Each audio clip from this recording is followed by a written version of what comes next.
Good afternoon. Ayan. Rinig po ba ako? Clear po ba?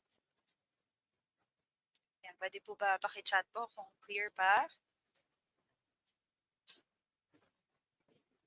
So, naririnig niyo ba ako? Okay. Hello. Ayan. So, medyo pagpasensyahan niyo po yung boses ko today because wala siya sa perfect condition. Pero meron naman. So, ilaban natin. Diba? So, kamusta po yung review nyo so far? So, kayang-kaya na ba? Ayan, kaya nyo na ba yung board exam?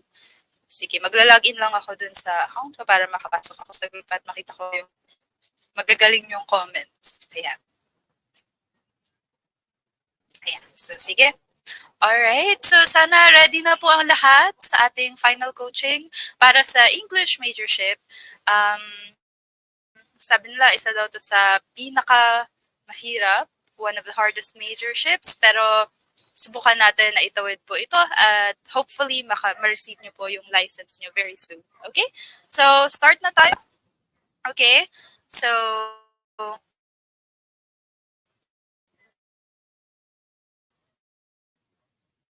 hold on. Ayan. Meron po tayong tinatawag na drill break. So, sa drill break po, i-drill natin yung mga napanood nyo na sa YouTube at mga na-discuss na natin sa YouTube. So, pagdating po sa drill break, there will be no choices. So, sana kaya po nating sagutin kahit walang choice. Ayan. So, ready na ba kayo? Kaya nyo ba to kahit walang choices? So, I trust na kaya nyo po ito. Kaya, let's start. Let's get the ball. Okay? Alright. So, sabayan nyo po yung drills. Pwede kayong mag-type kung gusto nyo i-type. Pwede rin po kayong sumagot dyan lang kung gusto nyo dyan na lang kayo sumagot. Alright? So, start tayo. Buwan naman ng drill break muna for today. Okay? So, let's go. Alright. We'll start with linguistics. Ang sagot nyo po ay word formation. Paano binubuo ang mga salitang ito? Let's start with the first one. Zipper. Zipper. Zipper ay coinage. Coinage. Alright. So, next po, Kleenex. Kleenex. So, paano na form ang word na Kleenex? Kleenex po ay coinage pa rin. Okay. So, vortal. Vortal. So, paano po nabuo ang word na vortal? So, vortal ay, alright, blending. Okay. So, vertical at portal, blending. Vortal. Okay, next one, perm. Perm, as in permanent curls. All right, so perm. Paano na po ang perm? It is, okay, clipping. Okay, so clipping. So from permanent, pinaiksi natin, clipping. Okay? Next, scuba. Scuba. All right. So anong word formation ng scuba? Okay. Acronym. Okay, so acronym. All right. So bawat isang letter dyan ay may ibig sabihin. So acronym. Okay? Next one. Butter. Butter. From butter na verb to butter na noun. Okay, or butter na noun to butter na verb na hindi binago ang spelling nito. So ano ang word formation nun? Butter ay, okay, let's see. It's conversion. Alright, so conversion, ganun pa rin, pero naiiba lang ang word class nito. Okay, so next up. Adding affixes.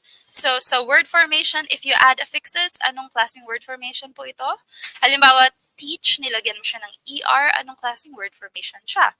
Okay, so it is, alright, derivation. Okay, so you put derivational morphemes, it is derivation. Okay, next po, sandwich. Sandwich, anong word formation ng sandwich? Okay, so saan galing ang salitang sandwich? Okay, galing ba ito sa sand at saka which? Alright. No po, ang sandwich ay eponym. Okay, so eponym meaning galing po ito sa pangalan ng isang sikat na tao o kaya isang sikat na lugar. So sandwich ay galing sa Earl of Sandwich. Ito po ay eponym. Kapag walang eponym sa choices, you can choose coinage. Okay, coinage or eponym. Okay, so next one. Alright, surveil. Surveil. Okay, ano pong word formation ng surveil? Okay, from surveillance, naging surveil. Okay. That is back formation. Okay, back formation galing sa mahabang salita, pinaiksi siya. So, back formation. Alright? So, yes. Okay, back formation. Next ay smog. Okay, smog. Smoke and fog, smog. Ano pong word formation ito? So, smog ay, okay, blending. Okay, blending. Alright? Okay. So, next po, sushi. Sushi. Alright. So, ginagamit din sa English ang word na sushi without changing it. At galing ito sa ang bansa, sa Japan. So, ang sushi po ay borrowing. Okay. So, we're borrowing it from another country, maintaining the form, borrowing. Okay. Next po, doorknob. Okay. Anong word formation ng doorknob? Okay. So, door at saka knob, that is, okay, compounding. Alright. So, pag dalawang buong salita ang pinagsama, compounding. Kapag kinat sila bago pagsamahin, that is blending. Okay? So, yes po, compounding. Alright. So, okay pa tayo? Next po. Dead alive. Anong klaseng pair ito? So, if dead alive, anong klaseng pair po ito? So, it is a non-gradable pair. Non-gradable pair. Ibig sabihin, hindi siya pwedeng, wala siya sa scale. Hindi pwedeng more dead o kaya more alive. So, that is a non-gradable pair. Okay. Next ay glottal segment. So, anong letter ang hahanapin nyo kapag glottal segment ang tanong ng board exam? Okay. So, glottal segment.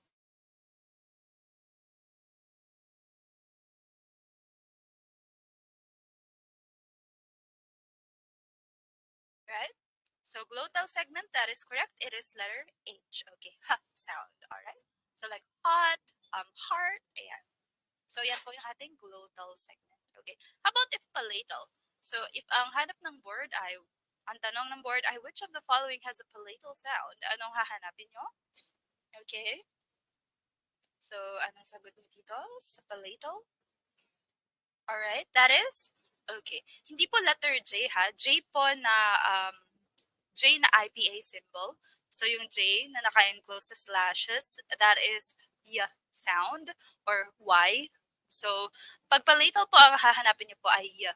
Okay? Like yellow. Alright. So, hindi po yung mismong letter na J, pero yung counterpart niya as an IPA symbol. So, Y po yung hahanapin niyo. Okay? Pag palatal ay letter Y. Okay? Like yellow, like yours. Ayan, ganyan. So, yan po yung palatal. Okay? Alright. J na naka-enclose, that means Y sound. Clear po ha? So, that is it. Palatal. Next po ay number of phonemes. How many phonemes are there in the English language? So, ilang phonemes po meron tayo? Okay. So, how many phonemes do we have? Alright. We have, okay, that is 44. 44 phonemes. Okay, 44 in English. Okay. So, next po, which is not a schwa sound? Not a schwa sound. Pag binigyan kayo ng text, messenger, Twitter, so alin ang hindi schwa sound? Okay? Alright. So, ano po ang hindi schwa sound? That is text. Okay, that is text. So, bakit hindi? Kasi ang schwa sound po ay yung medyo iniipit mo ng konti, like Twitter, di ba? Pero ang text ay sinasabi natin ng buong-buong I, kaya it is not a schwa sound. Okay, text. Alright. So, next po, suprasegmental phonology. So, ano ang iba pang term para sa suprasegmental phonology? Okay, so, pag walang suprasegmental phonology, anong ibang term na pwedeng gamitin? Okay? So that is, okay, ano po ang suprasegmental phonology? That is prosody. Okay, prosody. So suprasegmental phonology is also called prosody or prosodic features. So yan po siya, okay? So kasama po dyan yung junction, ayan, yung comments dito, pitch, intonation, yes, prosodic features. Okay, so next po.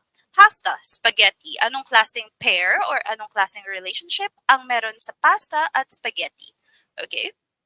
So ano po ang ating relationship? Pasta, spaghetti, okay, lasagna, macaroni, kahit alin pa yan dyan. So what is the relationship? That is hyponymy. Okay, hyponymy. So meron siyang mga maliliit na category sa ilalim niya or maliliit na items under that category. Okay? So like hyponymy ng color ay like red, blue, yellow, ayan. So hyponymy. Okay, next po ay sense properties. Okay. So let's try on your sense properties. If the statement is absolutely true, ano pong sense property niya? It is absolutely true. So what is the sense property? Okay. So yun po ay analytic. Okay, so analytic po, absolutely true. Okay, next. How about if it's absolutely false? Maling-mali, hindi pwedeng maging tama. Okay, so if it is absolutely false, it is, okay, contradictory. Okay, contradictory. Okay, so next po, what if it could be true or false? Okay, like, papas ako sa board exam. Ayan. So, it could be true, it could be false, depende sa kung anong ginagawa nyo ngayon. So, ano ang klaseng sense property nun? So, if it's true or false, it could be true or false. That is synthetic. Okay, synthetic. All right. Okay? So, all right. Get, okay na po? All right. So, next po. Banana is a fruit. So, what if the sentence is banana is a fruit? What sense property is that? Okay? So, ano po yun? Banana is a fruit that is analytic. Okay, analytic. Okay, so next po, English majors passed the board exam. Is it analytic, contradictory, or synthetic? All right, ano po yun? So, English majors passed the board exam. Ano po siya? It is, alright, synthetic, it could be true or false. Ayan. So, kahit gustuin natin absolutely true, so hindi po kasi siya absolute truth. Okay? So, kapag po analytic, ito po yung true talaga siya kahit anong gawin mo. Alright? Like, the Earth is a planet. So, that is an analytic sense property. So, totoo talaga siya kahit sinong tanongin mo. Okay? So, next po. Blue is a shape. Okay, blue is a shape. Ano ang sense property nito? Okay. Blue is a shape. Sense property ay? Okay. So, analytic daw talaga, promise. Talaga ba? Okay. So, depende po yan sa inyo. Okay. So, blue is a shape. What is it? It is contradictory. Okay. Contradictory. Kailan pa naging shape ang blue, di ba? So, contradictory. Okay. So, next set. Alright. So, let's go on to the teaching approaches. Okay. Ang isasagot nyo lang po ay ang teaching approaches. So, Kuznets rods. So, Kuznets rods, ano po ang teaching approach when you're using Kuznets rods? Okay, Kuznets rods ay silent way. Okay, silent way. Alright, tahimik ka lang, gumagamit si student ng mga iba-ibang kulay ng rod, silent way. Okay, how about affective-based? Alin po sa mga teaching approaches ang pinaka-affective-based? Alright, so alin po ang pinaka-affective? That is CLL, okay, or CLL. Okay, CLL. All right, next. How about if you're adding music or removing distractions? Anong klaseng teaching approach ito? Adding music, removing distractions, anong teaching approach po yon? That is, okay, Suggestipedia. Okay, all right. So next po, reserving a hotel. Okay, dahil nakalabas na ang rooms kung saan kayo magbo-board exam, you're going to reserve a hotel. So, paano tinuturo ito? Anong teaching approach yon? Okay, that is, okay, TBLT. Okay, so reserving a hotel is a task. So, TBLT. Okay, next po, immersion. Okay, so immersion. So, kapag sabi immersion daw ang method, anong teaching approach ito? Okay, so immersion ay, okay, direct method. Okay, direct method. Ginagawa mo mismo, nandun ka mismo, tinitingnan mo sila, pinapakinggan mo sila, direct method, immersion. Okay? Next po, Ringelmann effect. Ringelmann effect is buhat effect. So ano po ang may Ringelmann effect na teaching approach? Okay? That is CLL. Okay, CLL. Alright? So next po ay kinesthetic. Alright? So open the book, close the door, open the window. Kinesthetic, ano po ang approach na ito? That is TPR. Okay, total physical response, TPR, kinesthetic. Alright. Next, oral approach. Oral approach. What is that? So, pag oral approach po, that is SLT, Situational Language Teaching. Bakit siya oral approach? Binibigyan ka ng kung anong eksaktong sasabihin mo for a specific situation. So, oral approach, SLT. Okay? Next po, silent period. So, saan pong way or teaching approach ang silent period? Okay. So, silent period ay nasa natural approach. Okay, natural approach, hintayin mo siya maging ready, quiet ka lang. Silent period, natural approach. Okay? Alright, so next po, mim-mem or army method. Okay, favorite to ng lahat kasi madaling tandaan, mim-mem or army method. Ano pong klaseng method ito? That is audiolingual or ALM. Okay, so mim-mem, gaya-gaya, ALM. Alright, next. Behavioral. What is the most behavioral teaching approach in language? Okay?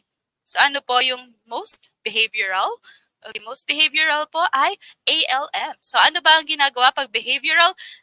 Drill ka lang ng drill, tas ulit lang ng ulit hanggang sa matuto siya. So that is behavioral ALM. Okay, next. Mother tongue at grammar focused. So paano kapag ang ginagamit lang ay mother tongue at nakafocus lang tayo sa grammar? Bibigyan kayo ng literary pieces. You translate them. Okay? Tapos titingnan mo yung grammar patterns nito. Ano ito? That is GTM or Grammar Translation Method. Okay? So yan po ang ating teaching approaches. Alright, next. Let's go on to morphophonemic processes. Okay? So, what if instead of anemone, ang sinabi ng bata ay anemone? Okay. So, anong klaseng morphophonemic process yon? From anemone, from anemone, ayan na, nagkanahawa na ako, naging anemone. Okay, ano ito? That is metathesis. Okay, metathesis, nababaliktad, metathesis. Okay, next, believe. Believe. So, instead daw na believe or believe, ang sinasabi niya ay believe. Okay, believe. So, what is that? That is, okay, that is deletion. O pag walang deletion, elision. Okay, tinatanggal natin yung E sound dyan.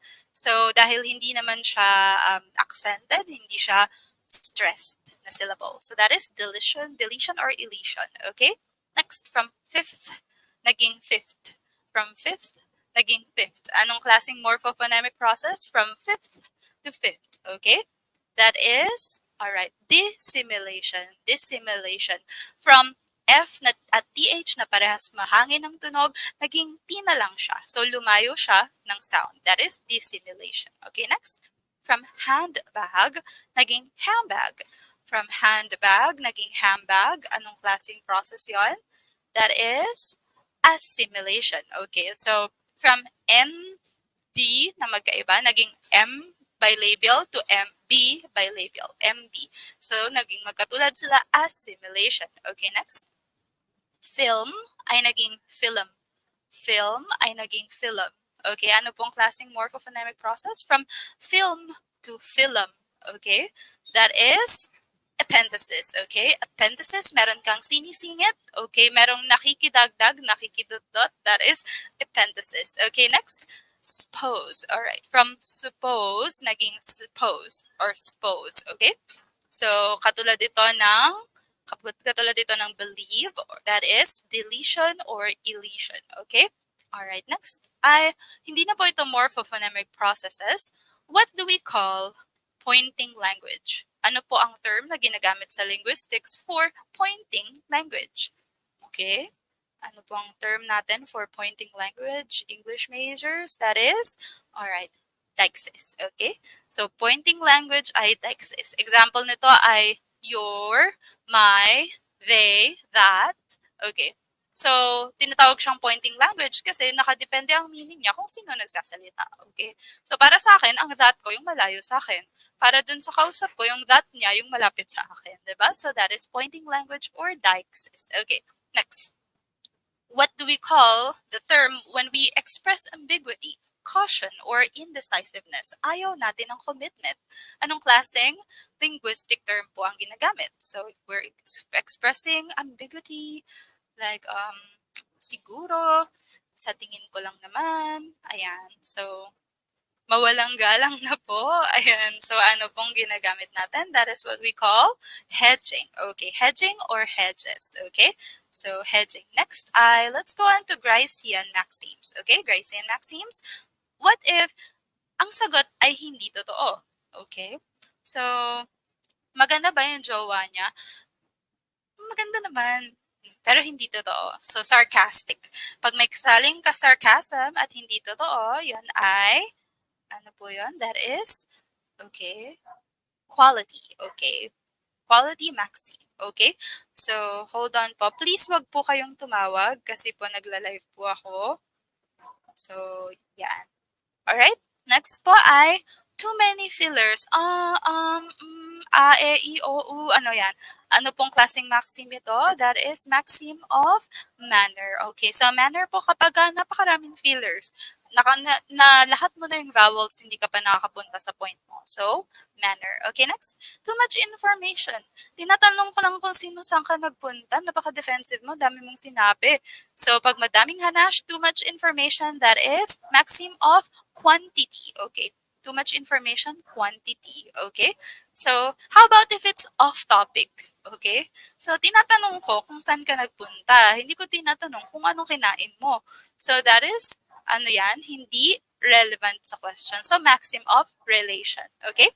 So, those are the Gricean maxims. All right. Next up. So, sa Cashew's inner circle, ano po ang ating mnemonic? Okay? So, what is our mnemonic for Cashew's inner circle para madali po nating matandaan? So, we have 5 countries.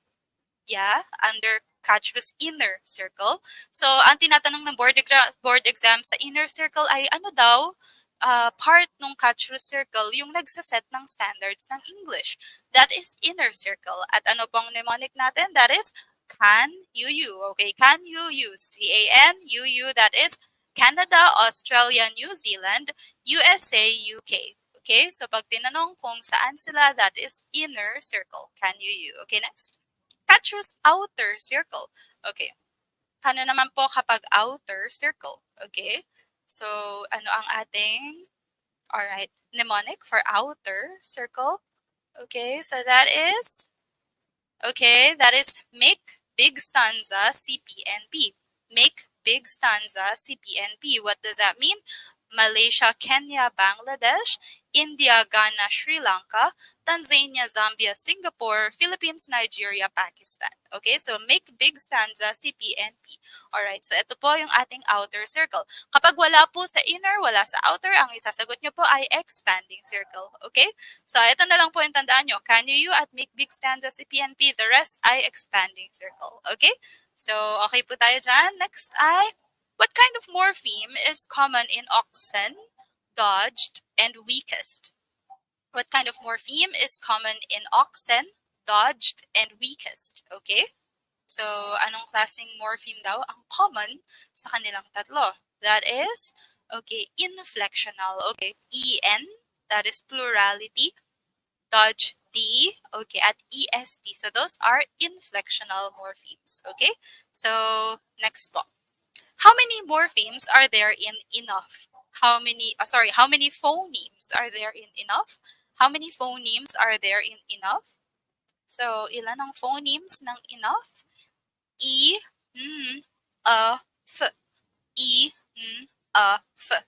That is 4. Okay, so we have 4 phonemes in enough. Okay, ang tanong po ay phonemes. Alright, so pag nakakita kayo ng phone, so phonology, phonemes, lahat po yan, sound. So, ang bibilangin nyo, ilan ang tunog. Okay, so, ayan, 4. Alright, so hi Ma'am Donna. Ayan, so 4. Okay, next. So, let's go on to our questions. Okay, number 1. Class, I really appreciate you being quiet during the discussion today. You see, we can clearly discuss the lesson. Which maxim is violated? Is that quality, quantity, manner, or relation? Okay? So, class, na-appreciate ko talaga, sobrang tahimik nyo ngayon, talagang naintindihan natin ang lesson. What maxim was violated? That is, sige, sagot po. Sabi nila A, yung iba D. Sige. Naligaw na. Ayan. C, okay. So, the answer for this one ay letter, okay, A po. Quality. Quality maxim. Why? Wala namang manner dito na pinakita. Hindi naman siya masyadong haba. I think it's okay. Ang problema po dito ay sinabi niya, grabe, sobrang tahimik niyo talaga ngayon. Sobrang naintindihan natin yung lesson. That is sarcasm. At ang sarcasm po ay under ng quality maxim. Okay, so this is sarcastic. Ito ay sarcastic statement. That is A, quality. Alright, next. Robbie thinks she is the only person in the world who loves herself. Kawawa naman pala si Ma'am Robbie. So, what concept of referential semantics is exemplified? Is that anaphora, prototype, co-reference, or deixis? So, ano po? Yeah, so Robbie thinks she is the only person in the world who loves herself. Oo naman si Ma'am Robs. Okay. What concept of referential semantics is exemplified? Okay. Mayroong letter C, may letter A. Okay, ba't kayo nag 50-50 dito? Mhm. So, may A, may C. Okay. Alright. Sure ba kayo dyan? Ang sagot po dito ay letter C. Okay. Co-reference. Okay. So, hindi pala ako makakapag-math. Ay, sorry. So, ayan, pwede pala. Okay. So, bakit siya co-reference? May underline po natin ay dalawa. She na referring to Robbie at herself na also referring to Robbie. So, meron tayong dalawang pronouns sa sentence na nagre-refer sa iisang subject. So, if there are two pronouns in the sentence referring to the same subject, that is co-reference. Okay? Pero pag isa lang po yan, that is anaphora. Okay? So, clear po ba? So, pag dalawa, that is co-reference. Pag isa lang, anaphora. Okay? So, letter C. Okay, ligwak sila. Alright. Okay, so next po. Only the referee can call out infractions of rules and decide penalties in a basketball game. Anyone in the audience can shout foul, but the referee has the official word. Which felicity condition is evident? Is that essential, preparatory, propositional, or sincerity? Okay? So, ano po ito? So, referee lang daw ang may authority na sumigaw ng foul. Kahit sino pwedeng sumigaw ng foul, pero yung authority lang ni referee ang recognized. So, what felicity condition is that? Okay? So that is letter B, preparatory. Okay, ang preparatory condition under felicity conditions ay kung sino lang po yung may authority na sabihin ng isang bagay ay doon ka lang maniniwala. Okay? So dahil referee siya, siya lang mag-isa yung merong authority. So, preparatory ay meron ba akong karapatan na sabihin yon? Meron ba siyang karapatan na sabihin yon? Meron ba siyang karapatan sa jowa ko? Ay, hindi na pala yun linguistics. Okay? Alright, so that is preparatory. Okay? Let's talk. Okay, it is termed as an artistically motivated deviation. So this is under stylistics. Okay, so it is termed as an artistically motivated deviation. Is that literature, defamiliarization, foregrounding, or estrangement? Okay, so ano pong sagot nyo dito? It is termed as an artistically motivated deviation. So literature, defamiliarization, foregrounding, or estrangement. Okay? So, sige nga, patingin nga ng sagot nyo. Na-review na kaya ito? Nadaanan na ba? So, that is... Okay? The answer for this one ay foregrounding. Okay, so artistically motivated deviation. Okay? So, di ba sa art, meron din tayong foregrounding? Ayan, tatandaan nyo yan through this way. So, meron tayong foreground sa art, meron tayong background, ayan. So, parang ganun din ang concept niya pagdating sa stylistic. So, meron kang in-emphasize, yun yung foreground mo. So, foregrounding is artistically motivated. Okay? So, that is foregrounding, letter C. Okay? Next po. Ayan, nakatama sila. Ayan. So, next. Alright. So, eto pala. Sorry. So in stylistics, the notion of foregrounding is a term borrowed from the Prague School of Linguistics. Ang sabi nito ay it is used by Leach and Short to refer to artistically motivated deviation. Okay? So meron po tayong reference na yun po yung ating answer. So that is foregrounding. Okay? Alright. Biglang maraming C. Kunyari mahina yung signal. Ngayon lang sumagot. Pero hinintay talaga nila yung sagot. Okay? So next one. Number 5, if followed by what, t, p, and k are aspirated initial sounds. If followed by what, t, p, and k are aspirated initial sounds. So is it an unstressed syllable, a stressed syllable, two syllables, or three syllables? Okay. So if followed by what? T, p, and k are aspirated initial sounds. Okay? So, patingin nga ng sagot nyo. Is it unstressed, stressed, two syllables, three syllables? Okay? Sabi nila A daw. Sure ba kayo dyan? Alright. So, B. Okay. So, ang sagot po dito ay a stressed syllable. So, if followed by a stressed syllable, t, p, and k are aspirated. Okay? So, here, it says, when you're transcribing words with a voiceless stops po yung p, t, at k, sabi dito, voiceless stops are aspirated at the beginning of a word and at the beginning of a stressed syllable. Okay?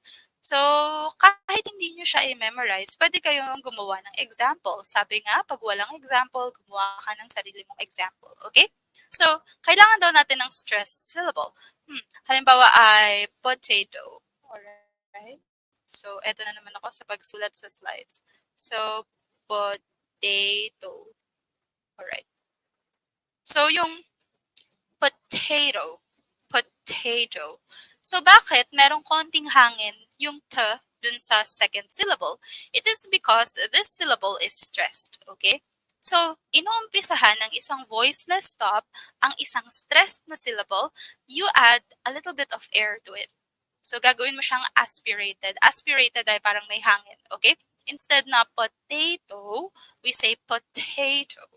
Okay? So, potato. Alright? So, ganun po siya. Alright? So, kapag it's beginning of a word or beginning of a stressed syllable. Okay? So, yeah po. Alright. Next po. Okay. Which statement best defines ESP? So, A, it is a language teaching approach based on learner's need. B, it is an approach, not a product. C, it is a particular kind of language or methodology. D, it consists of a particular type of teaching material. So which statement best defines ESP? Okay? So ano pong sagot nyo? Alright.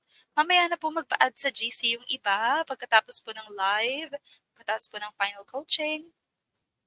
So ano ang answer nyo? Okay? Letter A daw. Okay. Tama ba yun? Alright. So, nagkasundo sila dito. so, okay. That is letter A. Okay. So, actually, tama naman po yung iba. Pero ang tinatanong ng question ay best. So, kaya nga po siya tinatawag na English for specified purposes. Kailangan meron kang specific na purpose kung saan mo gagamitin ang English. At yun po ang main point ng ESP. Okay? Based on the learner's need. Okay. So, basta ESP, laging learner's need. Kapag naman remedial instruction, laging skills. Okay? So, alright. Okay, next po. Alright. So, the transcription, this one, is for the word which one? So, para saan daw po ang transcription na yan? Please answer in the chat box. Water lang ako saglit. Sige po, sagot lang po kayo.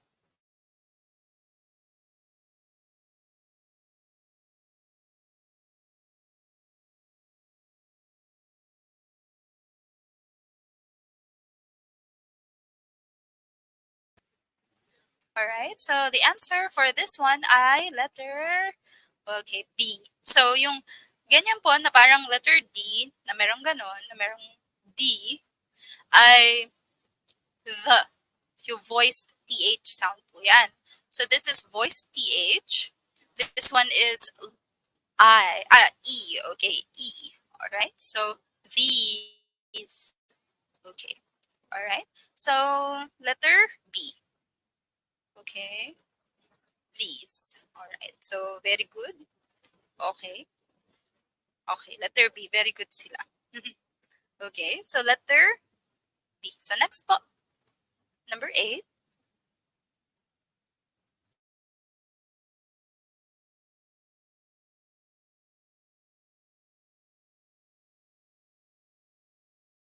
So, which of the following is done in acceptable English?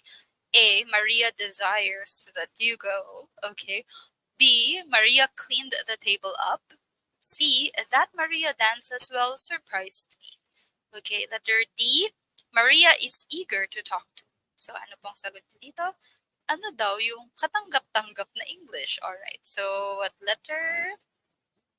Okay. Sabi nila B, yung iba D, yung iba iba-iba na. So, A. Okay. So, let us try to rationalize this one. Ang tamang sagot po dito ay letter B. Okay? So, ito pong desires is too formal. So, mali po yung choice word dito. It should be Maria wants you to go. So, Maria wants you to go. Or, yeah, Maria wants you to go. See, that Maria dances well surprised me. So, this sentence is awkward.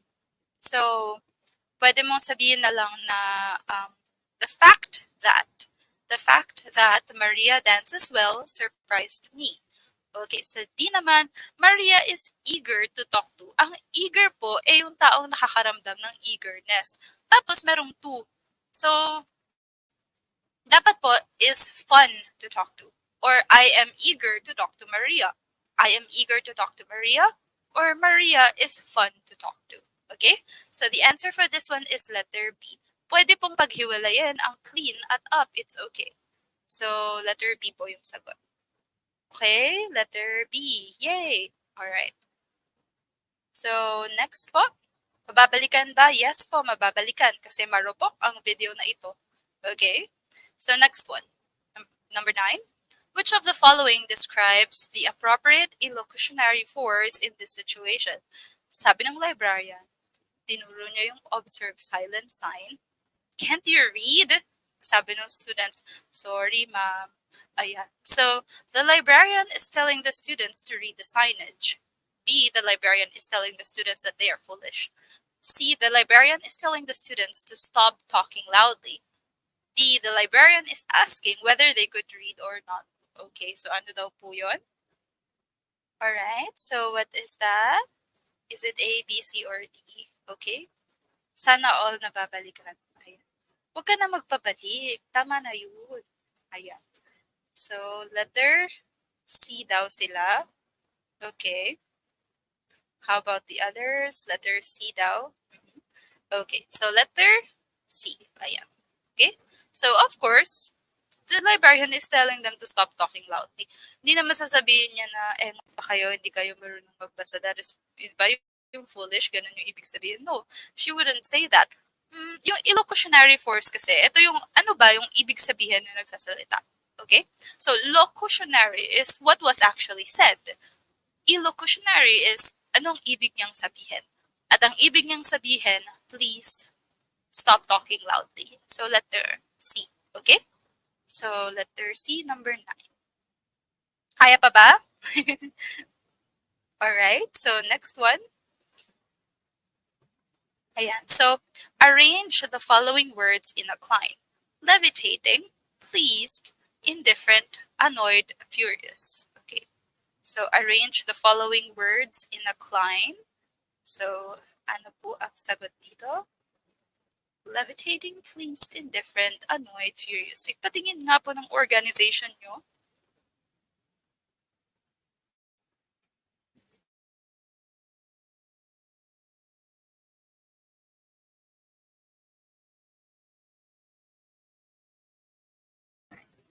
So, ano bang answer nila? D. D. Okay. Iba C. Iba D. Alright. So, the answer for this one is letter D. Okay. Ano po ba yung cline? Ang cline ay increasing na intensity. So, from pagiging hindi ako galit, hindi na ako galit, to galit na galit ako.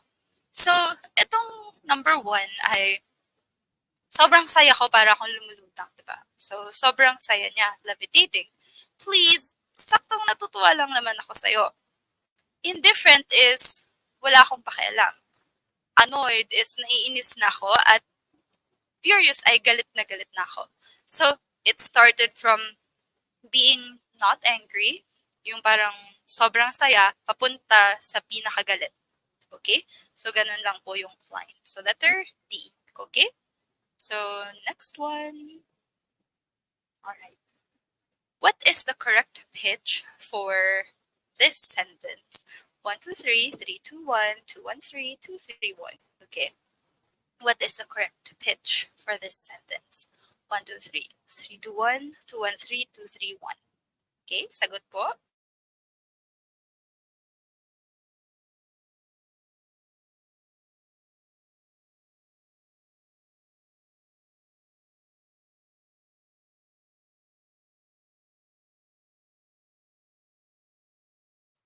So, ang answer daw nila, yung iba letter B, yung iba C, may D. Okay, iba-iba pa rin.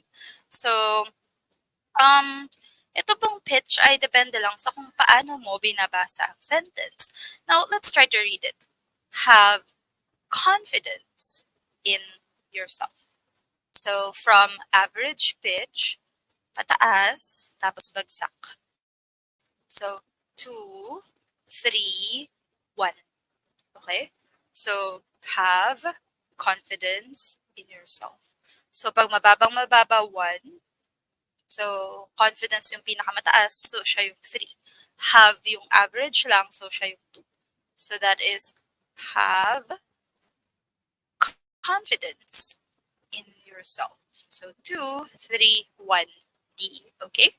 So, letter D. Alright? Okay po tayo doon. Next po. The big house up the hill was hit by the storm. Which function word in the sentence describes hit? Okay, the big house up the hill was hit by the storm. Which function word in the sentence describes hit? Was, by, the, adding s. Okay? So, ano po ang sagot nyo dito? Letter A daw, yung iba B, yung iba ligwak na naman. Okay, so what is your answer? Yung iba A, yung iba. Okay, so 12B daw. So, ano kaya talaga ang answer dito? Okay, so A, B, alright. So, the answer for this one ay was. Okay, so, bakit po? Alright, so, tingnan natin tong by. Dinadescribe niya ba si hit? By, dinadescribe niya si hit? No. By describes the storm. So, okay, by the storm. Alright?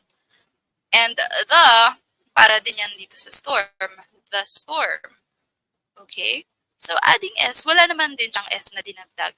So, it's was. Okay. So, bakit was? Kasi, was hit.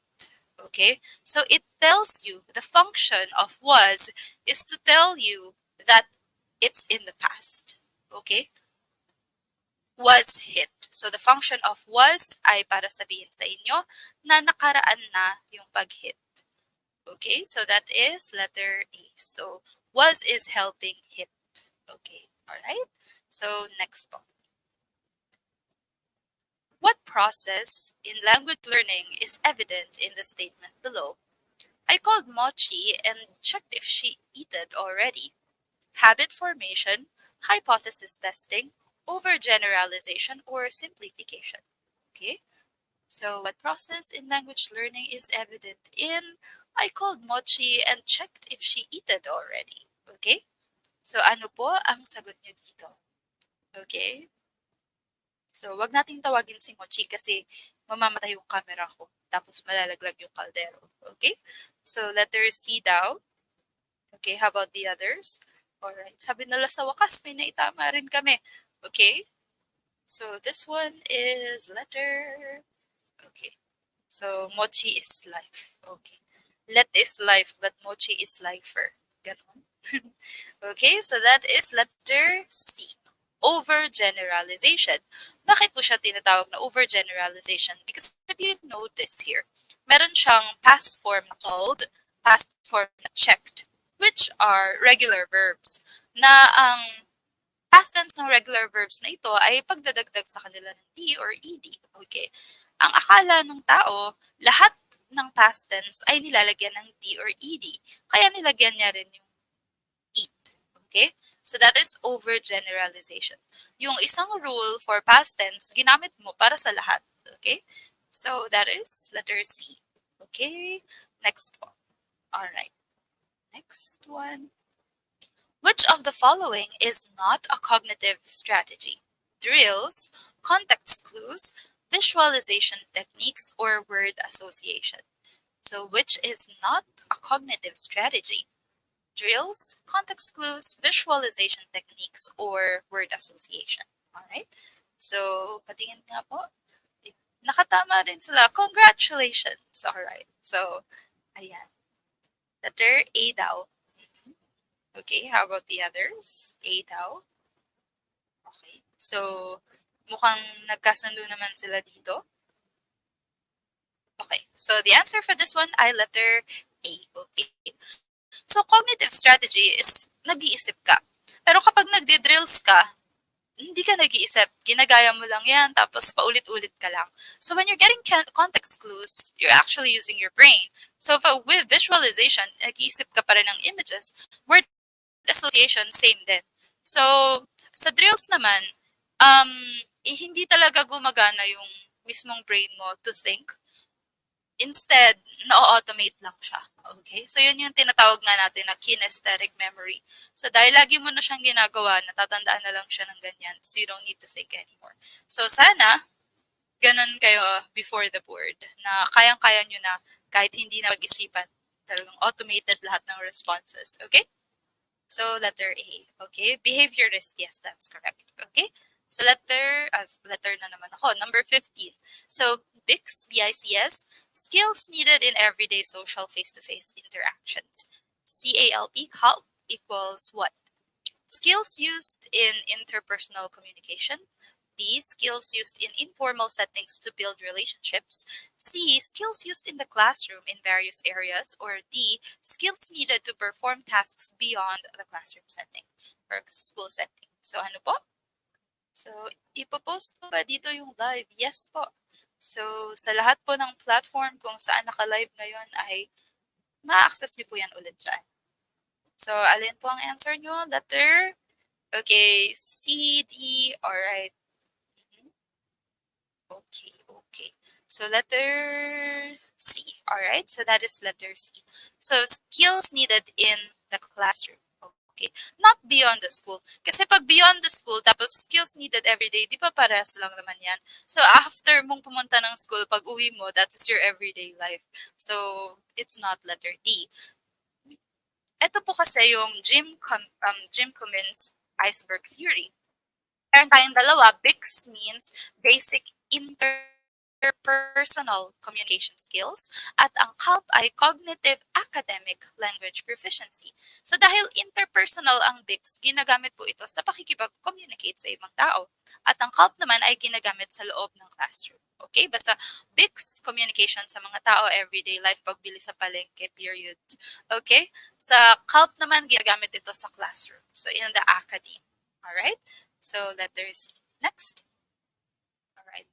All of the following teachers incorporate language activities that promote CULP and BICS except A. Teacher China, who held book reviews in her class.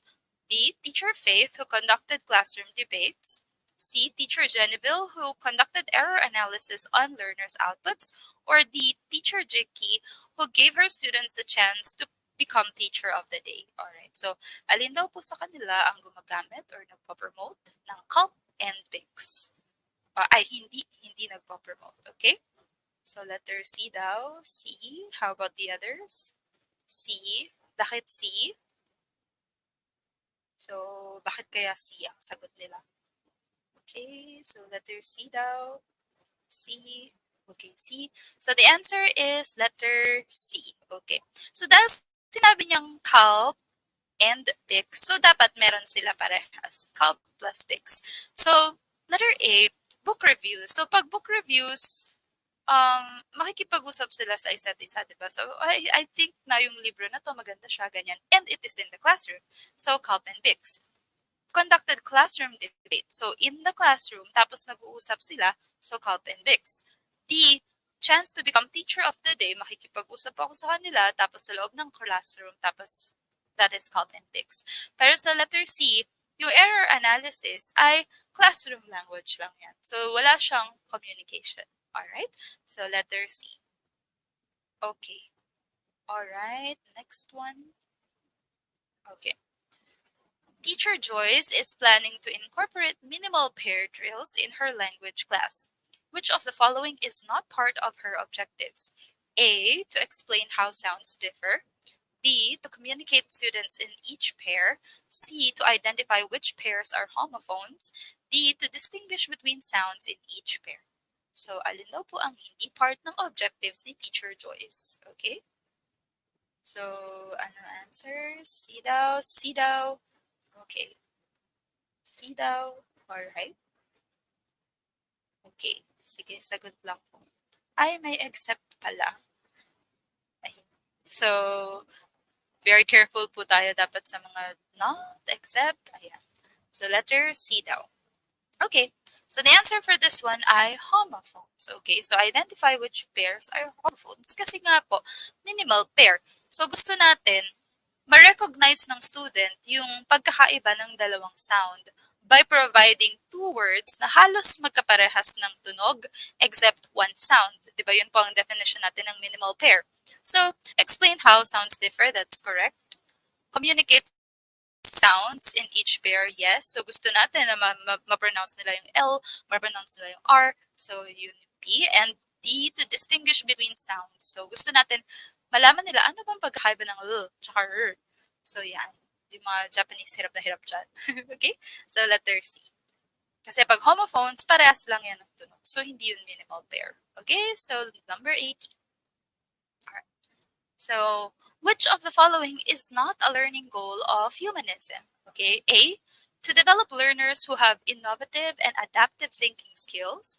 B, to develop learners' mental ability by teaching numbers, orders, and classification. C, to develop self-actualized individuals in a cooperative and supportive environment.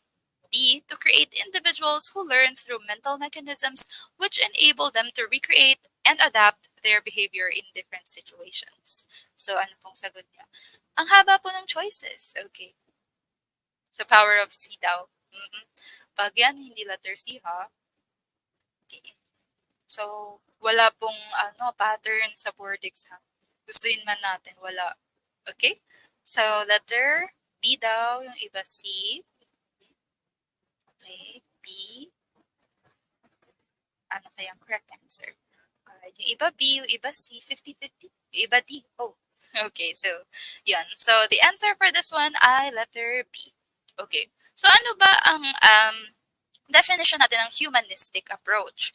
So, pag humanistic approach, gusto natin yung kabuuan ng tao ay natututo. Hindi lang basta yung isip niya, natututo din siya in other aspects. Okay? So, sa letter A, innovative, adaptive thinking. Okay. So, may adaption or adaptation. So, meron siyang ginagawa bukod sa pag-iisip lang. Sa letter C, self-actualized, of course. So, lahat yan nagawa niya. So, gumana yung isip niya, nakipag-interact siya sa ibang tao kasi self-actualized, it covers everything.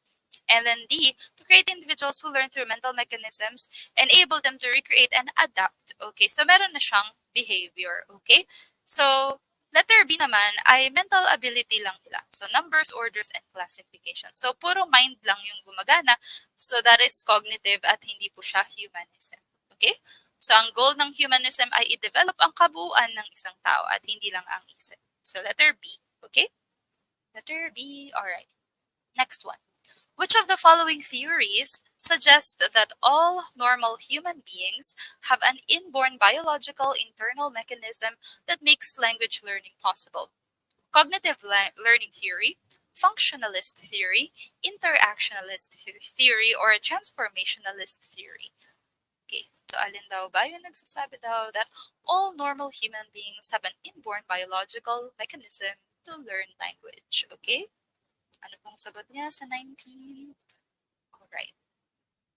So, D, A, sige lang. Okay. Alright. Yes, so okay, A. Alright, D. Okay.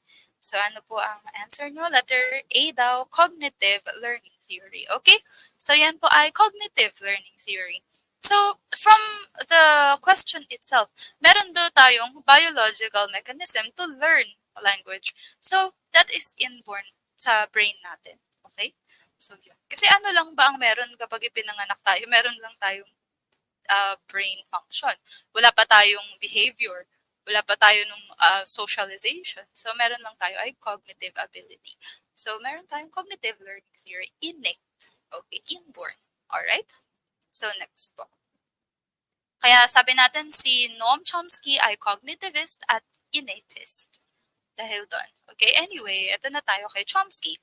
Saussure's distinction between language and parole is blank, while Chomsky's is psycholinguistic. Is it applied linguistic, computational linguistics, neurolinguistics, or social linguistics? Okay, so ano po? Alright. Kamusta naman yung mga brain nyo dyan? Ayan, social. Okay, how about the others? C down, neuro. Sige lang, sagot lang kayo dyan. Alright, so letter D daw, social linguistic. Okay, alright.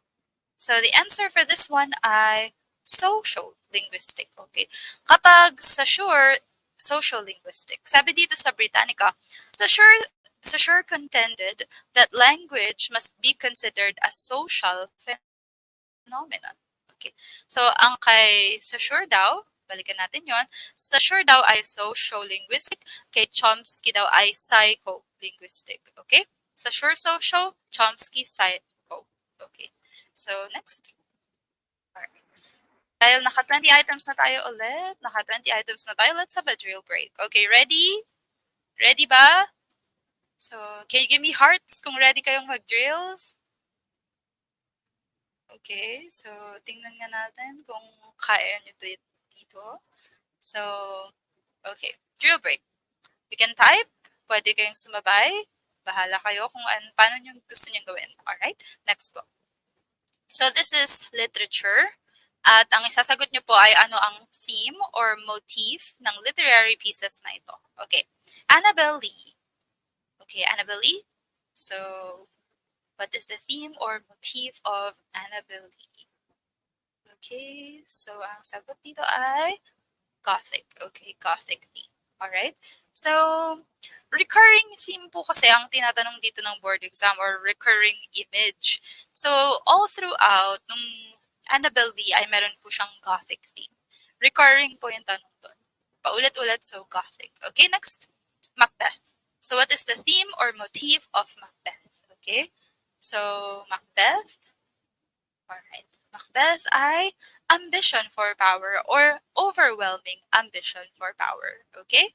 Yes. Alright. So, next. Next. Hamlet. Okay. So, ano ang theme ng Hamlet? Theme or motif ng Hamlet? Okay? So, theme or motif, hindi genre.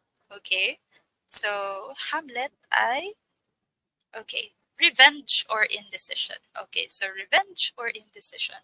To be or not to be. Okay, so, alright, revenge or indecision ang Hamlet. Okay, next po, Othello. Okay, so Othello. What is the theme or motif of Othello? Okay, so Othello. So, ang malaking istorya ng maling akala. So, yun. So, masyadong assuming na Othello. That is jealousy. Okay, jealousy. Othello ay jealousy. Pag walang jealousy, meron ding racial discrimination. So, pwede rin yan. But mainly, jealousy ang Othello. Okay? So, yun. Alright. So, jealousy ni Iago, jealousy ni Othello. So, yan, puro sila dyan mga seloso sa Macbeth. Ay, maling akala. Ayan. So, next ay 12th Night. 12th Night. Alright. So, ito po yung comedy ni William Shakespeare na wala raw siyang catharsis. Okay. So, walang catharsis ang 12th Night dahil isa siyang comedy na merong theme na ano, Okay, ano ang theme ng 12th night? So, ang theme ng 12th night ay deceit. Okay, deceit, disguise, deceit. Alright. So, pagpapanggap, yes, kung anong gusto nyo, saan kayo komportable, may choices naman sa board. Okay, so deceit. Alright, next. Magnificence. Magnificence ni Estrella Alfon. So, what is the theme or motif or problem in Magnificence ni Estrella Alfon? Okay, so, yes. Alright. So, ano po ang theme ng Magnificent? That is, okay, child abuse. Alright. So, very good. Nakakasabay sila. So, child abuse. Alright. Next, Merchant of Venice. Merchant of Venice. Ito yung may Portia, may Bassanio, may Shylock. Okay. So, ano daw yon? Ano ang theme ng Merchant of Venice? Venice. Okay, that is, alright, mercy. Okay, so, mercy is freely given. So, pwede yan sa Merchant of Venice. Pag walang mercy, pwede kayo mag-religion. Ayan. So, mainly mercy. So, mercy is freely given. Okay? So, next po. Gilgamesh. Okay, so ano ang theme or motif ng Gilgamesh? Okay. So, Gilgamesh na gustong mabuhay habang buhay. Okay? So, Epic of Gilgamesh, what is the theme or the motif? That is immortality. Okay, preference to immortality or immortality. Okay, so tumakbo na yung kwento na gustong-gusto niya maging immortal. Kaya lang, immortal nga siya, pero malungkot naman siya kasi wala na yung kanyang best friend. Okay, so kaya naisip niya in the end na okay na lang pala yun, na may nagnakaw ng immortality plant habang naliligo siya. Okay, so immortality. Alright, next. The answer. The answer is by Bei Dao. So, the answer by Bei Dao, ano po ang motif or theme ng the answer? Okay? So, sagot po, madlang people, mabuhay. Okay, so, ano ang theme ng the answer ni Bei Dao? That is slavery as a pressing concern. So, slavery as a pressing concern or slavery the answer. Okay, next. Say it with flowers. Say it with flowers ni Toshio Mori. So it's Japanese literature. Okay? So say it with flowers. What is the theme or motif? Okay, so what is the theme or motif of Say It with Flowers by Toshio Mori? Okay? So answer ay ano po? Alright. So honesty. Alright, so honesty or businessmen fooling their customers, kung ano man dyan. Kasi nagbebenta sila ng sampagitang walang pango. Okay, hindi pala. Nagbebenta sila ng flowers na lantana. Ayan. So, hello po sa mga sampagitang walang pango. Ayan. So, that is say it with flowers, honesty, or businessmen fooling customers. Okay? So, next po. How my brother Leon brought home a wife. How my brother Leon brought home a wife. Ano ang theme or motif ng How My Brother Leon Brought Home a Wife? Okay? So, yun. Niloloko yung bumibili yan. Tama. Alright. So, that is Say It With Flowers. How about How My Brother Leon Brought Home a Wife? Okay? Sige nga, patingin. Hospitality. Sige, pwede yun. Okay. So, ang actual na answer dito ay How Filipinos treat new family members. Okay, so nag-uwi ng jowa si Kuya.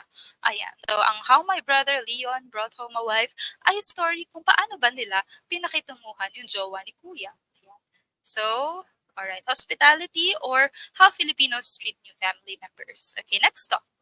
Five brothers, one mother. Five brothers, one mother. Okay. Ito yung magugulo sila, pero nagkakasundo lang sila pag pinagluluto sila. Five brothers, one mother. Ano po ang theme? Ayan. Pagtataksil sa sampagitang walang pango. Yes. Okay. So, yan. Sumakay po yung jowa niya sa kalabaw. Yes. Alright. Sana nagustuhan niya yung kalabaw ride. Okay. Family and home. Alright. Nandyan po yan sa March 2023 board exam. Five brothers, one mother, family, and home. Okay. So, hopefully okay po tayo sa themes. Next. Meron pa pala. Bonsai by Pangmalakas ang Edith Tiempo. Alright, so what is the theme of Bonsai by Miss none other than Edith Tiempo? Okay, so ano po ang theme ng Bonsai? Okay. So, bonsai ay, theme pa rin po. Theme ang tanong, hindi po author. Okay. So, that is enjoy every little thing. Okay. So, enjoy every little thing or appreciate small things. Okay. So, yan po. Very good. All right. Next, Wuthering Heights. Okay. Wuthering Heights. Sino po ang author ng Wuthering Heights? Tapos, ano po ang theme ng Wuthering Heights? Okay. So, sa Wuthering Heights, ito yung gantihan din sila. Okay? So, pag-revenge ni Heathcliff. Okay? So, that is, alright, destructive love. Okay, very good. So, destructive love. So, too much love will kill you in the end. Ganyan ang Wuthering Heights. Alright? So, next, Divine Comedy. Divine Comedy ni Dante Alighieri. So, ano po ang theme or motif ng Divine Comedy? Ni Dante Alighieri. Okay, destructive pagmamahal. Yes, that's Wuthering Heights. So next, Divine Comedy. So, Divine Comedy ay Life and Death. Life and Death. Okay. So, Divine Comedy ay trilogy from Inferno to Purgatorio to Paradiso. That is Life and Death. Okay. Good job. So, next ay The Harvest. So, The Harvest na may magkapatid na seloso. Remember that one? So, The Harvest ay yung may magkapatid na seloso yung isa. Ano ang theme or motif ng The Harvest? Okay? So, The Harvest ay, okay, beauty can be dangerous. Okay, so mag-ingat po yung mga magaganda dyan. Sabi ng The Harvest, beauty can be dangerous. Ayan, so nagsasala siya dun sa kapatid niya dahil guwapo ito. Alright, so beauty can be dangerous. Next one. Pyramus and Thisbe. Okay, sige. Pyramus and Thisbe. So, ano po ang theme or motif nito? So, what's your answer? Sumagot po kayo. Alright, that is aggressiveness of young lovers. Okay. So, para po dun sa iba na merong ibang sagot, kayo po ang bahala kung ano pong gusto nyong isagot.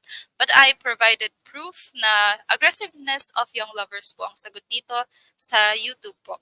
So, pwede nyo pong balikan yung video para i-confirm at makita po yung sources na pinanggalingan niya. Okay, so aggressiveness of young lovers. Next, The Monkeys po by W. Jacob. Okay, so The Monkeys po. Ano po ang theme or motif ng The Monkeys po? Alright, so ano po ang theme niya? Madlang people, that is desire and greed. Desire and greed. Kasi ano bang meron sa The Monkeys po? Meron po silang wishing po na galing sa monkey. Tapos nag-wish sila na nag-wish hanggang sa pinagsisihan nila. So, desire and greed, okay? Alright, so greed and power pwede na rin sa desire and greed, okay? So, next po. Allusions and symbolisms, okay? So, patingin nga, what is the allusion in Gilgamesh? What is the allusion in Gilgamesh? Okay? So, pag sinabi po nating allusion, you are referring to a famous piece or a famous character. So, minimension mo siya, sinashoutout mo siya dun sa iyong piece ngayon. So, that is allusion. So, ano po ang allusion sa Gilgamesh? The Great Flood. Okay, the Great Flood. Okay. So, dahil hinahanap niya yung guy na nakasurvive sa Great Flood dahil yun ang magbibigay sa kanya ng immortality. So, the allusion is the Great Flood. Okay? Next one. Wedding bed in the Odyssey. So, ano daw po ang ibig sabihin ng wedding bed in the Odyssey? Okay. So, ang ibig sabihin po niyan ay, alright, wedding bed in the Odyssey. Okay. So, wedding bed, pagka sobrang loyal ba ito? Okay, that is constancy of love. Okay, constancy ng pagmamahalan nilang dalawa. Kaya naghintay siya ng matagal kahit na matagal nakauwi si Odysseus. Okay, so constancy of love. Alright. Constancy of Odysseus and Penelope's love. Tama po yun. Alright, so next one. Trojan War today. So, Trojan War today, ano ang symbolism or allusion ng Trojan War in a modern world? So, ano po yun? Okay, Trojan War ay ano ngayon? Alright, so or how is it used now? Okay, that is, alright, so women empowerment. Okay, that was women empowerment. Alright, so again, I have provided proofs na women empowerment ito sa YouTube. Kayo na po ang bahala kung ano pong gusto nyong isagot sa exam. Alright, so next po. Trojan horse. Alright, so Trojan horse, ano po ang symbolism ng Trojan horse? Okay? Trojan horse po horse. Horse mismo. Okay? So, ang Trojan horse ay victory after a long siege. Okay.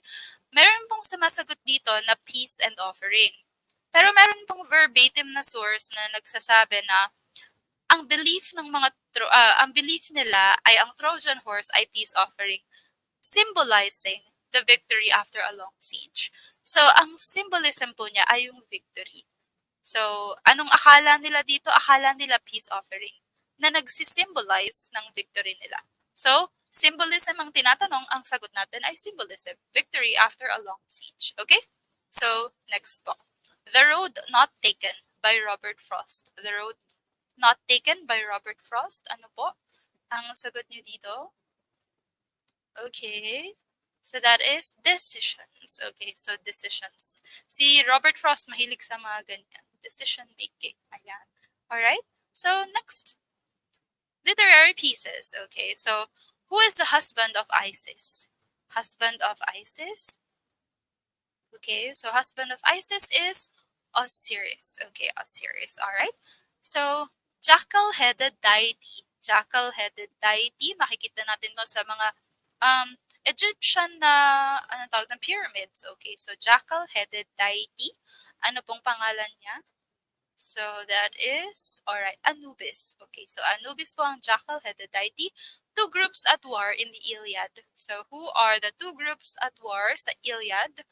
So sino po yung magkaaway na nadamay pa tayo hanggang ngayon?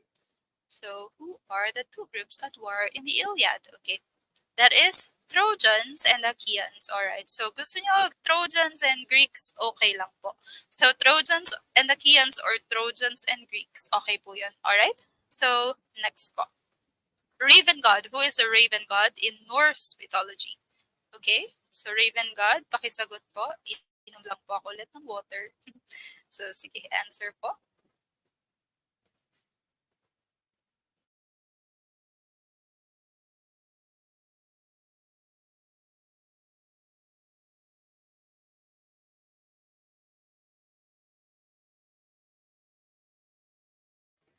Yes po. Alright, so the raven god is Odin. Okay, so meron siyang dalawang raven na nakikichismis at nagre-report sa kanya. So, si Odin ang merong maritas na ravens. Okay, so Odin is the raven god. Next, traveled with Argonauts. Okay, so Argo yung pangalan ng kanilang ship. At nag-travel siya dito. Sino yung nag-head nitong expedition? Trip in the in the Argo with the Argonauts. So, anong pangalan nito? Na may kagagawan kung bakit nagawa ang story ni Medea. Okay, kasi isa siyang taksil. Okay, so isang taksil na Jason ang driver ng Argonauts. Okay, so Jason. Alright. Next, who was punished for stealing fire? Sino ang mythological character punished for stealing fire? Okay, so sino to?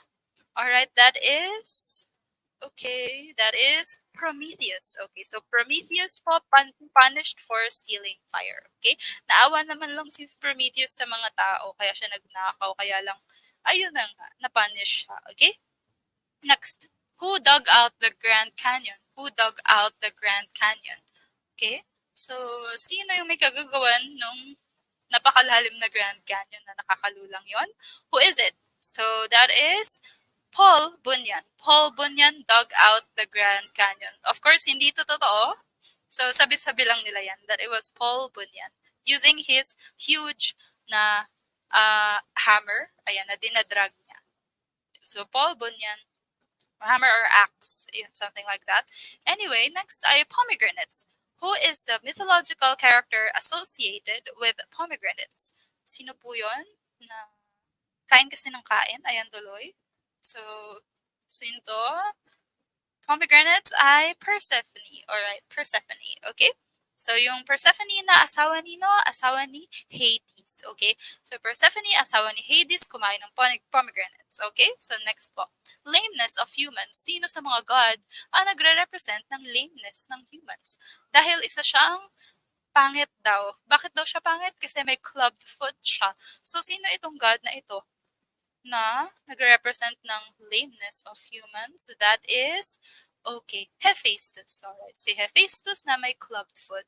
Alright, kaya ayaw sa kanya ng nanay niya at ginawa siyang hulog ng langit. Yan, si Hephaestus. Lameness of humans. Okay, next. Place for dead Norse heroes. Pag namatay ang isang Norse hero, saan siya pupunta? Okay, sa langit ba? Okay. So, saan daw pupunta ang isang dead Norse hero? Okay. Dead Norse hero, pupunta siya sa Valhalla. Okay, Valhalla. Alright, next. How many titans are there? How many titans are there? Okay, na ang war nila ay tinatawag na Titanomachy. Okay, how many titans are there? Alright, so, type nga. Since number lang naman to, pa-type nga ilan titans daw meron. Okay, there are 12 titans. Alright, next. Who is the author of Agamemnon? Sino ang author ng Agamemnon? Okay. Author ng Agamemnon, tandaan nyo ito kasi merong question na which of the following is not written by Sophocles? At ang sagot ay ito dahil ang author nun ay si Agamemnon. So, ano yon? Okay. So, that is Aeschylus. Okay? So, Aeschylus. Author nito ay si Agamemnon. So, pag ang tinanong ng board exam, alin dito ang hindi sinulat ni Sophocles, ang sagot nyo po ay Aeschylus. Okay? Alright. So, next po. Alright. So, punta naman tayo sa Greek-Roman deities. So, pakitranslate ng mga pangalan ng sumusunod. Okay? Zeus. Zeus. Si Zeus ay malaking god. Isa siyang biggest god. Therefore, ang translation niya ay isang malaking planeta. Then that is Jupiter. Okay, Jupiter. Alright, next is Gaia. Gaia. Parang, pag sinabi natin geothermal. Okay, so geology. Alright, so that is Earth, diba? So parang Terra. Parang terrarium. Parang terrestrial. Okay, diba? So Earth, Gaia, Terra. Okay, next. Poseidon. Alright. So, Poseidon na okay, ruler of the sea. So, the ruler of the sea, kulay blue siya. So, dapat ang planet niya ay kulay blue din. So, that is Neptune. Okay. So, Poseidon ay Neptune. Okay. Next ay Cronus. Okay. Cronus na may time. Okay. So, kapag merong time, may bilog, di ba? So, when we're talking about time, iniisip natin yung paikot. So, aling planet yung merong paikot? That is Saturn. Okay, Cronus, Saturn. Alright? So, next, Hera. Okay. So, Hera, ayan. Hera ay Juno. Okay, Juno. So, ang Juno ay hindi lalaki, siya ay si Hera. Okay, next ay Eros. Alright. So, ito yung popular sa TikTok no nakaraan. I give a second chance to Cupid. Alright, so that is Cupid. Eros ay Cupid. So, love, Eros, Cupid, love. So, that is it. Next, Hermes. Okay. So, Hermes ay... Alright. So, ito daw yung dahilan kung bakit siya tinawag na Hermes kasi pwede siyang dalahin kahit saan-saan. So, sino ba yung pagalagalang god? That is Mercury. Okay, Mercury. Okay? So, si Mercury ay hindi po medicine, please. Okay? So, next ay Artemis. Okay. So, Artemis. Sino po ang Artemis sa Roman deities? Okay? Artemis ay Diana. Okay. Artemis, Diana. Alright? So, next, Apollo. Alright. Apakadali. So, walang pinagbago. So, wag niyo po lagyan ng drug kasi baka may sagot niyo dun sa God of Medicine ay Mercury, hindi po yun Mercury, okay? So, yun po. Next ay Apollo rin. Alright. So, next ay Ares, okay? So, si Ares na kulay pulang magagalitin. So, Ares ay mainitin ng ulo, laging galit. Pulang-pula. Ayan. So, alin bang planet ang pulang-pula? Mars. Okay. So, Ares, Mars. Okay. Next, Athena. Alright. So, Athena. Yeah. So, Athena, ang counterpart niya po ay Minerva. Okay, Athena, Minerva. Alright, next, Hades. Alright, so madali lang din to. Shortcut nyo lang. So that is this. Okay? So, sana okay po kayo dyan. Sa Greek and Roman deities, minsan meron yung, what do you call this? Like logic na question. So, hindi na maliligwak. Okay? So that's it. Tandaan nyo lang yung characteristics ng planets, tandaan nyo yung characteristics ng gods na yon, and you're good. Kasi matatandaan nyo, may masasagot nyo na kung anong klaseng god sila. Masasagot nyo na kung ano yung counterpart nila, di ba, sa Roman. So maraming purpose yung alam nyo kung ano yung characteristics. Okay, so let's go. Alright. Next. Sino daw yung nag-roll up ng stone sa hill? Roll a stone up a hill. Sino ito? So, paulit-ulit siyang tinutulak niya yung bilog na stone up a hill. So, it's a never-ending cycle. That is, okay, Sisyphus. Okay, Sisyphus. Alright? So, next ay Musée de Beaux-Arts. Okay. Sino ang characters na feature sa Musée de Beaux-Arts? Okay. So, sino po ito? Yung isa doon, matigas ang ulo, kaya namatay. Alright. So, Musée de Beaux-Arts, that is Daedalus and Icarus. Okay, so siya po, si Icarus, yung matigas ang ulo na lumipad ng sobrang taas kahit sinabihan na wag lumipad. Okay, so, ayan, makulit.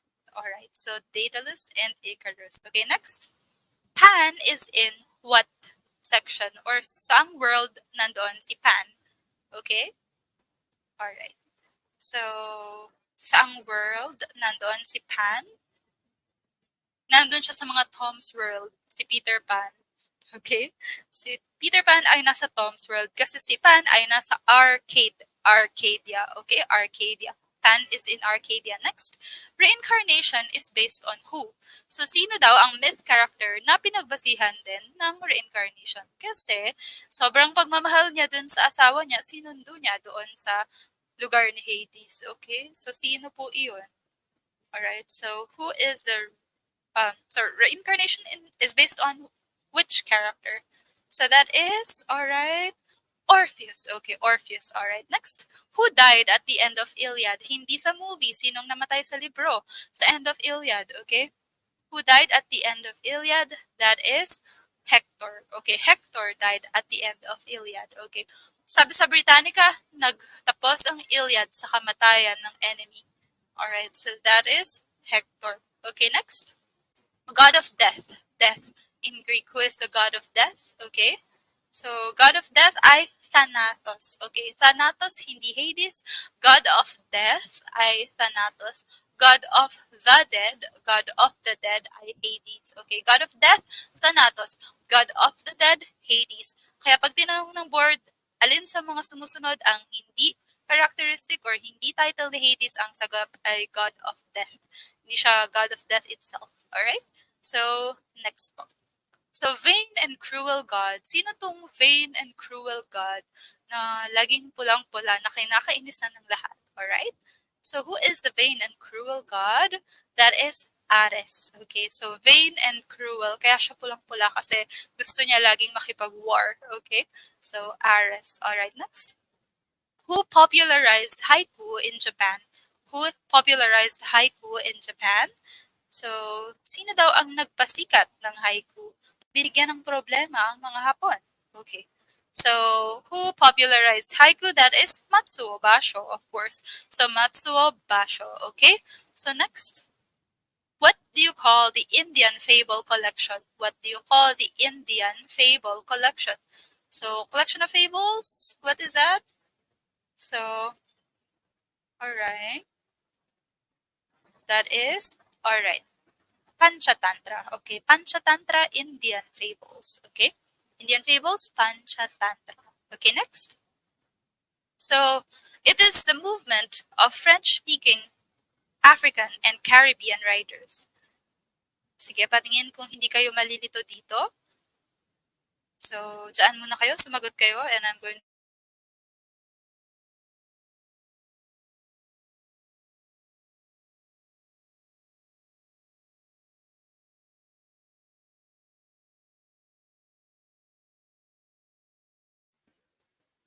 So, sino po yon? Or ano po yon? Anong klaseng movement yon? That is negritude. Okay. Pag African Caribbean, negritude. Pag New York naman po, that is New York City, that is Harlem Renaissance. Okay. Ano pang tanong sa Harlem Renaissance? Which of the following ay hindi daw genre or hindi gawa ni William Faulkner? So, ano ang hindi kay William Faulkner that is Harlem Renaissance? That is another question. Okay po ba? So, sana nare-refresh po yung mga pinag-aralan ng mga nakaraang buwan at mga pinaghirapan at pinagpuyatan. Okay, next po. Alright, let's go to authors and their pseudonyms. Okay? So, pakibigay po yung counterpart. Mark Twain. Okay. So, sino ulit si Mark Twain? Mark Twain ay Samuel Clemens. Mark Twain, Samuel Clemens. Okay, next one. George Orwell. George Orwell, Animal Farm. Sino po ito? 1984. So, 1984, ang book na pinagbasihan ng Big Brother na palabas. So, ang writer ay si George Orwell, na writer din ng Animal Farm, na ang totoong pangalan ay Eric Arthur Blair. Eric Arthur Blair. Okay. Parang tongue twister. Alright, next. Lewis Carroll. What is the name or real name of Lewis Carroll? So, Lewis Carroll, I see. Okay, Charles Ludwig Dodson. Charles Ludwig Dodson. So that is Lewis Carroll. Okay, next. O. Henry. Favorite ng board exam. Walang kamatayang O. Henry. So, please secure na this answer. Wag nyo nang imali. Sino ang O. Henry? That is William Sidney Porter. William Sidney Porter. Okay? So, next. Dr. Seuss, alright? So, Dr. Seuss, si Dr. Seuss ay Theodore Seuss Geisel. Theodore Seuss Geisel. Alright? So, next. George Eliot. Nawala ring kamatayang George Eliot. So, sino po si George Eliot? So, si George Eliot ay hindi lalaki sa totoong buhay. Ang pangalan niya po ay Mary Ann Evans. Mary Ann Evans ang George Eliot. Okay? So, next. J.K. Rowling, na writer ng Harry Potter. J.K. Rowling. Alright, ano daw yung J.K. ni J.K. Rowling? Okay? So, ano daw yun?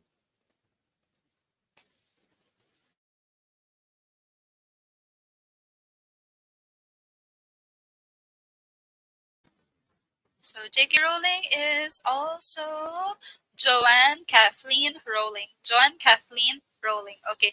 Currer Bell. Currer Bell.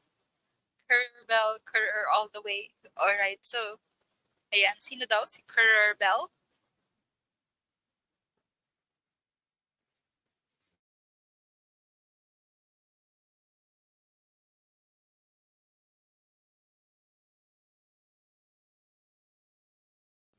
So, Currer Bell, basta yung may bell na yan, ay Bronte sisters.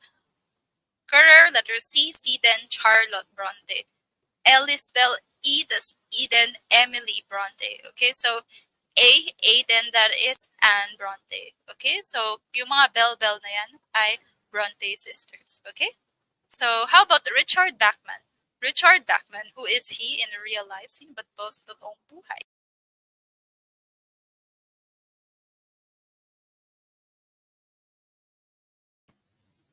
Who is Richard Bachman? In real life, sino talaga siya sa totoong buhay? Ang pangalan ni Richard Bachman ay Stephen King. Stephen King. Richard Bachman is Stephen King. Alright. So, next na po tayo.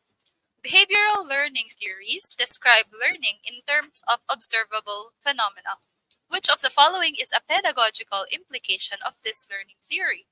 Okay, so basahin niyo muna po yung choices. Mag-restroom break lang po ako saglit. So, hold on. Sige lang po.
Alright, so ano na po yung sagot ng madlang people dito?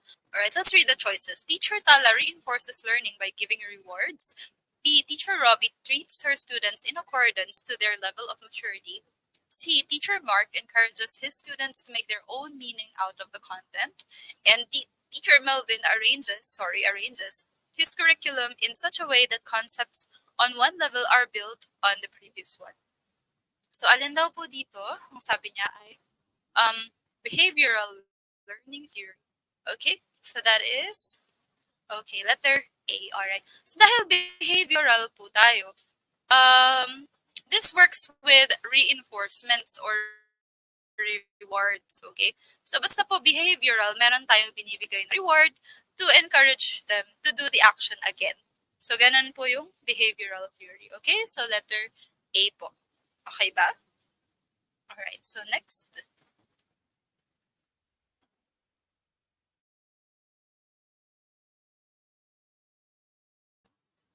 Which of the following is not a constructivist teaching scheme? Is it elicitation, restructuring ideas, applying new ideas, or modeling? Okay? So ano daw po yung hindi constructivist teaching scheme? So elicitation, restructuring ideas, applying new ideas, or modeling. Okay? So ano pong sagot niyo? Alright. So ano daw po ang sagot? Okay, letter D daw. How about the others? Okay, so the answer for this one ay letter D po, modeling. Okay, so elicitation, you're getting or drawing responses from them para sila mag-create sila, di ba? So constructivist. Restructure ideas, sila din mismo yung nagko-construct ulit. Yung applying new ideas para makapag-construct ulit sila ng bagong mga concepts. Okay? So, modeling ay hindi constructivist. Kasi ginagaya ka lang naman nila. Alright? So that is, alright, letter B. Okay? So next po. Which of the following is an example of lexical ambiguity? A. I saw bats. B. Insurance salesmen are frightening people. C. We should be discussing violence on the internet. Or D. I woke up in a new Bugatti. Okay, no, sorry. I woke up and saw ghosts. Alright? So, alin daw po yung lexical ambiguity? Alright? Sige po, answer. Alright. Yes. Okay. Alright, the answer is, sabi nila letter A daw. Tama kaya sila? Alright, so the answer ay letter A. Alright, so pag lexical ambiguity, it means that hindi sa structure ang problema. Pag lexical ambiguity, nasa word mismo yung ambiguity. So pag sinabi kong I saw bats, did I see baseball bats? Did I see actual flying bats? So anong klaseng bat kaya yung nakita ko? So that is lexical ambiguity. Nasa word mismo ang ambiguity. Okay? So letter A. Okay? So letter A. Alright, next po. What does the ostrich symbolize based on the poem Train Journey by Dennis Brutus? Children, workers, developers, or victims? Alright, so ano daw po yung meaning ng or symbolism ng ostrich based on the poem Train Journey by Dennis Brutus? Children, workers, developers, or victims? Okay, sige, ano po? Alright, so letter B. How about iba? So B daw. How about iba? Nagkonyo na ako. Alright. So, letter A daw, yung iba B. Alright. So, sabi ni Sir Ernest 2. Sorry.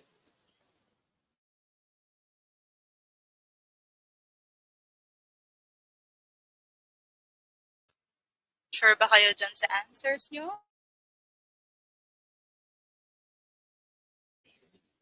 Answer po dito ay children. Okay, children. Alright. So, meron pong sources na ang sagot nila ay victims. Pero, why do I think it's not victims? Let's go back to that line. Sabi dito, along the miles of steel that span my land, threadbare children stand, knees ostrich bulbos on their reedy legs. Sabi niya, habang umaandar daw yung train, nakakita siya ng mga batang sobrang gusgusen, payat, ganyan. Sabi niya mukha na daw silang ostrich. Ano ba ibig sabihin ng ostrich bulbo? Yung bulbo kasi yung parang bulky na part ng katawan natin.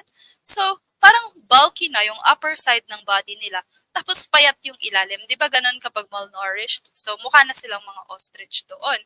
So, andin ba yung tinutukoy niya doon na ostrich? Ang tinutukoy niya ay yung children which was referred to dun sa previous na line. Alright?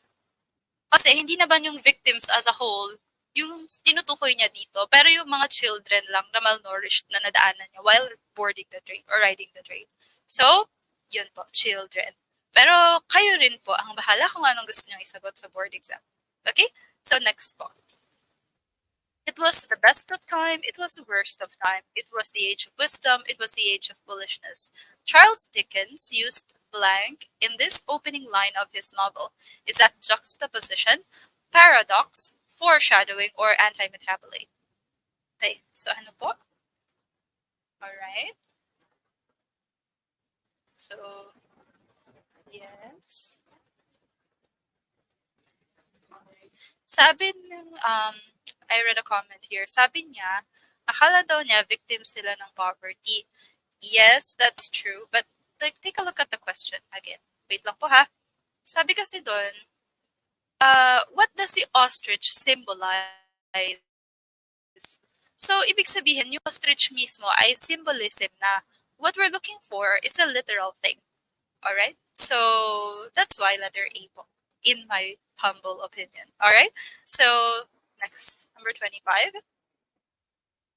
Okay, merong letter C, may A, may B. Kompleto na. Wala bang D? Alright? So, ano daw ang sagot natin dito? It was the best of time. It was the worst of time. It was the age of wisdom. It was the age of foolishness. So, ang answer po dito ay paradox. Paradox po, hindi just juxtaposition. Juxtaposition ay magkatabi lang sila, like night and day. So, yung contrasting effect niya, kasi halos magkatabi lang talaga sila. But, a lot of sources actually call this line paradoxical. Tulad nito, sabi sa Forbes magazine, Forbes website, I keep thinking about this perfectly paradoxical passage from one of the great literary masterpieces. Sabi doon, it was the best of time, it was the worst of time, it was the age of wisdom, it was the age of foolishness. So sabi sa Forbes, paradoxical daw po ang line na ito. So that is paradox. Okay po? Alright, so next po. Alright, so which of the following is considered a high status language? Dominant, mother tongue, majority, lingua franca. Okay. So, ano daw po ang sagot dito? Alright. Dominant language, mother language, majority language, lingua franca. Alright, C daw. So, may B, may C. Okay, B. Mother language, o iba D. Okay. So, iba-iba na rin sila. Alright, so the answer po for this one ay okay, majority. Majority language. Okay. If you read articles about high status, low status language, ang laging kakontra nitong high status language ay yung tinatawag nilang low status from the minority. Okay, so sabi nila, low status language daw po ang minority. So ano ang majority? It's a high status language. Also, here is your proof. Sabi po dito, in a multilingual society, the majority language is generally considered the high status language. Further, it says it is also called dominant or killer language or in contrast with minority. Pero kasi, kahit na merong dominant dun sa further part, bakit hindi dominant yung isasagot nyo? Kasi dominant can be defined in many ways. Pwede siyang dominant dahil mas maganda. Pwede yung dominant dahil mas maraming gumagamit. So, dominant is a broader term.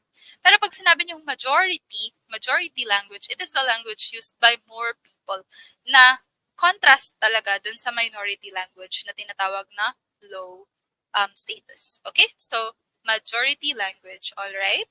Okay, majority. So next po. All right. One way of using existing symbols to represent the sounds of language is through a writing or through a process known as rebus writing, symbolic writing, alphabet writing, or syllabic writing. So ano po? Okay. Yes. So let us practice your testmanship. Okay, so sample.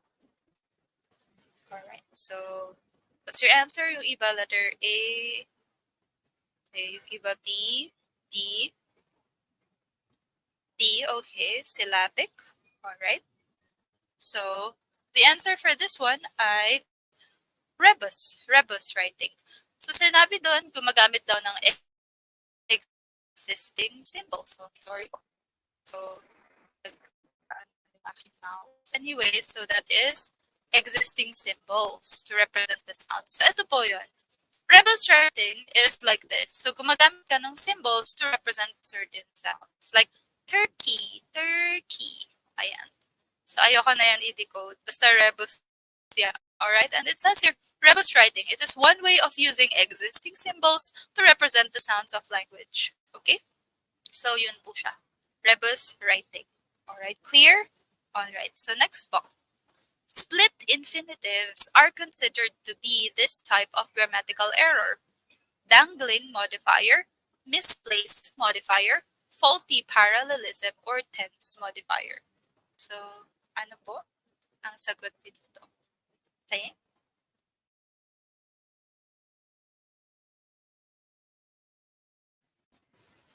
Is it dangling, misplaced, faulty, or tense? So, letter B daw, misplaced. How about the others? Number 28. So, letter B, misplaced. Merong C, faulty parallelism. Okay? So, ano kaya talaga? Right? The answer for this one ay misplaced modifier. Okay? So, verbatim, ito yung sabi niya, split infinitives are a specific type of misplaced modifier. Pero, bakit nga ba siya naging misplaced modifier? Ang split infinitive kasi, di ba, infinitive, tapos to, tsaka yung word. So, tulad nito, she decided to instantly quit her job. Pinaghiwalay niya yung to quit. Tapos nilagyan niya ng modifier sa gitna. Sabi dito, the correct way is to say, she decided to quit her job instantly. Alright? Kasi dapat magkadikit lang daw yung infinitives. Dapat hindi daw sila split. Ayaw pa nila mag-break. Okay? So, ganun daw yon. And paano nga ba nalalaman na misplaced yung modifier? Okay, so here we go. Alright. So, meron tayong una tinatawag na dangling modifier. A dangling modifier ay yung wala ka namang dinedescribe, nag-i-imagine ka lang ng dinedescribe mo, alright?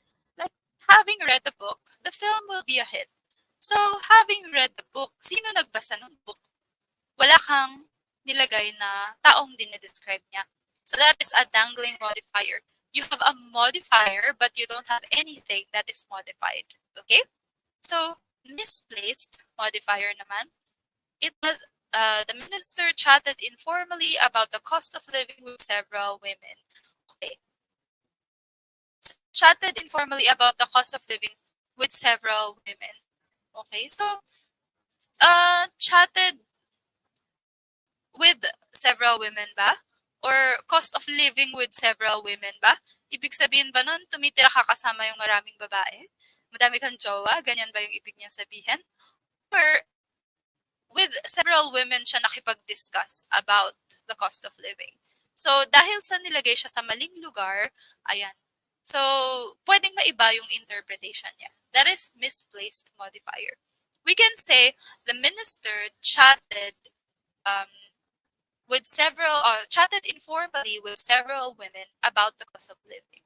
So, yun po yung tama. Etong with several women, dapat pagkatapos nito, chatted informally with. Alright? So, ganyan po siya. Misplaced modifier. Squinting modifier naman, hindi mo malaman kung ano ba talagang dinedescribe niya. Like, post offices are open on Sundays only in the country. So, open on Sundays only in the country. On Sundays. Alright. So, sorry. Are open on Sundays only in the country. Alright, so Sundays ba in that country? Sundays only in the country? Or open on Saturday? Saturday pala, ano bang binabasa ko? Alright? So, basta squinting modifier, yung dalawang katabi niya, pwedeng dinedescribe niya parehas. Squinting, nasa gitna siya. Okay? And thus is faulty parallelism na hindi po pantay. Tulad na po, I like swimming, which is a gerund, better than to dive, which is an infinitive. So, faulty parallelism, halimbawa, gerund yung ginamit mo, tapos sa kabila ay infinitive, o kaya past, tapos sa susunod yung ginamit mo na present, so ganun yung faulty parallelism. So, hindi parallel yung ginamit mong words. Okay, so sana clear po ito. Alright? Yes. Okay, so okay ba tayo? Alright. Clear ba yun? May kausap pa ba ako? Yes? Okay. Alright. So next ay number 29. This aims to establish the link between function and form. The activity should highlight the situation where the form is commonly used. Building confidence, contextualized practice, personalizing language, or building awareness of the social use of language. Okay. So, sagot nga po. Alright. Okay. Marites ang mga lalaki, sabi ni Sir Ernest. Okay. I think so.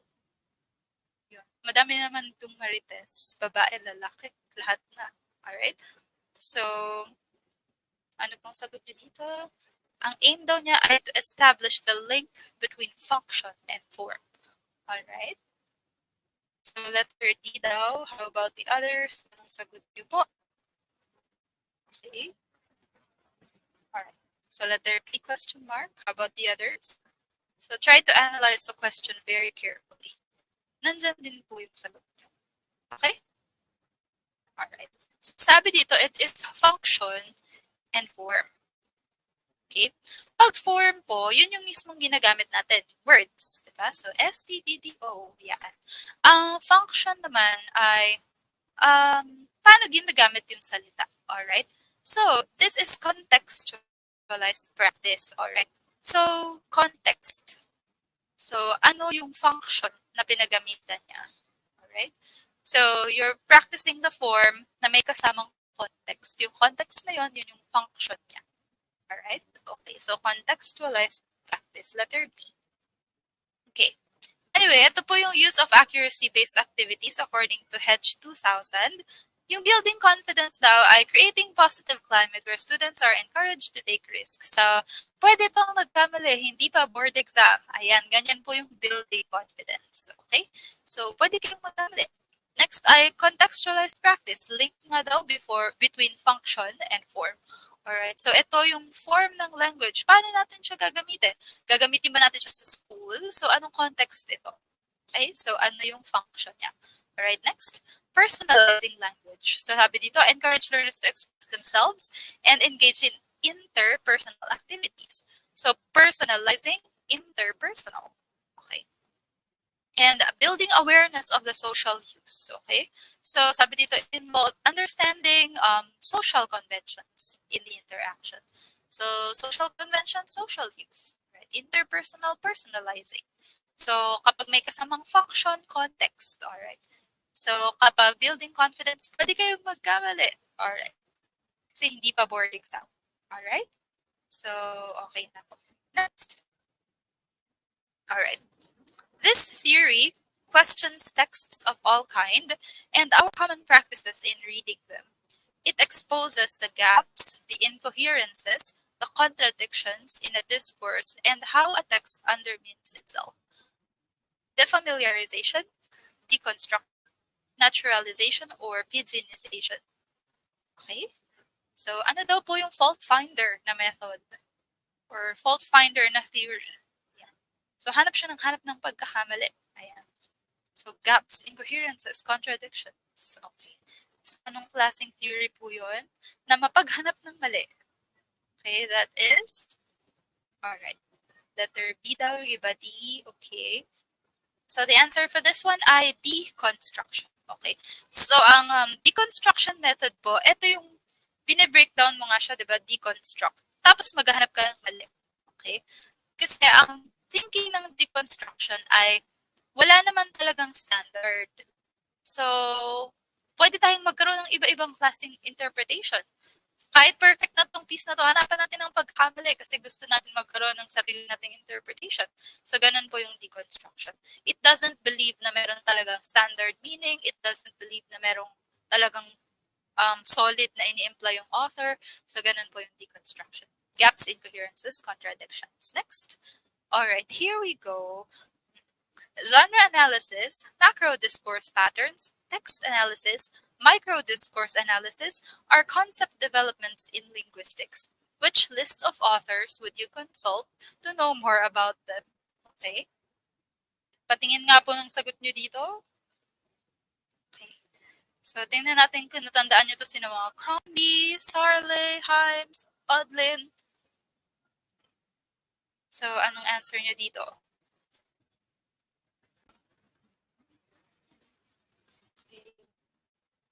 Alright, letter A daw.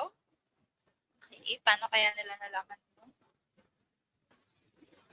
Okay, yung iba C. A question mark. Crombie discourse. Okay. Alright, so that's good. Alright.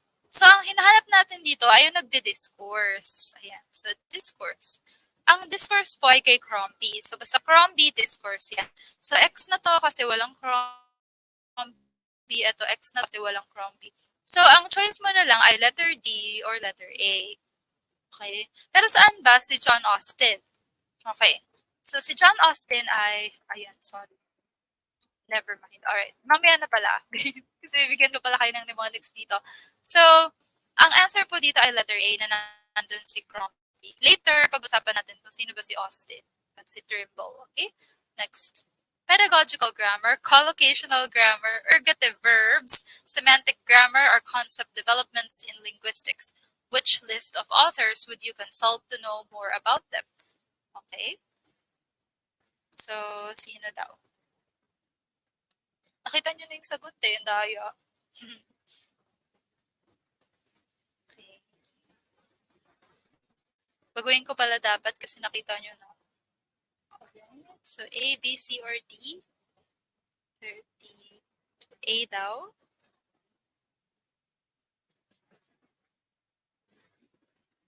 Okay. So, alin pa? Alright. So, letter C, letter A. Okay. Alright.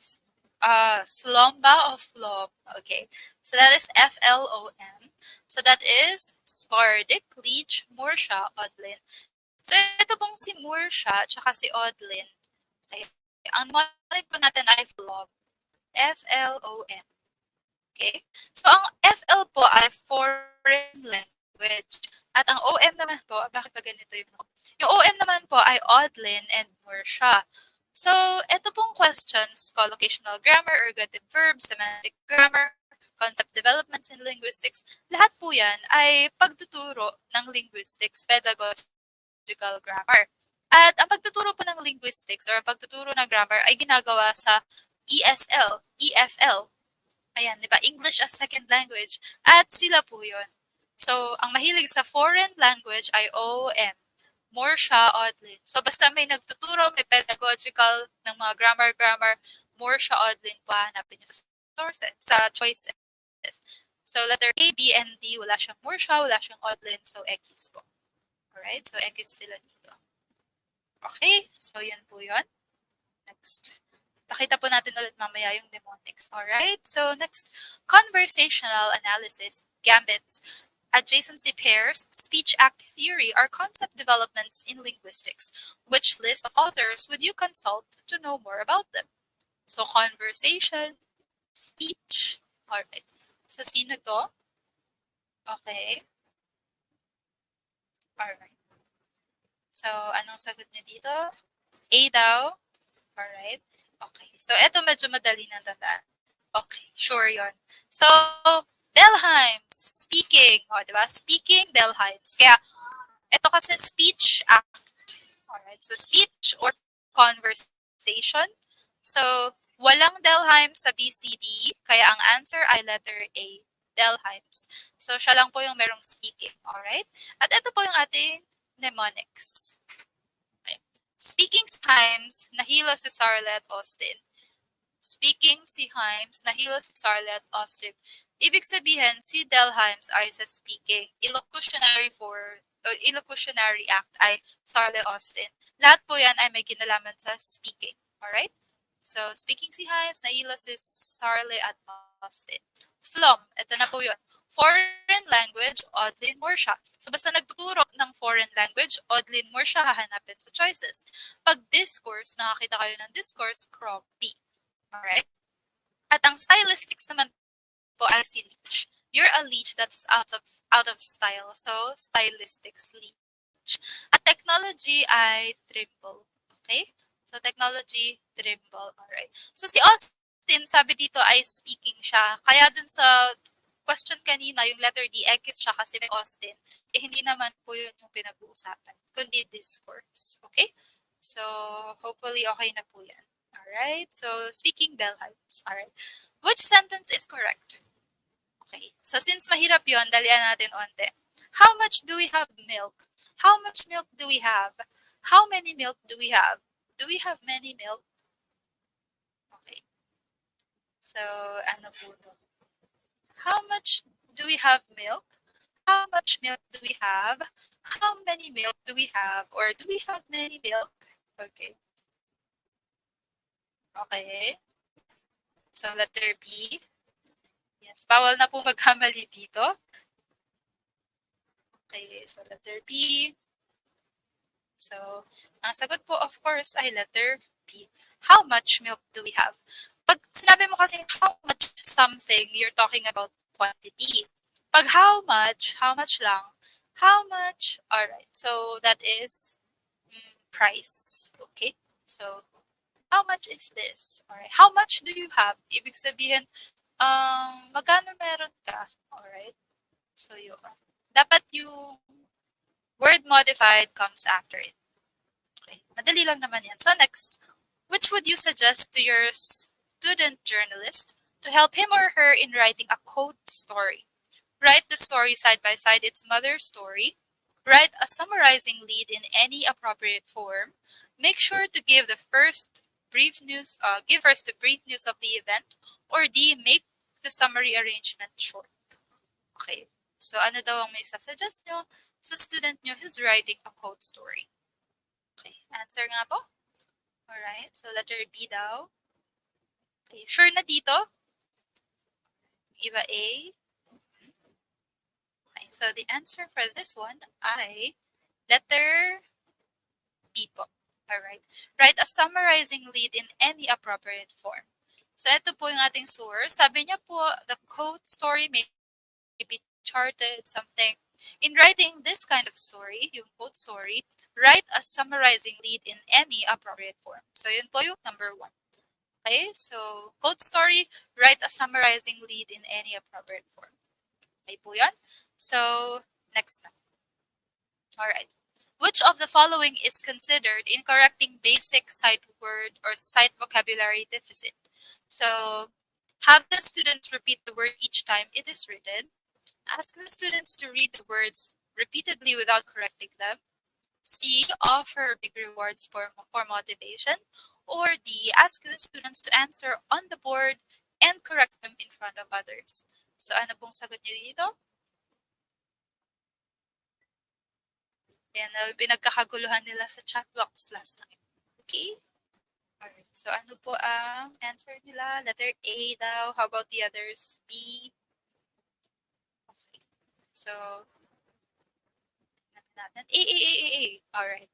So, yun, ang sagot po dito ay letter A. Okay. So, bakit mali yung letter B? Without correcting. So, hindi na sila matututo. Big rewards. This is not necessary. Okay. Okay. At D, correct them in front of others. So, that's wrong. Okay? So, repeat lang every time it is written. Okay, kasi basic sight vocabulary. Okay, so ALM method muna. Okay, next po. Which of the following instructions exemplifies the application of content-based approach to language teaching? A. Use mind maps to activate background knowledge. B. Use a text on the presidents of the Philippines through history to teach past tense of verbs. C. Dimming the lights in the classroom and playing classical music. D. Giving mnemonics for the class to easily remember the order of adjectives. Okay? Sige, ano pong sagot nyo dito sa 37? Okay. Ano daw ang content-based approach? So, letter A daw. 37. Okay. Alright. So, letter A daw. Merong B. Okay. So, ang answer po dito ay letter B po. Alright. Ang sabi niya, content-based approach. So, maghahanap po kayo ng content. Sa AI mind maps, this is just a strategy. Yung C, hindi rin po siya content. It's just part of making the learning experience more fun. Sa D naman, ang mnemonics po ay hindi content. It's also a strategy. So letter B, using a text on the presidents of the Philippines. Ito po yung content. Alright? So meron ka talagang pinapresent o ginagamit.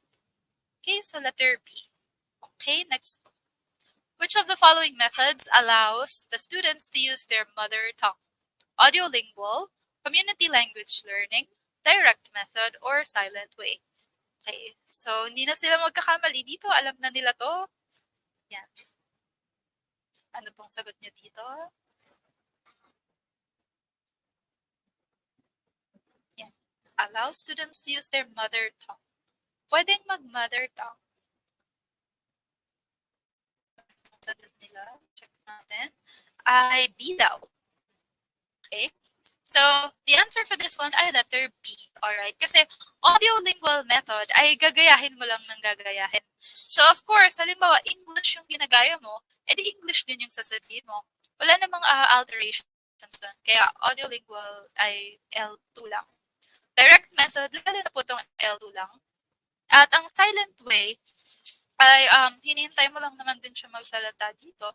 Pero ang cuisiner rods pala ang ginagamit ng silent way. So, dahil ginagamit lang naman niya yung rods as a guide, hindi na niya kailangan magsalita ng language niya. Kasi parang reading lang din naman siya, di ba? So, this is wrong then. Answer I, letter B, community language learning. Okay, so pwede silang mag-Tagalog sa CLL. Next. Cognitive-based, directed reading thinking activity, humanistic technique ay alin? Natural approach, bottom-up text processing, community language learning, or information gap tasks. So ano daw po ang humanistic technique? Alright, so which technique is humanistic? Right, letter C daw. Okay, how about the others? Letter C. C. Okay. Alright, that's good. So, letter C po. Sabi natin kanina, humanistic ay overall. Yung gusto nating ma-develop. So, natural approach, di ba, maghihintay ka lang magsalita sila. So, this is hindi siya overall. Bottom up, so, from the text, so magbabasa lang sila ng magbabasa. Kukuha ng input galing sa libro, so mind lang ang gumagana. And information gap task. So, fill in the blank lang naman yan. Kaya, wala na silang ibang madedevelop kundi thinking lang. So, X po yan. Community language, pwede silang makipag-interact. So, may development ng socialization and other factors. Okay? Okay. So, next po. What does the poem below imply about love? Well, now you forget me, if little by little you stop loving me. Do not look for me. I shall stop loving you little by little, for I shall already have forgotten you, if suddenly. By Pablo Neruda. So, is it morning, moving on, pessimistic, or dismal? Okay? Ano pong sagot nyo sa number 40? Alright. Letter B daw, moving on. Kayo ba naka-move on na ba kayo sa mga jowa nyo? Na iniwanan kayo? Pakita nyo sa kanila ngayon what you got, di ba? Biglang top notcher ka sa board exam. Gulatin mo yung mga hindi naniniwala sa'yo. Di ba? Okay? So the answer for this one, I'm moving on. Okay? Sabi niya, okay. Do not look for me. I shall stop loving you. Okay? So little by little, I already have forgotten you. So that is moving on. Okay? Hindi na kita mahal, sabi niya. So naka-move on na siya. Sana ikaw rin. Alright? Next po. Are you ready for another drill break? Okay. Alright.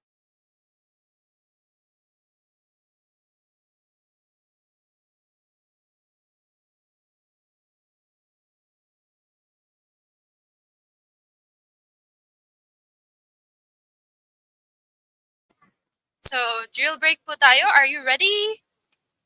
Okay. For this one, we will have teaching of macro skills. Okay. So, tingnan natin kung naaalala pa. Kinds of questions. Kapag daw ang question mo, I know what you're going to say. So, tinatanong kita, alam ko na yung sagot, tinatest lang kita kung nangangaliwa ka ba. Alright? So, what is this kind of question? I know what you're going to say. Alright? So, that is, okay, that is display. Okay, display question. Alam ko na kung anong sasabihin mo. Tinetest lang kita kung tunay ba. Alright? Kung display lang ba yung pinapakita mo sa akin. Okay, next. I don't know what you're going to say. Hindi ko talaga alam, kaya ako nagtatanong. So, what is that kind of question? Alright, what is the kind of question na I don't know what you're going to say? Okay. So, that is, alright, referential. Okay. So, referential, I don't know. Kaya nagtatanong ako para malaman ko. Okay? So, yes po. Alright. Display daw tayo po. Ang layo nung display sa referential, ah. Okay. So, referential. Alright, next. Skills versus strategy. So, sabihin nyo lang, skill ba to o strategy? Metacognitive awareness, is that a skill or strategy? Metacognitive awareness. Alright. Skill or strategy? Dali time. Alright? Alright. So, alin daw? Metacognitive awareness. Okay, that is a strategy. Okay? Strategy. Next, cognitive awareness or learn. So, skill or strategy. Alright. So, of course, pag hindi strategy, edi skill. So, cognitive awareness, skill. Pag metacognitive, strategy. Okay. So, what is the heart of reading? Teachers, what is the heart of reading? Na napaka-importante din pagdating sa board exam. Heart of reading is comprehension. Alright, so comprehension is the heart of reading. Next, for cognitivists, errors are what? So for a cognitivist, errors are what? Okay? So, kung cognitivist ako, para sa akin, ano ang error? Errors are welcome. Okay, that's good. Next, language assessment tasks. Parroting. Pag parroting, may ginagaya, so that is imitative. Okay?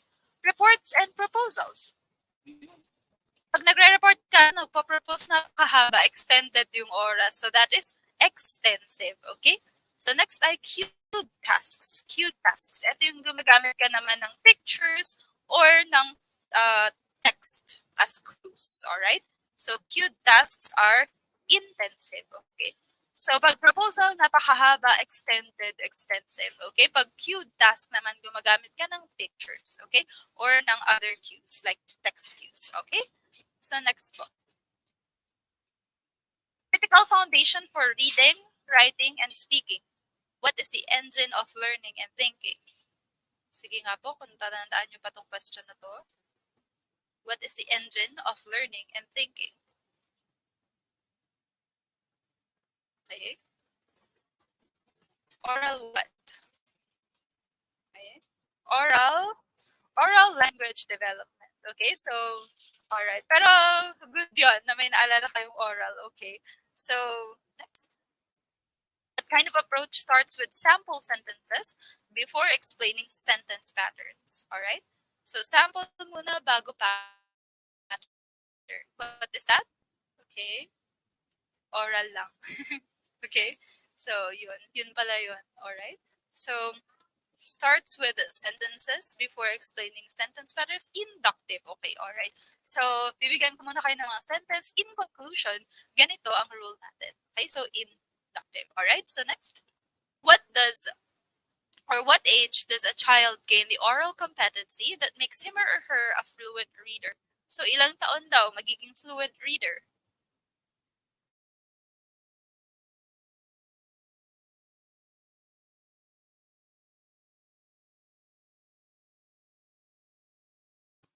Okay, so about 8 years old. Okay, so about 8 years old. Next.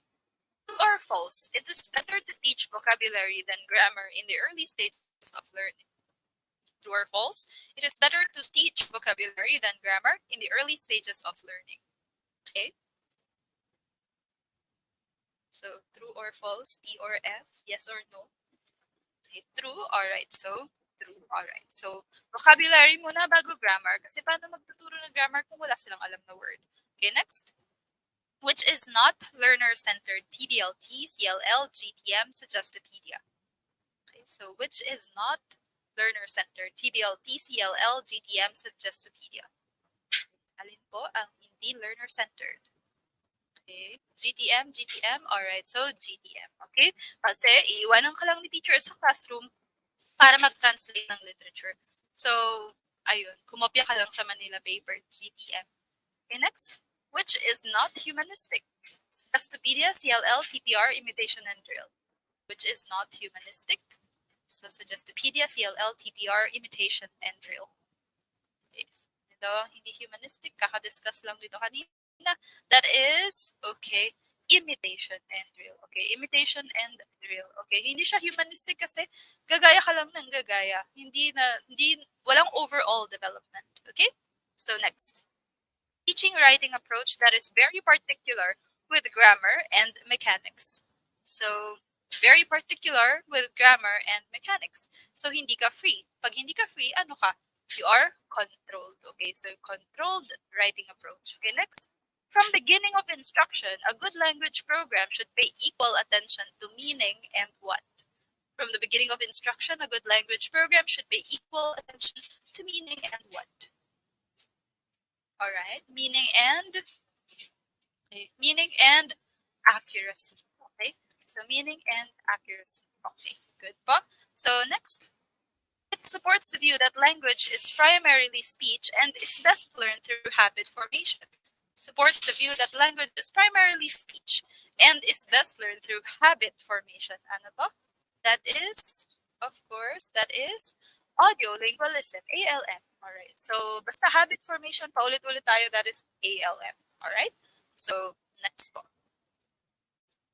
Okay, the following statements characterize ESP in the context of language teaching except what?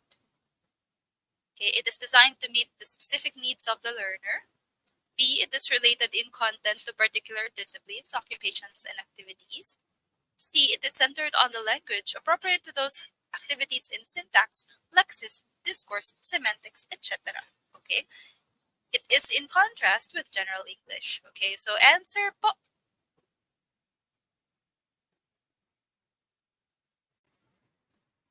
Sige po, sagot muna kayo ulit.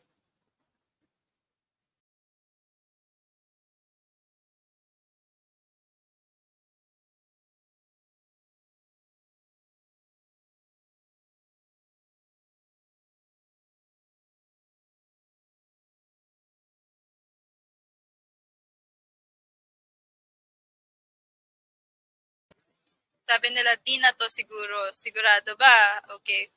So, siguro sabi nila sa board exam, puro C yung sagot, gawin ko kayang D yung sunod. Okay. The answer for this one ay letter C, power of C. Ayan. So, sabi dito, hindi ESP. Okay, so ESP is very specific. Kung ano lang ang kailangan niya matutunan, yun lang ang ituturo mo. So, halimbawa, si China ay may business trip kasama ang AFAM next week. So, kailangan niya matutunan yung English na gagamitin niya sa business trip niya. So, ang English for specified purposes, yung English lang na yun ang ituturo mo. Hindi mo na kailangan daanan lahat yung syntax, lexis, discourse, semantics, etc. Okay? So, kung ano lang yung kailangan niyang matutunan. Yes, except po. Alright. Except. Alright. Okay? So, next po. Alright. What is the classification of the morpheme in each of the following linguistic data? Invert, covert, subvert, divert. Alright? Grammatical bound morpheme, lexical free morpheme, lexical bound morpheme, grammatical free morpheme. Okay? Ayan, except. Ayan, except. Power of except. Ayan. Kung kayo meron kayong power of C, si BPT may power of except. Power of not. Ayan. Okay?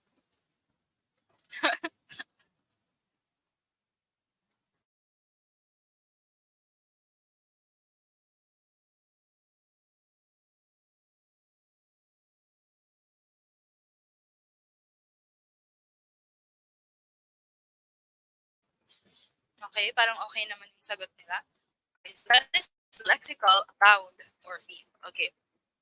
So, hindi naman siya ginagamit sa sentence. So, this grammar has nothing to do with it. So, ang itatanong lang ay free ba or bound? Ang common point nilang apat ay ang vert. Vert, vert, vert.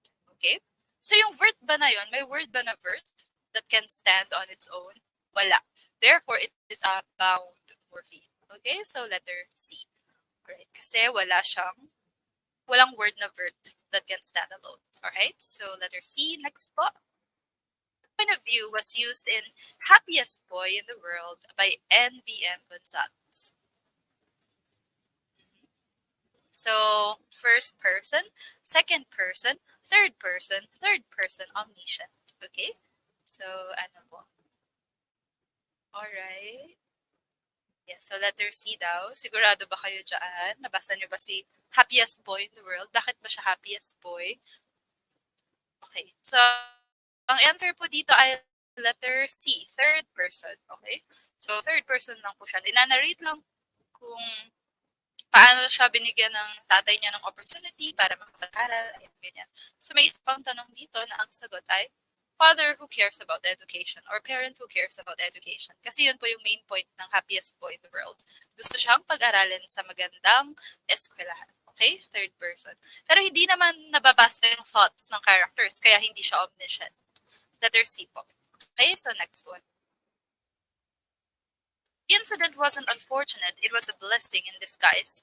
The type of error is verbosity, dangling modifier, run on, or misplaced modifier. Okay?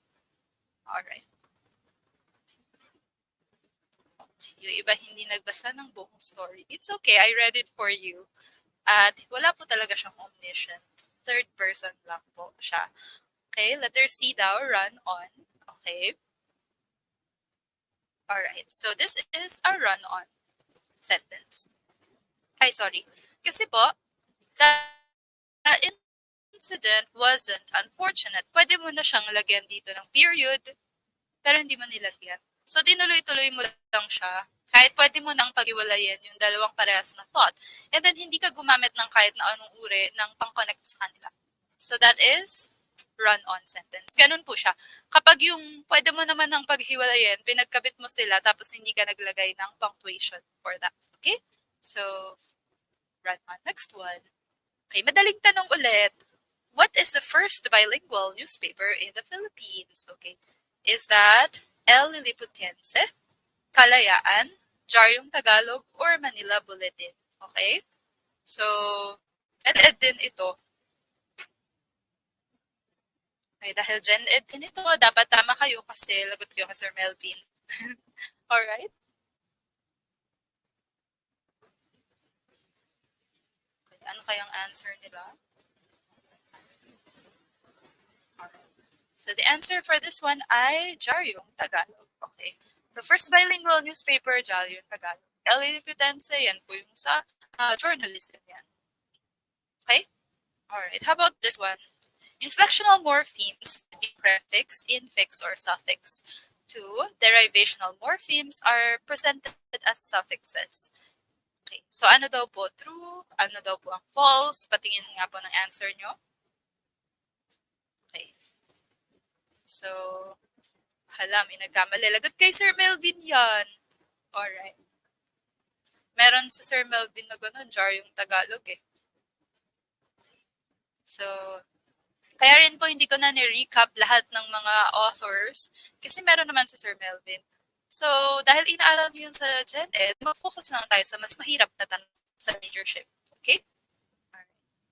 So, dapat nanonood din kayo kay Sir Melvin. Balance lang. Okay, so anong sagot nyo? Ang sagot po ay both statements are false. Okay. Kapag wala kayong idea kasi hindi nyo naman alam ang ruling about this, what did I say? Kumuha kayo ng example. Ano ba ang inflectional morpheme? So, di ba, S, ES, ayan. So, EN, ayan, ganyan. At nakalagay sila sa dulo ng word like foxes. Alright, boxes. Alright, tomatoes. Alright? Kaya hindi sila pwedeng prefix, hindi rin sila infix. Okay, so puro sila suffix kasi lahat lang naman ng it lang naman sila at lahat sila ay suffix. Derivational morphemes are presented as suffixes. Okay. So, lahat ba ng derivational morphemes ay suffix? Hindi po sila lahat suffix. How about unfamiliar? Okay? So, pwede siyang prefix. Like unfamiliar. Okay? So, that is letter D. Okay na po? So, letter D. Next. The domain of language that an individual acquires from 1 to 2 years is first language, second language, BICS, or CALP. Sige nga po, anong sagot niyo dito? Na-discuss na natin yung BICS at saka CALP. Alam niyo naman po kung ano ang L1 at L2, so what is your answer? Okay, letter A daw, first language. How about the others? Okay. A daw, sige. Majority ay letter A, pero may sumasagot din ang BICS. Okay. So, ang answer for this one po ay first language. Okay. Bakit hindi BICS? Kasi 1 to 2 years old. Alright. Ang 1 to 2 years old ba, learn language for interaction. Hindi po naglo-learn ng language ang 1 to 2-year-old for interaction. Ginagamit po nila ito to get what they need for survival. Okay? So, hindi po ito everyday conversation nila. So, ang natututunan pa lang nila doon ay first language pa lang nila. So, hindi pa yung language para makipag-chismisan, para makipag-maritesan sa kapitbahay nila. Hindi pa po bigs. Okay? So, letter A. Alright. Majority of you got it correctly. So, very good po. Okay, sige. So, next one, 48. Which of the following sentences uses a correct zeugma? Alright, she wore a smile and a pink dress. She ran out of the room and out of patience. The teacher gave the students an activity and a test. D, the child slept well and awoke early. Okay, so ano daw po yung tamang zeugma? Alright, B daw. Okay, how about the others? Sige nga, patingin nga ng inyong terms, okay, and how familiar you are with it. Okay, so letter A daw. Letter B. Sige po. Lahatin na natin sila para masaya. Okay? Yes. So that is letter A. Alright. So ito po yung may math. So ginawa ko to sa GC ng merong math and I'm gonna show you how to do it. Okay. Alright. So, sorry, my camera needs to restart. Okay. Yan. So, ang math po nito ay 2 times A. Yan. Ganyan po yung pattern ng suma. 2 times A plus B. Okay. Yung, etong wore na nasa labas, distribute mo siya, wore a smile, wore a pink dress. Okay. Parang ito, 2 times A tapos 2 times B. Ganyan siya. Kapag kasi ito, run out of the room, okay, and out of patience. Okay, so, alright. Run out pala to, of the room. Tapos ito, out ulit. So, madodoble na siya. Okay, so X din yan. Yung letter C, the teacher gave the students an activity and a test. So, magkasama po ito. Parang A, B. 2 times AB. Ayan, hindi siya A plus B. Okay? So, gave the students an activity and a test. collectively. Ito kasing smile at pink dress ay magkahiwalay po yan. And D, slept well. Okay, slept wala naman po siyang may distribute mo sa well, tapos iba na dito, kaya mali din po ito. Alright, so sorry na po sa may math ng konti. Alright, so ganyan po yung Zugma. Yung isang component, dapat may distribute mo siya equally into the two others. Parang ganun po siya. Wore a smile and wore a pink dress. Okay? So ganun po siya. Okay na po ba? So, yes po, letter A. Okay, next po.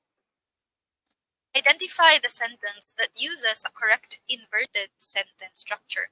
A. Teacher Donna will come to the party if she is invited. Kaya invite niyo si Ma'am Donna.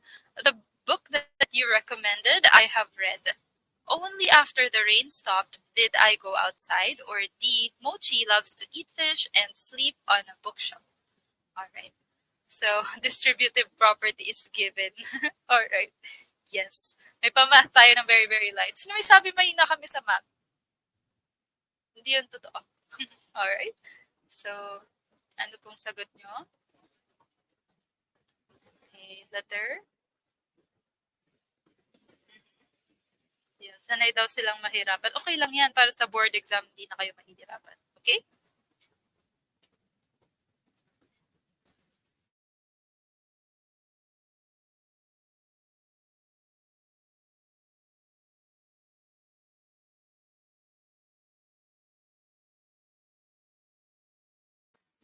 Okay po, the answer for this one ay letter C. Okay? So, para malaman nyo kung totoo ba siyang inverted, una sa lahat, ang inverted po kasi ay nauuna po yung verb bago ang subject.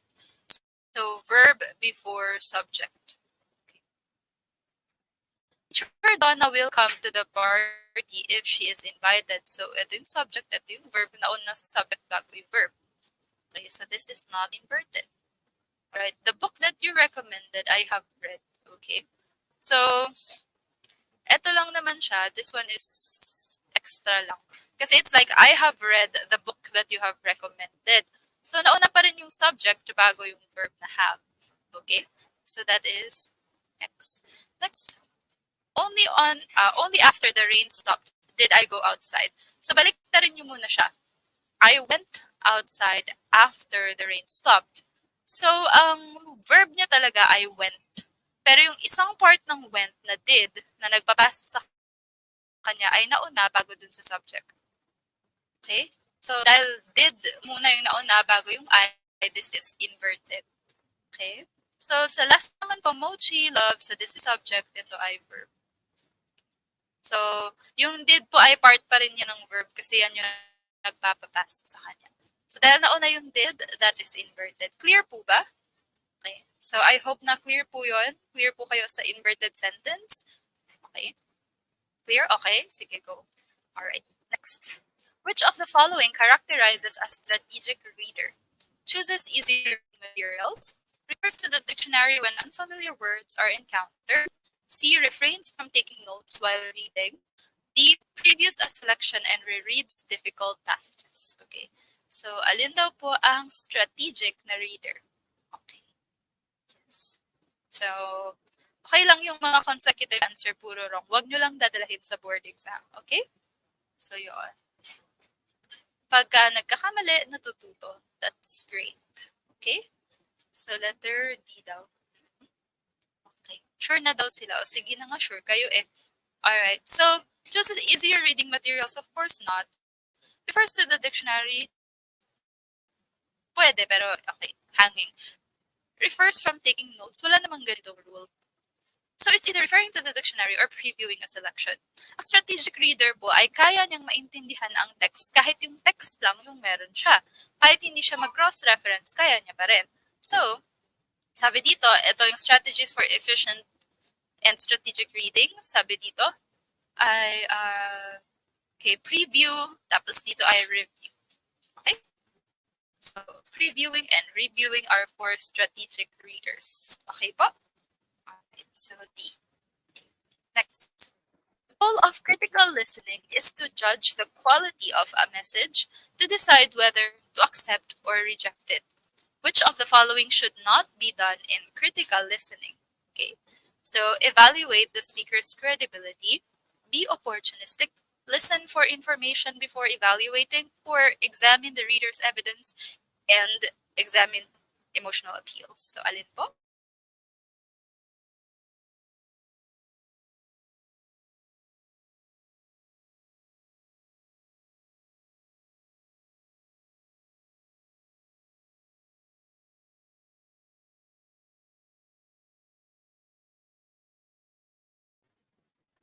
Ayan, ligwak ang taong bayan. So, ang sagot po dito ay evaluate the speaker's credibility. Ayan, nakalimutan ko ilagay yung screenshot for this one. But it's letter A. Ang be opportunistic po dito is not a negative thing. It means that use the opportunity para makakuha ka ng as many information as possible. It's like make the most out of the moment. So, hindi po negative yung be opportunistic dito. So, ang letter A po ay wrong because ang sabi po dito ay judge the quality of a message. So, message po ang pinag-uusapan natin. Hindi po importante kung sino yung speaker. So, kung tama, fact-based yung binibigay niyang information, kahit na sino pa yung speaker, it's okay. So, ganun po yung critical listening. Alright? So, letter A. Next. So, are you a Filipino? Yes, I am. Oh, so you must be a nurse. This is an example of extension, referent, stereotype, or prototype.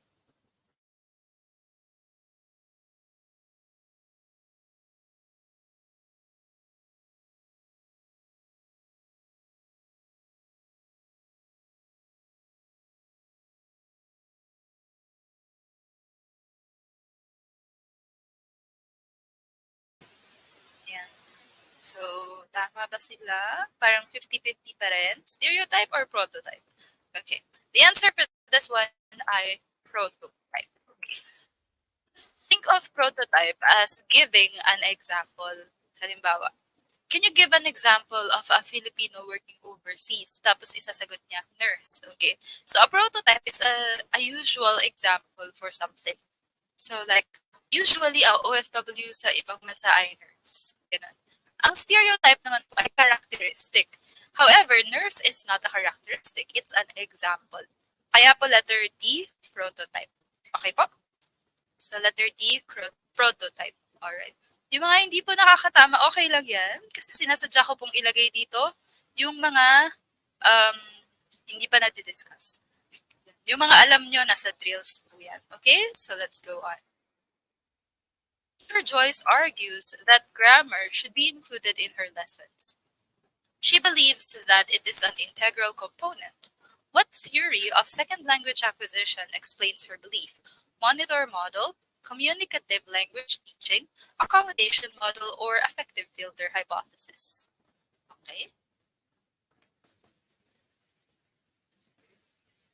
Alright, so ano po ang sagot nyo dito? Monitor, CLP, accommodation, affective filter. There's C daw, iba D, okay. A, B, C, D. So, yes. Okay, ang answer po dito ay monitor model. Okay. So, bakit po importante ang grammar sa monitor model? Di ba po na-discuss natin na ang monitor model ay yung you are correcting yourself. Alright, so if you're correcting your own grammar, you should be aware of the grammar. And that's why it is very important. Okay? So, yeah.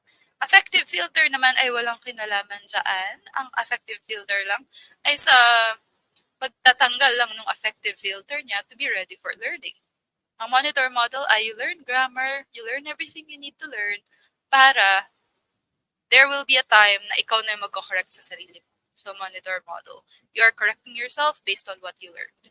At to learn it, it should be included in her lessons. Okay? So, letter A. Okay? So, letter A yun. 54. Which of the following is not an example of situational irony? Oedipus fled Corinth, death of Acrisius in the hands of Perseus, abduction of Helen, or quest to expose Laius's murderer. Okay? So, ayan. Ano pong sagot nyo? Abduction of Helen. O Helen of Troy na nagmamaganda. Okay, so ano po yung sagot nyo? Letter C daw. How about the others? Okay, letter C. May D. Okay. So, ang answer po dito ay letter C. So, wala naman pong situational irony sa abduction of Helen. However, for the others, ito po. So, Oedipus tries so hard to avoid yung oracle's prediction. Kaya lang, ganun pa rin siya. That's why he never returned to Corinth. Pero ang nangyari pa rin ay nangyari pa din yung iniiwasan niya. So that is situational irony. Pagdating naman kay Perseus, ganun din po. Concept of irony daw ay, so yun, Perseus, ayan, who was the king of Argos, so would be killed by his grandson. So yun din po, irony din.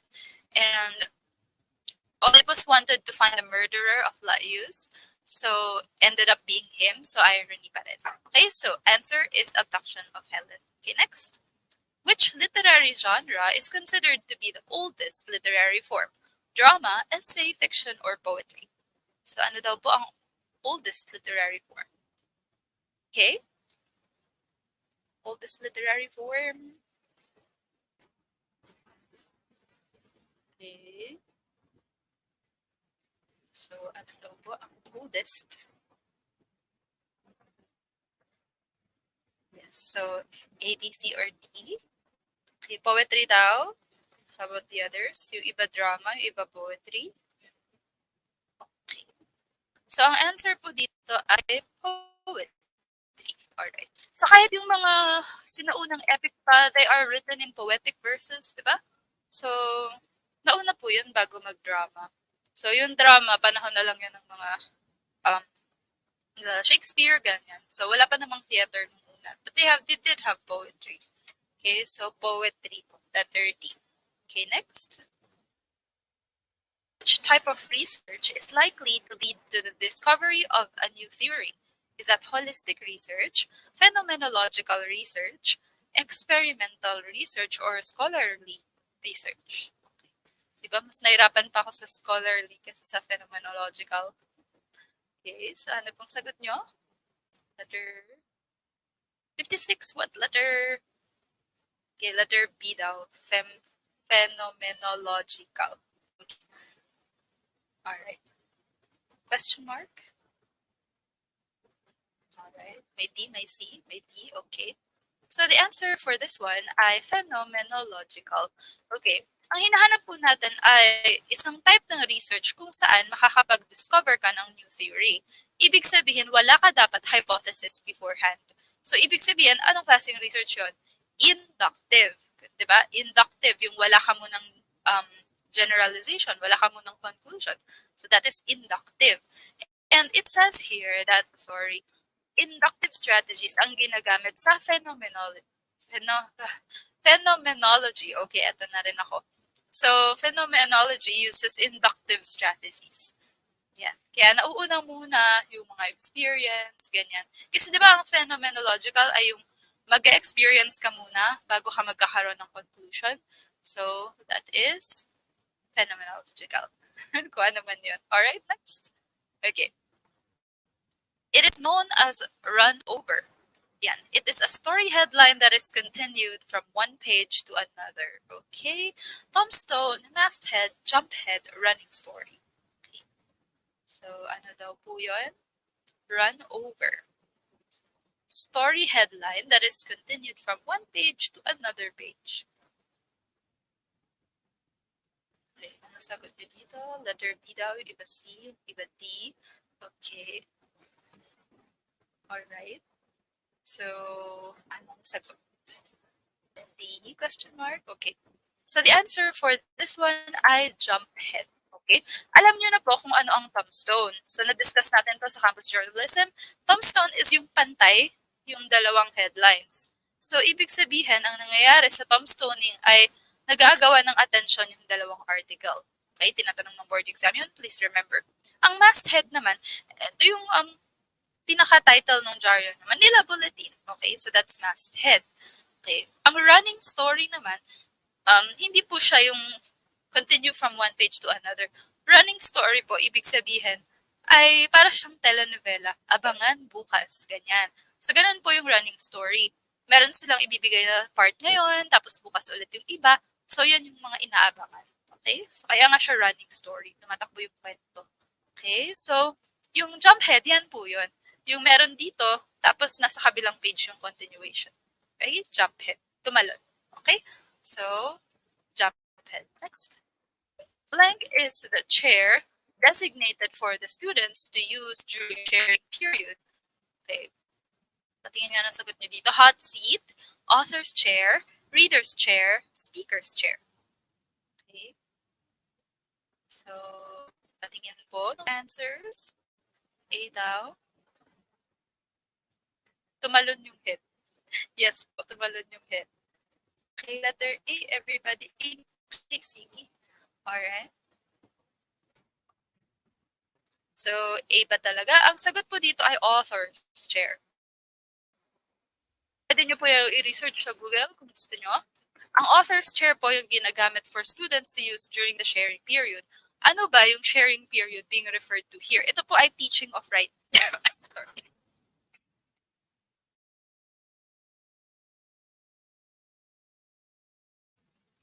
Wait lang po.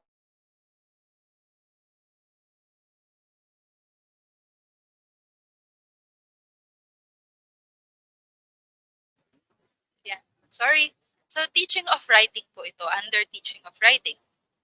So, after magsulat ng isang student ng kwento, i-share niya yung sarili niyang work to the rest of the class. Uupo siya dun sa chair na yon na tinatawag na author's chair. So, ganun po siya. Okay? So, author's chair po yun. Tinatawag siyang author's chair dahil sila mismo yung nagsulat ng story na i-share nila sa iba. Okay? Alright. Okay, so yun po. Pwede nyo po ito i-Google if you are skeptical. Meron po yan sa Google. Okay? So, next po. What is a word or phrase preceding or following a name describing a literary character? Hubris, epigram, epithet, hamartia. So, ano po yun?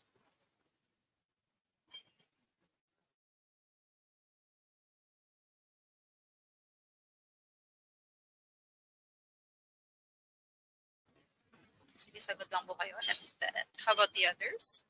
Familiar ba ang term ito?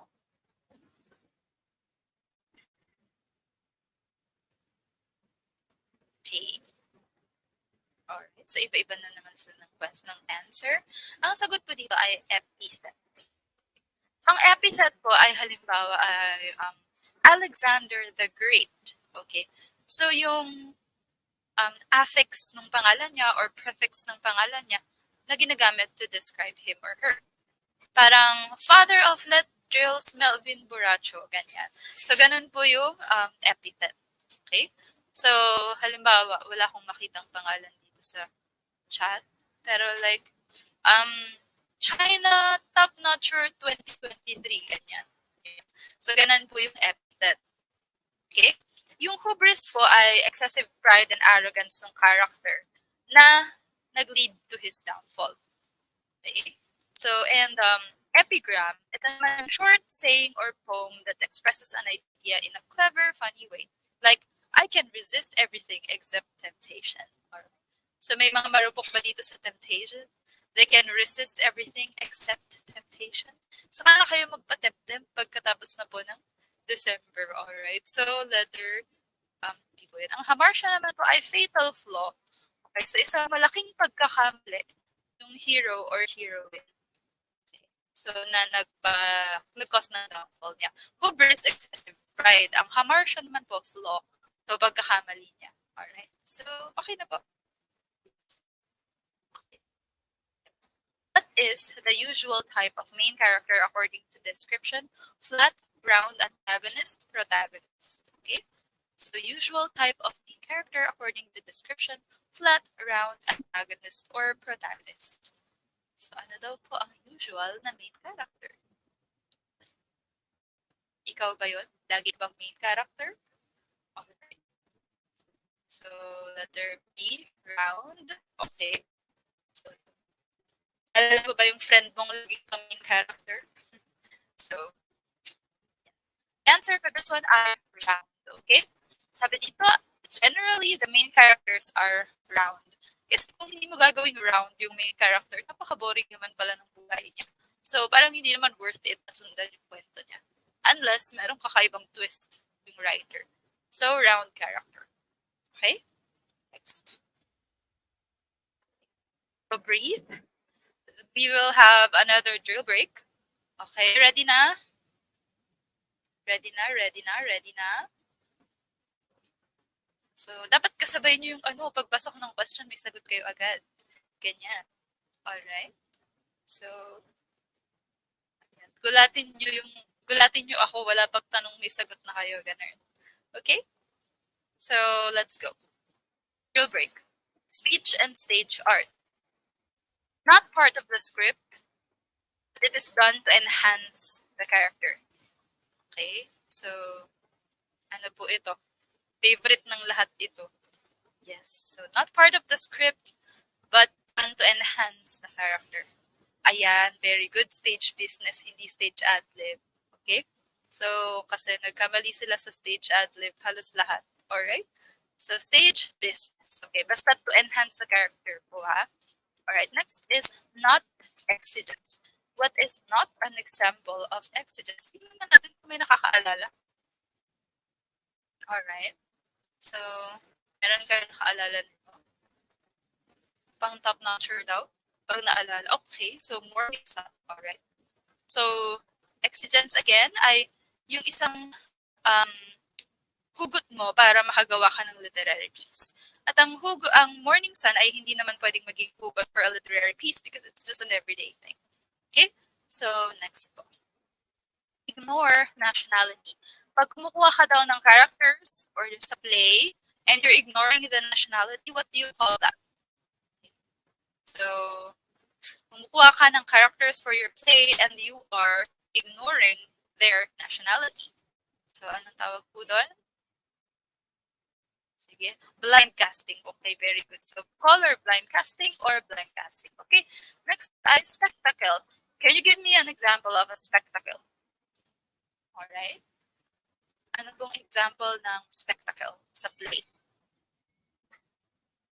Okay, example ng spectacle ay set. Okay, set or stage. So, ang spectacle ay anything na nakikita mo sa stage kasama yung actors. Okay, next. Example of crossing the fourth wall. So, yeah. Example of crossing the fourth wall. Okay. So, ano example nun? Crossing the fourth wall. Shakespeare. Sige, malapit na. Pinoy Henyo. Ayan. Actors aside to the audience. Ayan. So, basta kinakausap niyo yung audience, that is crossing the fourth wall. So, fourth wall yung parang barrier between you, the actor, and the audience. So, crossing fourth wall pag involved ang audience. Okay, next up. Thespian. Thespian means what? What do we mean thespian? So, what is a thespian? Okay. A thespian is an actor. Okay, that's good. So, ngayon pa naman po tayo sa canons of rhetoric. Okay. Canons of rhetoric po yung isasagot. Coming up with materials. So, anong stage yung coming up with materials para sa play? Okay, so coming up with materials ay that is invention. Okay, invention. All right, next. Arranging ideas. Arranging ideas. So, arranging pa lang. That is disposition. Okay, disposition. All right. So, arranging disposition. Okay. So, next, delivery or language. Okay. So, alam na nila kung saan patungo ito. Okay. So, letter, ano ba yung sunod sa D? Okay. Delivery ng language is elocution. Okay, elocution ay delivery ng language. Next ay learn the presentation. I-master mo daw si presentation. Okay, so para i-master mo siya, you have to memorize. So that is memory. Okay, and then last is how you deliver the presentation. So nandun ka na mismo at i-deliver mo na siya. So that is pronunciation. Okay, so ang monitor natin ay idem. Okay? So, idampi mo ang, ano ba? Ang labi mo sa cheek ng nanay mo. Yan. Kasi sweet ka. So, idampi. Alright? So, okay. Hope that's clear. Next. Campus journalism. Okay? So, number one ay broken column carried to the extreme. So, ano daw po yun? Broken column carried to the extreme. So, broken column yung organized siya, pero masyado siyang pinalala. So, ano siyang klaseng arrangement? That is circus makeup. Okay? Circus makeup. Next, two or more headlines on the same level. Two or more headlines on the same level. Ano po yun? Okay? Two or more headlines on the same level. Okay? So, that is tombstoning. Tombstoning. Okay? So, tombstoning. Next, narrative of human life. What is a narrative of human life? Sa mga parts ng paper, which is a narrative of human life. Okay? So, that is, right? Pag kinwento mo yung breakup mo ng jowa niyo, saan mo ilalagay na part? That is a paper. Okay? Next, names of writers. Saan nilalagay ang names of writers, especially sa isang news? So, saan nilalagay ang pangalan ng writers sa news? That is in the byline, okay? So, all right. English majors, top 1 to 10 sa board exam by, okay, Melvin Buracho. Ganyan. Okay? Next. Sensationalized journalism. Okay, so pang favorite din ng English majors. Sensationalized journalism. Exaggerated journalism. Ano pong tawag doon? That is yellow journalism. Dahil po ito kay yellow kid or yellow baby, yellow kid. Alright? So next. Braver, bolder, fiercer. Alright. So basta magkakasunod, short at striking statements. That is what? It is a staccato, okay? So, pagka ginamit siya sa lead, ang tawag sa kanya, staccato lead, okay? So, next. Important news that affects everyone, okay? Like, suspended ang board exam ng September 2023. Itutuloy na lang daw ito sa March 2024. Okay, so anong klaseng news daw yun? Alright, so that is hard news. Okay, kasi extend hanggang March pa kayo magre-review. Ayan. So next, newsman's sixth sense. Alright? So yung parang babae sense ng sixth man. Yung newsman. Okay? So, madali siya makahanap ng news. Alright? That is called a nose for news. Okay? Nose for news. Madali niya maamoy yung news. Okay? So, kapag, halimbawa, nandito lang ako sa campus, tapos meron ako biglang nakita na pwede kong i-feature right then on the spot, ang tawag po doon ay spot news. Okay? So kapag meron akong news na nakita ngayon na pwede kong isulat ngayon din, so that is spot news. Parang on the spot news. Okay? So spot news. Next. True or false? Playing up the dominant point is acceptable in news writing. Playing up the dominant point is acceptable in news writing. True or false? Okay. Marites for news. Yan, nose for news. Okay? Paano kapag yung Marites nyo si Dumbledore, wala siyang nose? Ayan. So, true. Okay, true. So, okay lang mag-play up ng dominant point, ibig sabihin binabago mo lang yung angle. Halimbawa, entertainment writer ka, umattend ka ng sauna, anong i-feature mo?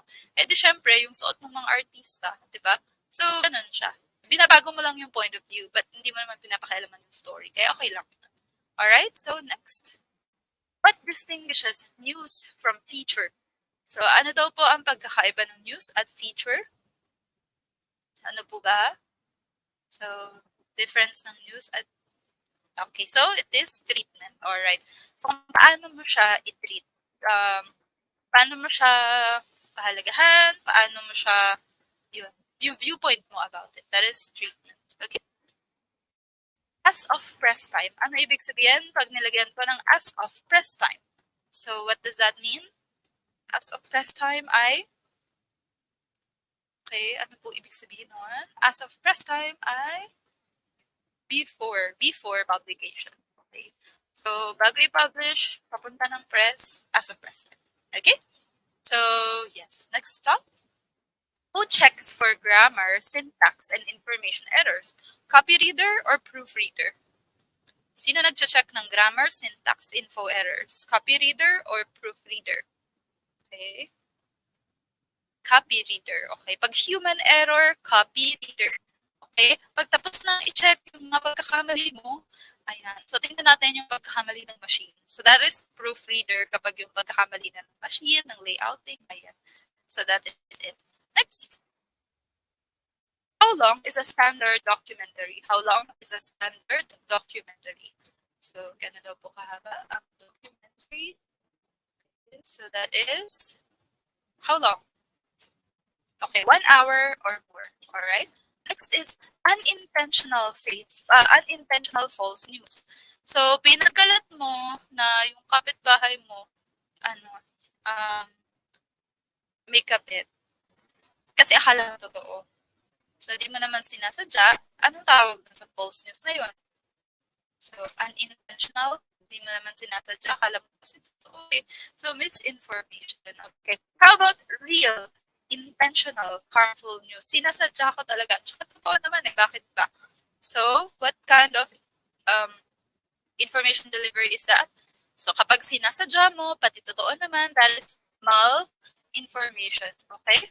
So, next ay false, harmful news. So, nag-effort ka talagang gumawa ng kwento at magtahi-tahi ng kwento na kinalat mo rin sinadya mo kasi masyado kang bitter dahil inagaw niya yung jowa mo. Anong klaseng news yon? That is disinformation. Okay? So, paano naman kung false info? Pero ang nag-release nito, halimbawa, kunyari ABS-CBN or Inquirer, ayan. So, false info presented as news. So, akala mo, information siya, tapos mali pala. That is fake news. Okay? So, pag sa inyo galing, baka hindi naman fake news ang tawag. Kasi parang hindi naman kayo newscasters. Alright, so next. Alright. What problem in dialogue may be encountered when an author uses detailed eulogy in the wake of an accomplished man? Dialect problem, inappropriate language, long speech, lack of verisimilitude. Alright, so ano raw po yung problem na mag-occur sa ganitong case?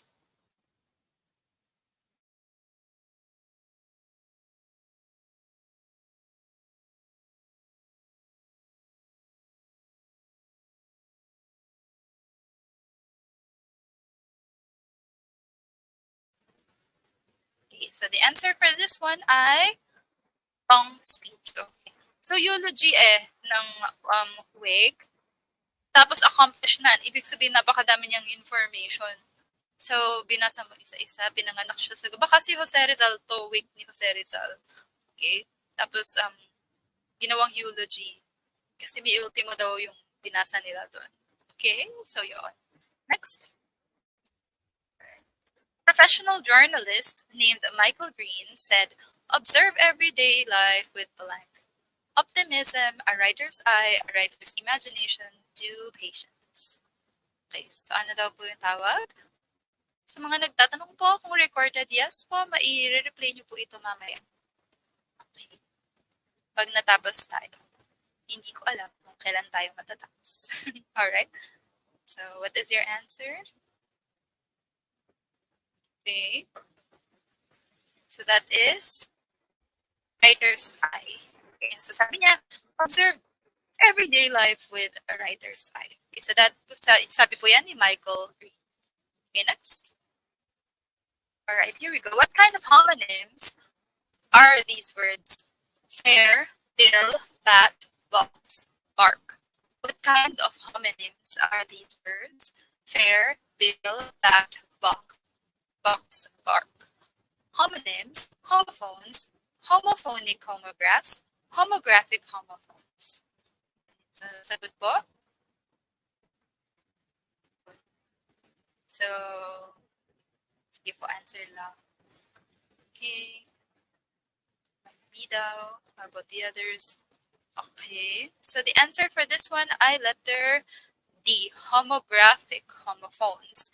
Kasi po, itong fair, kapag meron pang isang word na fair, F-A-I-R, Parehas po sila ng spelling, parehas pa din sila ng pronunciation. So, ibig sabihin, they are homographs and they are homophones too. Parang pag bark. So, pag meron pang isang bark, di ba, homonyms, homographs. So, that is homographic homophones. So, bakit hindi homophonic homographs? Because there is no such thing. Alright, so meron lang po tayo ito. Homographic homophones. Words that look and sound the same. Alright, so pag homograph siya, tas homonym din siya, that is homographic homophone. Tandaan nyo na lang po, GP, homographic muna bago phones. Okay? So GP. Alright? Next. Which is true about complements. Okay? So these are nouns or verbs that appear before the direct object and describe it. B. These are nouns or adjectives that appear before the direct object and describe it. C. These are nouns or adjectives that appear after the direct object and describe it. D. These are nouns or adverbs that appear before the direct object and describe it. Okay? Alright. Yes, so ano po yun? Ano pong sagot nyo? Letter C daw. After the direct object. Okay. How about the others? Okay. So C, D. Alright. 50-50. Yes. So the answer for this one I have letter C. Okay. After the direct object. Okay. So, ano ba ang alam niyong complement? We have like subjective complement. Okay? So, subjective complement. Wait a minute. Titingnan ko kung makakapag-type. I cannot. Anyway, so yung subjective complement, halimbawa, the teacher, okay, wait lang. So yung nagde-describe din dun sa object. Okay? So, ayun. The fourth grade teacher is like Miss Lori, who is like kind, ganyan. So, meron siyang direct object. Okay? So, after ng direct object na yun, meron pang nagde-describe dun sa direct object. Okay? Miss Lori. Ano yung pan-describe kay Miss Lori? That is kind. So, it is after the direct object. Miss Lori, who is kind. Okay? Tapos dinadescribe back niya. Alright? So, that is letter C. Kapag hindi po alam or ang rule, so please make your own sentences. So, pag dito, kapag hindi nyo alam kung paano nyo ito gagawin, try nyo po magsulat ng sentence. Lagyan nyo ng direct object, tapos meron pang nagde-describe sa direct object. Objective complement. Okay? So, yung objective complement, lagi po yung after the direct object. Diba? STVDOOC. So, objective complement after. Okay? So, yes, letter C. Next. Okay. So, war is an example of a tautology, tautophony, epiphora, or repetition. So, war is an example of tautology, tautophony, epiphora, or repetition. Okay, sige. Sagot muna po kayo dyan.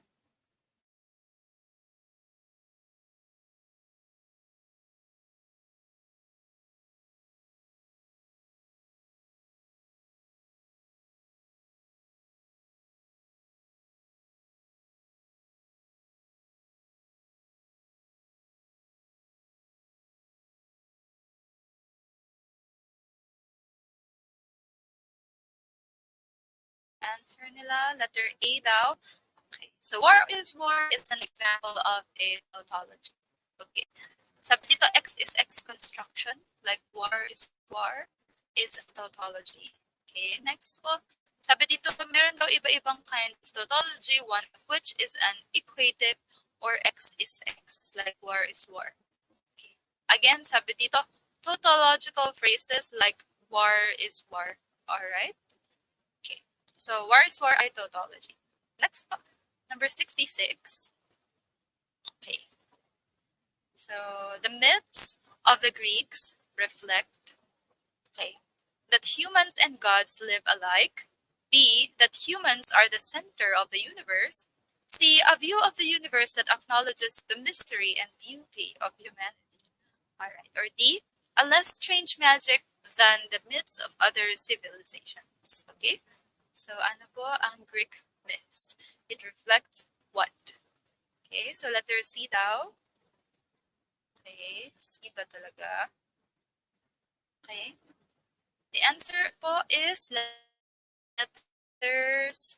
Okay. So a view of the universe that acknowledges the mystery and beauty of humanity. Okay, ito po ay isang verbatim na statement from Hamilton. So, ito pong si Hamilton ay writer ng mga mythology books. Tapos ayan, sinabi niya yan na reflect a view of the universe that acknowledges the mystery and beauty of humanity. So, verbatim niya pong sinabi. Therefore, it's letter C. Okay, next. Which macro skill involves putting sentences together in connected discourse, but the main focus is basic communicability, speaking, writing, viewing, reading. O yan, nalibaliktad ko na siya. Okay. So ano daw pong macro skill yon? Putting sentences together, but the main focus is basic communicability. Okay. So, ano pong answer nyo? B, A. How about the others?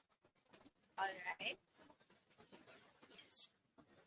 Okay, so ang sagot po ay writing. Okay, writing. Alright. Nalit sila. Speaking, ma'am, or writing? Okay, it is writing po. Okay, so writing. Act of putting sentences together in connected discourse, but the main focus is on basic communication writing. And if you would, yes, if you would see yung pyramid ni Edgar Dale, di ba kapag nagbabasa tayo, that is also very basic. So, yun. Mas basic ang writing pati kesa sa speaking. Ayan. So, that is, alright, writing. Okay, ito po yung proof. It is basic communicability. Next. Right. Crystal received her paper with a mark 5 before the sentence, "We will pass the lead." Okay? What does the teacher want her to do? Insert 5 spaces, move 5 spaces to the left, use 5 single spaces, or indent 5 spaces. So, ano daw pong ibig sabihin ng number 5? Answer ba nila yun? Okay. So, answer ba nila yun ni Prof? Okay. So, letter D daw.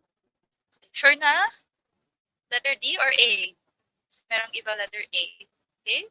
So, the answer letter D. Indent 5 spaces. So, ito po yun. Okay. Indent 5 spaces. May malaking number 5 before it. Okay? So, we shall be, so, indent ka ng 5. Okay? So, next one. What thematic structure is used in the sentence, "Well scrutinized the exam was"? Fronting of the predicator, fronting of object or complement, fronting of pronominal, or fronting of time or place adjunct. Alright, so patingin nga. Ano daw ang thematic structure nito?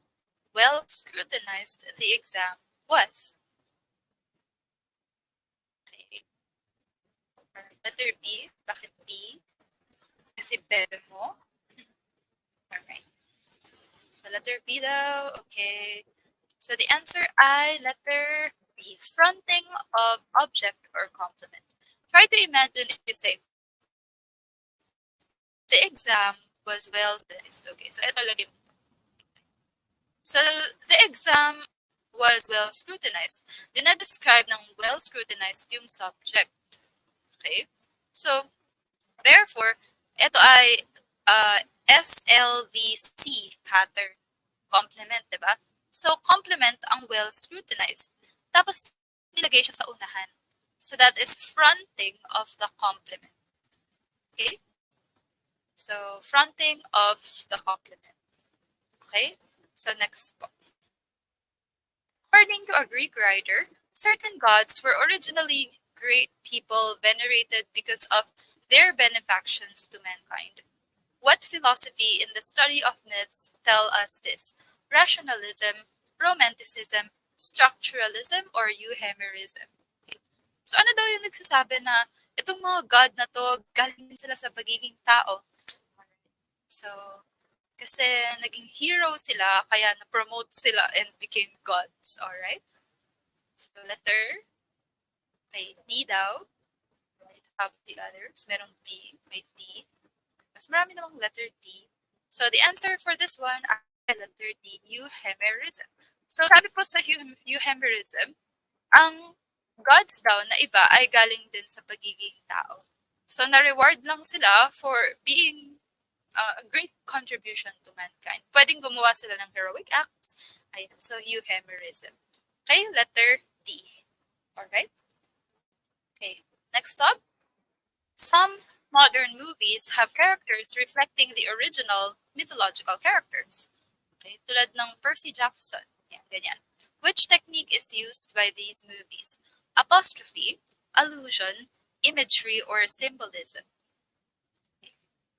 So, meron daw modern movies, gumagamit sila ng reference dun sa mga naunang mythological characters or original myth characters. Okay, symbolism ba? Okay. So, meron B, may C. The answer for this one ay allusion. Okay. So, di ba pagka sinabi mo na Shakespeare is a literary titan. So, that is an allusion because you're mentioning someone that is very popular. So, ganun din po pagdating sa movies.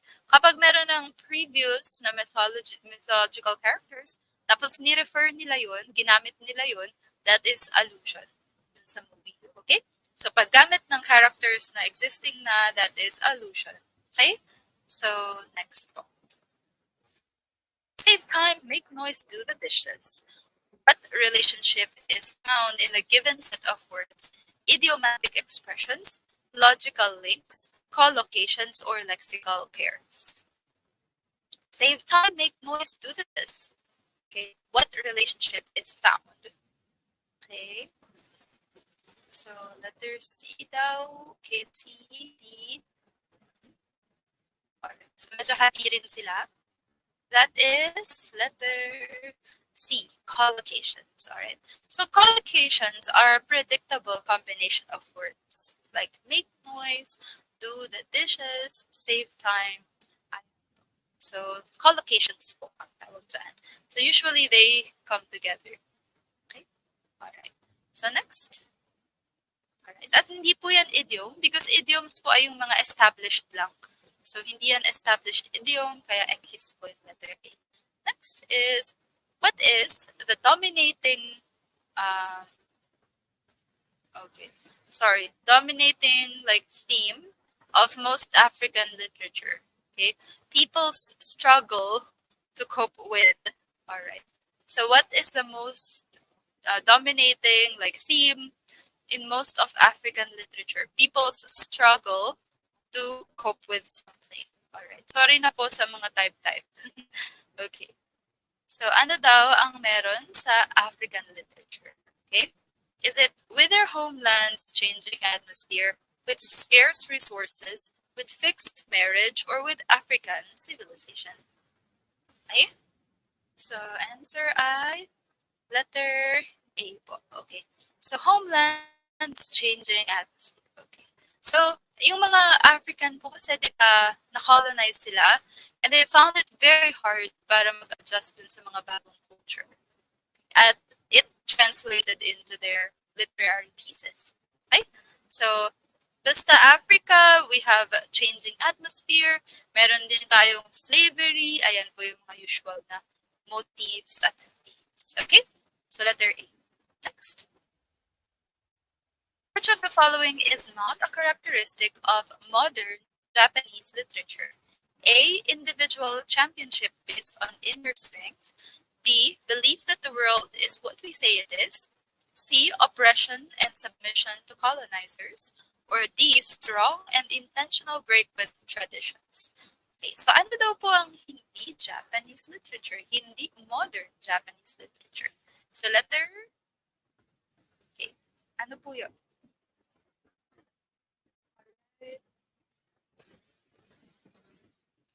Letter daw. See, yung iba. So that is oppression and submission to colonizers. So, Japan lang yung Asian country na hindi naman talaga na-colonize. Alright? So, it is not part of their literature.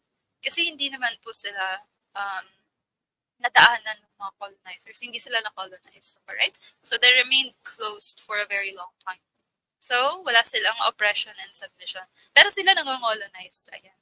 So, ganun lang po siya. Okay? Next po. Right. Why is Bhagavad Gita regarded essential in India? A. It unlocks mysteries of Indians' history. Ano kaya mystery yun? B. It is a person's discovery of social identity crisis. C. It unravels Buddha's teachings. D. It is a search for serenity, calmness, and permanence in a world of rapid change. So, pang Miss Universe yung letter D. Okay? Sila kasi yung mahilig manako, BS. Hindi sila nagpapasakop pero sila yung nananako. Unfair. Alright?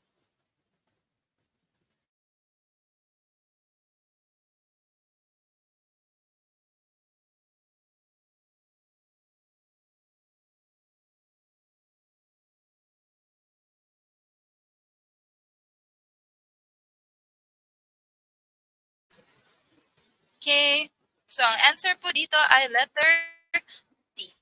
So, search for serenity, calmness, and permanence in a world of rapid change. So, yun po yung Bhagavad Gita. Alright? We have an example here. It's from Bhagavad Gita 17:16. Sabi diyan, serenity of thought, gentleness, silence, self-control, purity of purpose. Ayan. So, verbatim din siya. Okay? So, yun po. Alright? Next po. Okay. Scheherazade saves her life by telling a series of interesting stories to King Shahryar. What literary piece is described? Canterbury Tales, 1001 Nights, Talmud, or Pilgrim's Progress? Okay. Tama ang habang answer. Hindi lagi ganon, pero okay for that one. Yes. So letter B. B for Buracho. Okay. Yes. So 1001 Nights. Okay. So yung king kasi, nanghihingi siya lagi ng virgin, tapos wala na silang maibigay. Tapos nung turn na itong girl na to, ay, ayan, nagkwento siya, tapos hanggang sa nagustuhan ng king yung kwento niya, at umabot siya ng 1001 nights. So sa dulo nun, hindi naman siya pinatay, kasi dapat papatayin yung virgin pagkatapos po yung king. Hindi siya pinatay kasi na-in-love na sa kanya, kaya napangasawa niya sa dulo. Okay? Yes. Alright. Yan. Sabi kakatakot mga English major daw, sobrang seryoso sa chat box. Ngayon lang yan. Alright. So, ramdam na nila yung pressure. Oh. Okay? So, next. Which of the following is the influence of Spanish colonization in Philippine literature? Indigenous practices, education, religion, or English language? So, ano daw po ang influence ng Spanish colonization? Okay. Hindi na sila madaldal kasi natatakot na sila. Dug-dug-dug-dug. Ganun. Alright.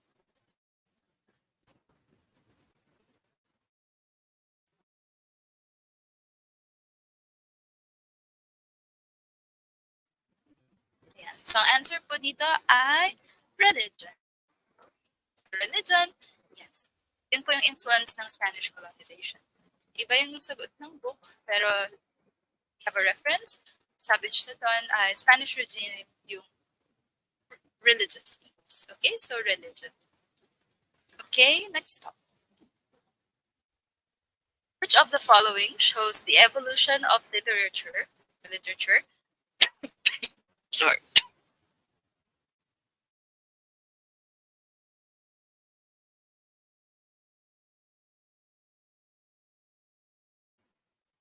Sorry po sa kahol. Ayan. Anyway, letter A, nationalistic writing. B, writing workshops. C, texts from regions. Or D, folk songs and narratives. Okay? So, yes. Alin dyan? Yung evolution daw ng literature during Spanish colonization. Okay, so answer po,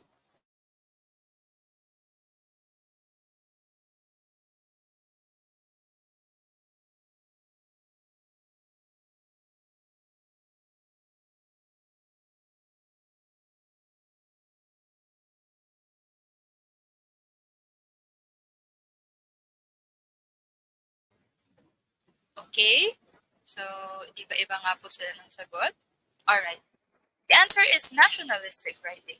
Okay. So, writing workshops, hindi naman po gusto ng mga Spanish na makapag-aral ang mga Pilipino. Kaya hindi po siya nationalistic writing. Hindi po siya writing workshops. Texts from regions, iba-ibang regions, meron na sila niyan even before colonial period. And folk songs and narratives, meron na din yan pre-colonial. So, nationalistic writing. Tulad ng ginagawa ni Rizal, ayan, nila Bonifacio, ayan. Okay, next. Of the following is the resounding theme of We Ate the Children Last by Jan Martel. Okay, alienation from the recurring system, hypocrisy in created systems, respect for human rights, or contentment in recurring systems. Sige po, sagot niya po. We ate the children last. Okay.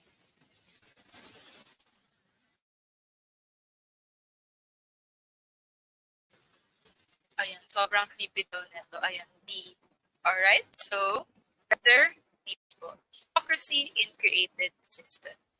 So, meron silang group of scientists na naglalagay ng pig innards sa loob ng katawan ng tao. Ayan. So, pero lahat gusto mag-avail dahil nakita nila na maganda daw yung results. Pero it's hypocrisy kasi yung mga scientists, nakikita naman nila yung bad effects na yung kumakain ng garbage, yung pinaglagyan nila. Yan. So, hypocrisy in created systems. Letter B po. Okay? So, next po. Which of the following is not an example of pre-colonial literature? Pandidiwata or pagdidiwata, bugtong, mambayu, or pandango sa ilaw? So, ano daw po ang hindi? Okay.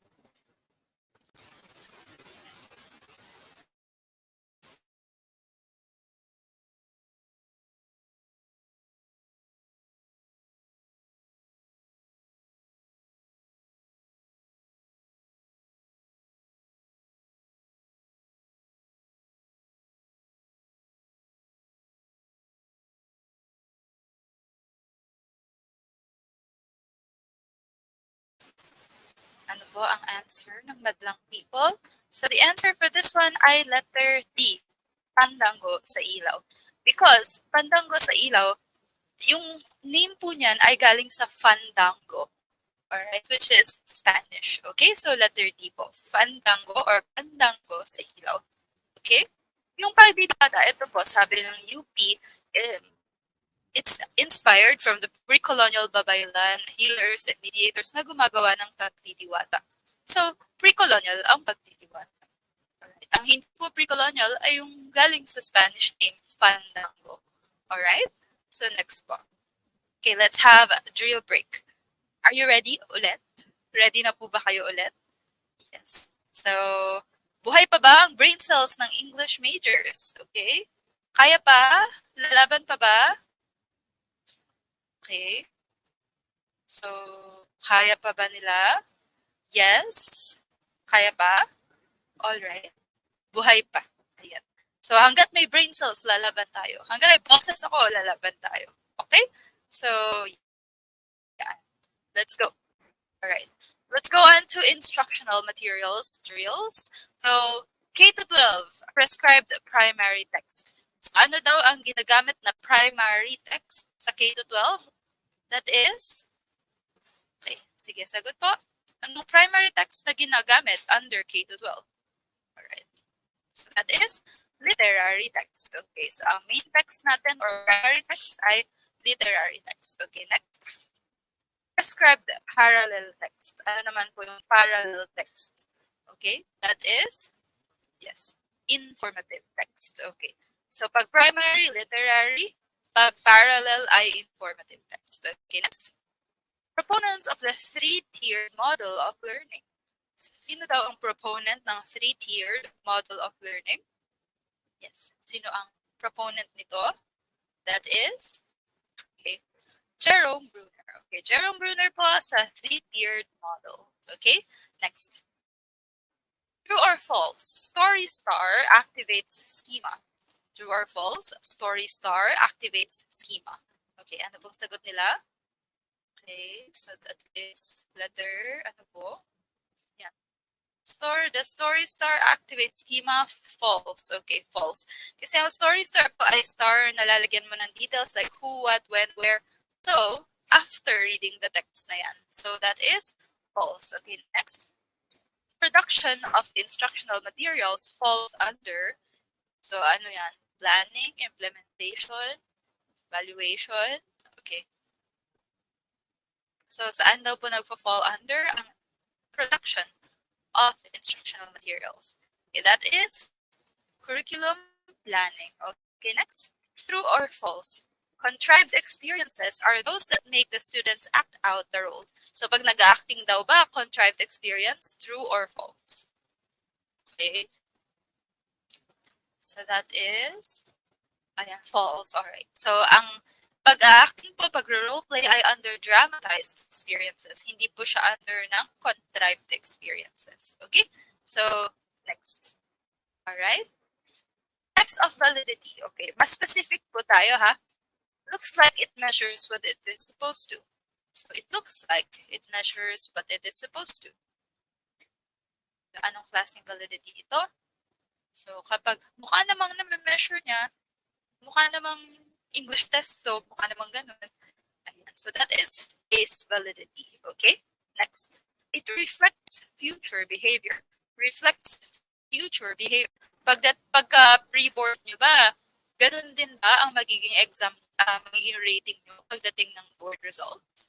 So, yung pre-board nyo kaya, ganun din ang rating nyo sa board results. Ayan. So, that is, yeah, predictive validity. Okay, next. Vary directly with an accepted measure of the same construct or those conducted at the same time. Okay? So, same time with accepted measure. Okay, ano po siya? That is, alright, concurrent. So, from the word itself, time, tapos current. Okay, so concurrent validity. Next, scores obtained with two separate instruments assessing the same concept are highly associated with, highly associated. So, yung dalawang score daw ng two separate instruments are highly associated. So, what kind of validity is that? That is convergent. Okay? So there is high correlation between the test scores in a different test measuring the same thing. So high daw ang correlation between this test and another test measuring the same thing. So that is also convergent. Okay? Yes, punta naman po tayo sa assessment. Alright, so testing one element at a time. One element at a time, that is, yes, discrete point testing. Discrete point, one at a time. Next, testing several fields at a time. Several fields at a time, that is integrative. Okay? In-integrate mo yung iba-ibang field. Okay, next.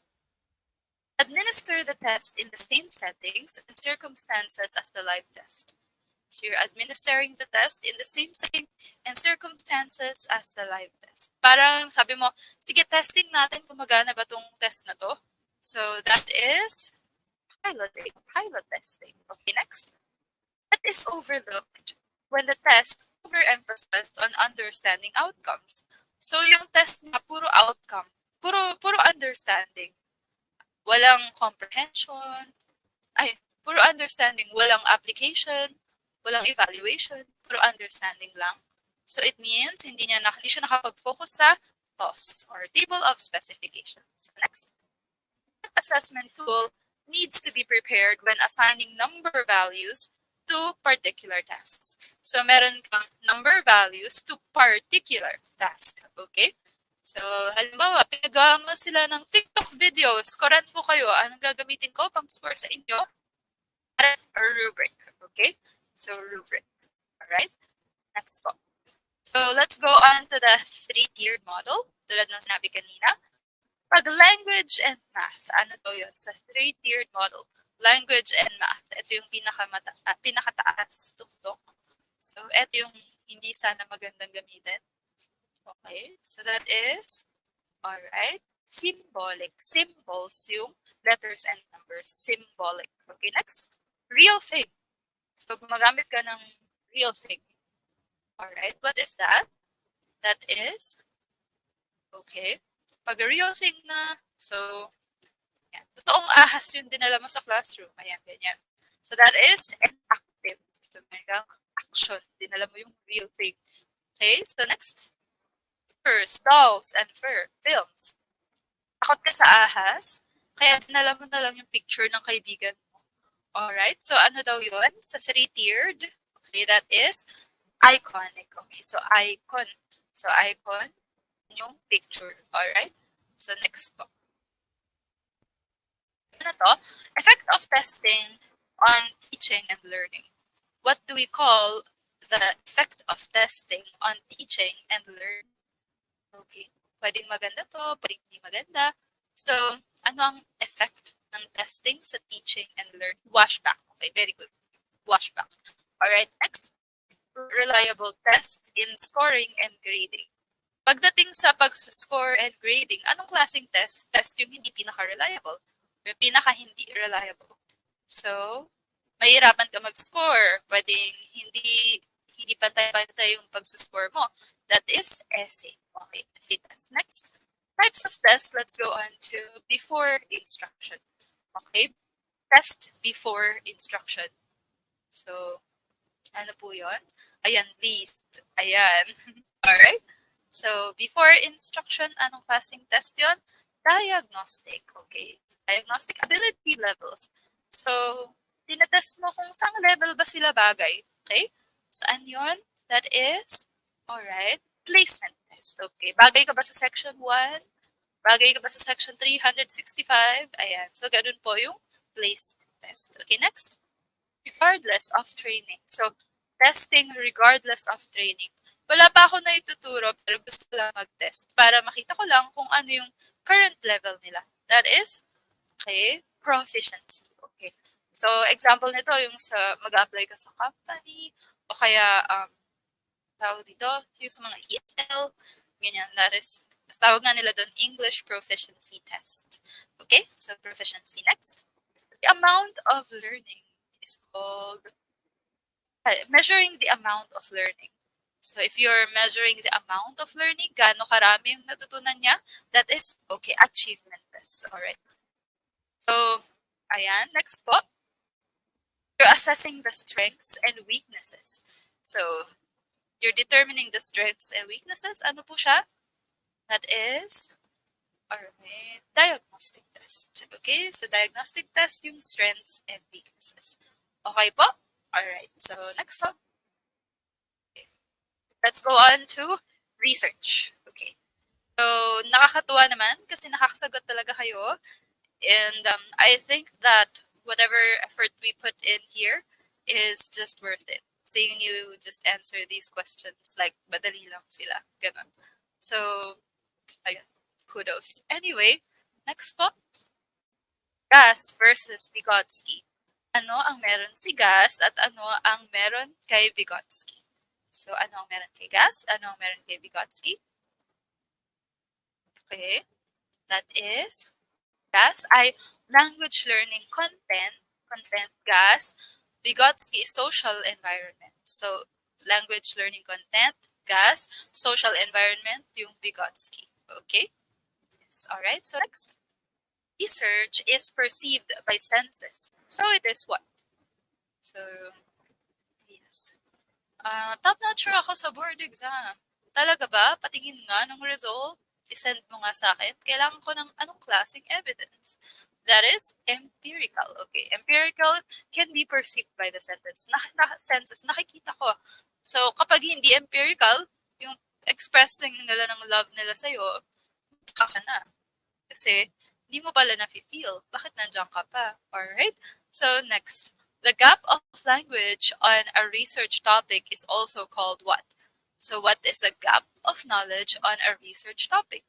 Okay, that is blank spot. Okay, blank spot, baby. And I write your name. Okay, so blank spot. All right, next. All right, approaches or principles that explain variables in research. Approaches or principles that explain variables in research. So, approaches. Okay? So, kapag approaches, ano yun? Those are, okay. So, kasi pag may nakakatama na sa chat box, I'm moving on. Alright? That is theoretical basis. Okay, theoretical basis. Anong klaseng reference to? Okay, so citing references. Ano to? Is it APA? Is it MLA? Chicago ba to? Ano to? Okay? Alright. APA. Okay. So kapag may parenthesis, yung name, tapos parenthesis date, yun ay APA. Alright? So next. Similar to an experimental design but with no random assignment. So similar daw to sa experimental pero hindi random yung assignment. Okay? So, anong tawag doon? Similar to experimental pero hindi random. That is quasi. Okay, quasi-experimental. Quasi. Okay? So, yes. Galing naman talaga nila. Alright, next. Let's go on to muna tayo. So, ano pong klaseng citation po? Yes. Patingin nga ng sagot mo. So, comma, 2008, walang parenthesis. That is, sorry, sa ano pala to? In-text citations. Okay po. Okay? So, APA, alright? So, meron siyang date. Okay. So, ang characteristic po talaga ng APA ay yung surname tapos yung year. Okay? Publication. Ito naman, walang comma after name. That is Chivago. Okay, Chivago. Pag wala ang comma pagkatapos ng name. It's about this one. Wala na siyang date. So, name na lang at saka pages. That is, that's MLA. Okay? So, naggalit ulit na sila. Chivago pala. Chicago, Chivago. Alright, so next. Okay. Next. What is an unobtrusive research method? So, anong klaseng research daw? Yung hindi ka mangingialam. You're just gathering facts. Hindi mo kailangan na mag-isip ng solution. So, kukuha ka lang ng info. Anong klase yun? So, ayan, ethnographic, okay? So, kasi hindi natin pinapakailaman yung ethnicity ng iba. Hindi natin, we don't fix them because they're not broken, okay? So, yun po yung ethnographic, okay? So, next. Specific conclusions from a set of premises. From a set of premises, nagkaroon ka na ng specific conclusions. Ano yun? Alright. So, from set of premises to specific conclusions, that is deductive. Okay, deductive. Right? So, deductive. Alright, next. Types of research or type of research na ang focus mo ay just knowledge. Hindi mo kailangan mag-create ng bagong gamot, hindi mo kailangan mag-create ng bagong technology, gusto mo lang mag-research. So, anong klaseng research yon? That is, okay, basic research. Alright, good. So, next, cause and effect. So, gusto mong makita kung bakit ang daming top-notcher na English major sa September 2023 board exam. So, anong klaseng research gagawin mo? You're gonna find the cause and the effect. Yun po ay correlational. Okay, correlational research. Next, backward. So, mag-umpisa ka muna sa bakit date to theory? Data to theory. Data to theory. Okay? Ayan, puro date na nasa isip. Sad. Okay? So, backwards siya from data to theory. Anong klaseng research yon? That is data muna bago the ground theory. Okay? grand theory. Okay, next, from lived experiences. Okay, so mamanmanan mo yung ex mo para makita mo kung paano ba siya talagang nabubuhay, ganyan. So you're getting information from lived experiences. Okay, that is phenomenological. Okay?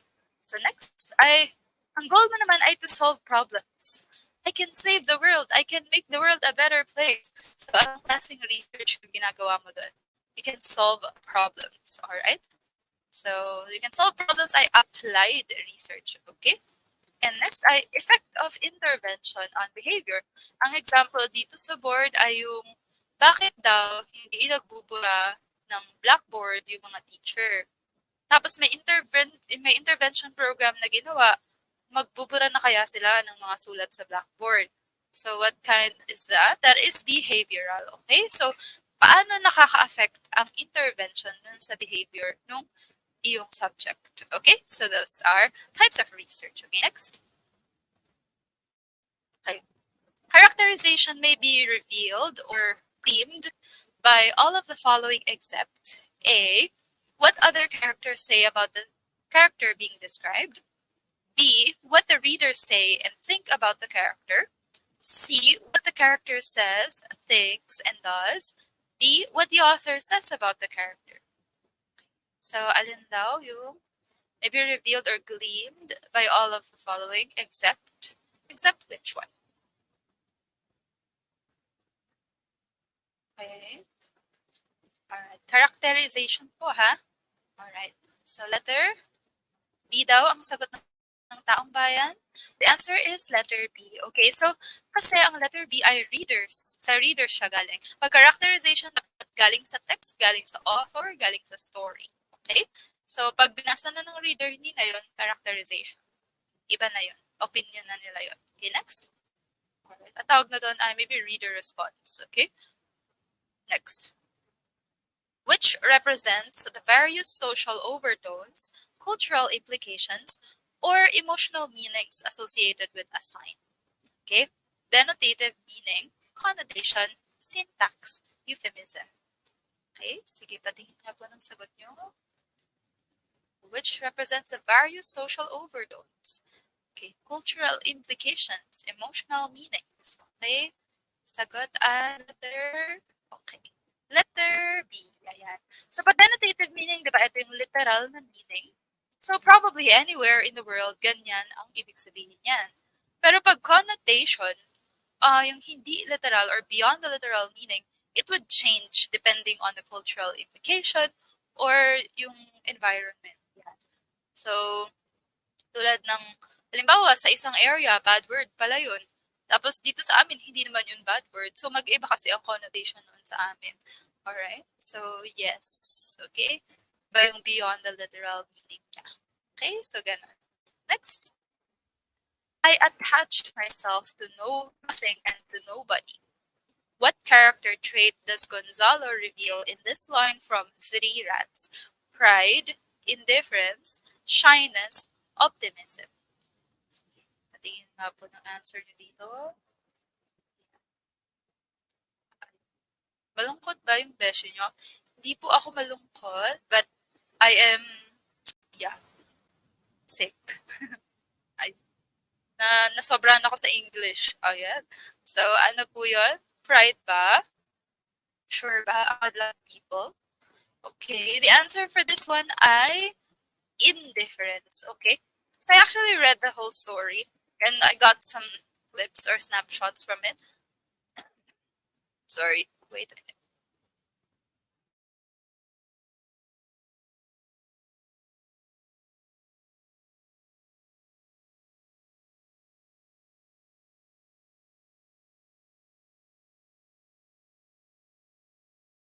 So, yes. Sabi dito, people attach too much importance on sentimental value. So, ang problema kasi ni Gonzalo, masyado ka namang sentimental, sabi niya dun sa asawa niya. Hinuhuli niya kasi dito yung asawa niya na nangabet. Ganyan. Tapos, in the end of the story, pinaano niya yan, pinatay pala ni Gonzalo yung lalaki, ganyan. Ang sabi niya, yung feelings mo, it's a matter of indifference to me. Wala akong pakialam sa nararamdaman mo. It is not because of his pride, but it's because he doesn't want to get hurt. So, ang dahilan po nito ay indifference po at hindi po pride. Okay po? So, yun po. This is indifference, okay? So, you can read the story para ma-clarify po. Pero ang reason niya talaga, hindi siya ma-pride. Ito ay dahil lang sa, um, oh, sorry. Dahil lang po sa hindi, hindi niya gustong masaktan. Ayan. Wait lang po. Nawala yung aking slides.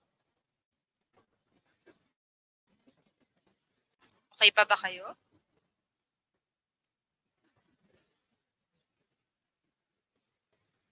Wait po.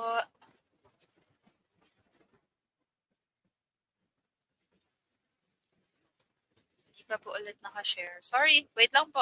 Diyan muna kayo. Drink muna kayo ng tubig. Ipapa-add ko lang po sa screen.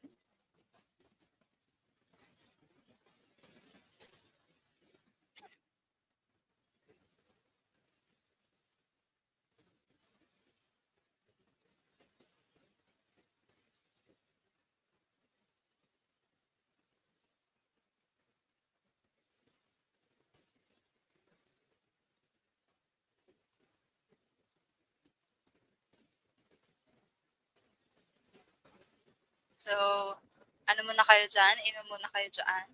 Nawala kasi yung aking presentation. So, ipapabalik natin siya. Okay? Dahil sana all binabalikan. Wait lang po.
Everyone.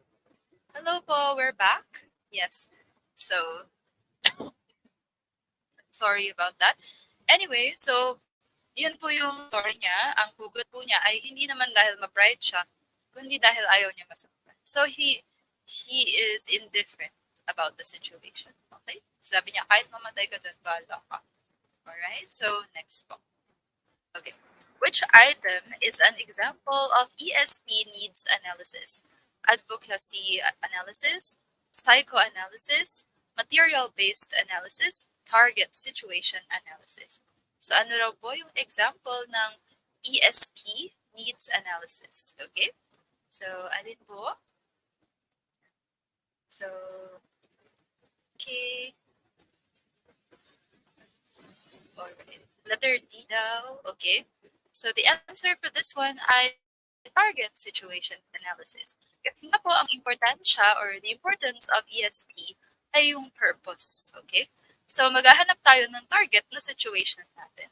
So that is target situation analysis. Okay? Next. Which of these words is an example of slang? Goalie, spyware, scrub suit, ammo.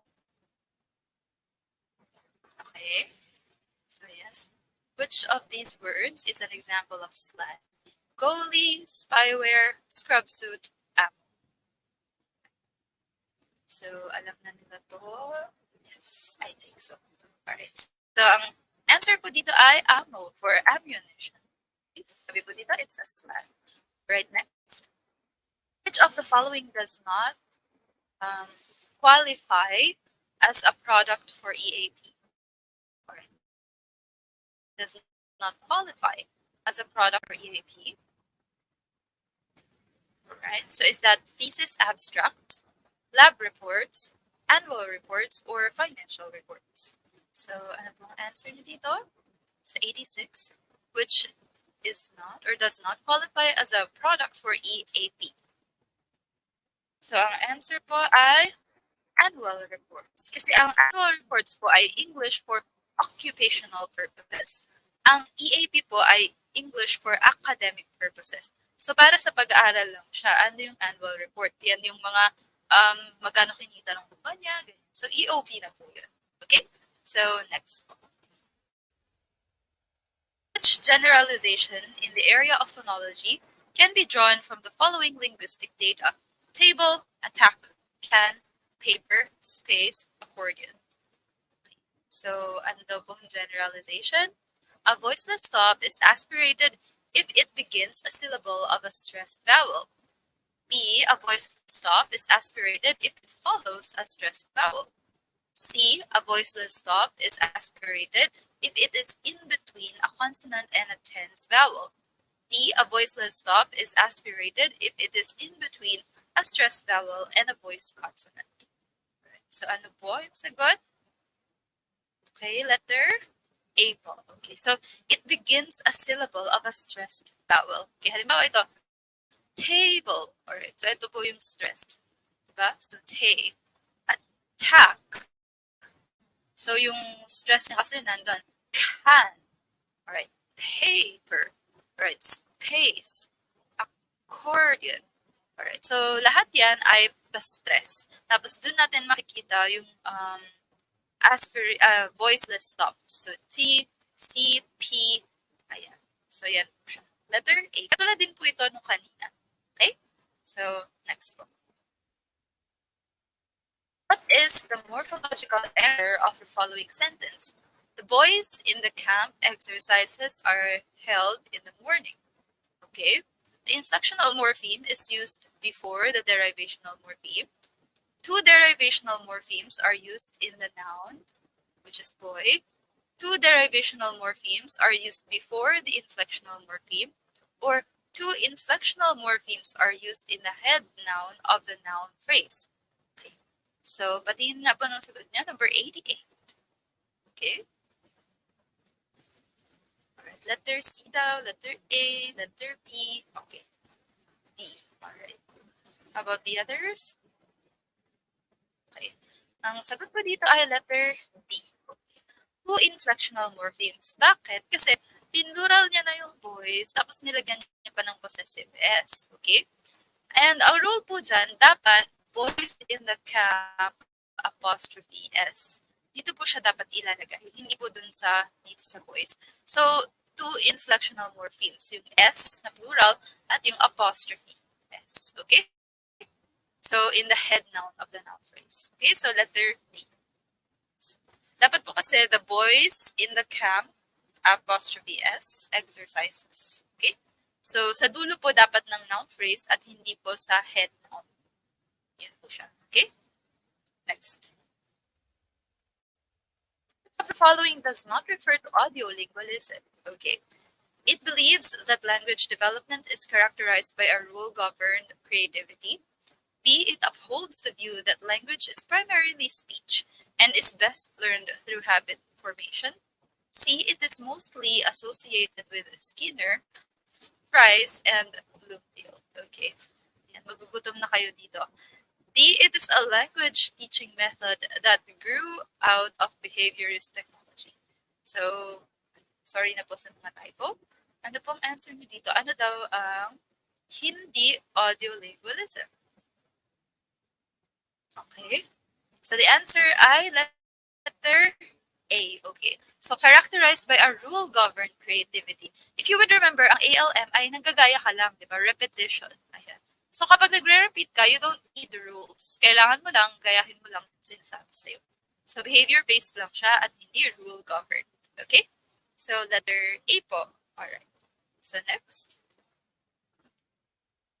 Of the following is true about Deus Ex Machina. It gives an effective ending to the story. B, it is a flaw for lack of resolution. C, the God character fails as a savior in the story. D, the God character is seen from the beginning to the end. So, ano daw po ang Deus Ex Machina? Okay. So, we have discussed this before. So, just not this particular question. Letter B daw. Alright, yung iba A. Okay. Effective kaya ang Deus Ex Machina? The answer po ay letter B. Okay. So, hindi po effective na ending ng story yung Deus Ex Machina. Kasi imagine niyo na ang tagal-tagal niyo naghihintay, sinusubaybayan niyo yung teleserye. Tapos yung ending niya, basta na lang na-solve yung issue. So, it is lack of resolution. Hindi mo nakuha yung mga resolution na gusto mo from the characters kasi may biglang dumating na savior. Okay? So, letter B. Okay? Next one. Alright? Teacher Ira wants her students to insert a space between words. Which mark should she write on her students' paper? A, B, C, or D? Alin po dyan ang ilalagay kung gusto mo na maglagay sila ng space? Okay? Alright, alright. So, ano daw po? Letter? Okay, B daw. Yung iba C. Yung iba A. Okay, C. Yung iba B. Alright. So, the answer po dito ay letter C. Okay, C. This one. Letter A po, this is delete. Okay.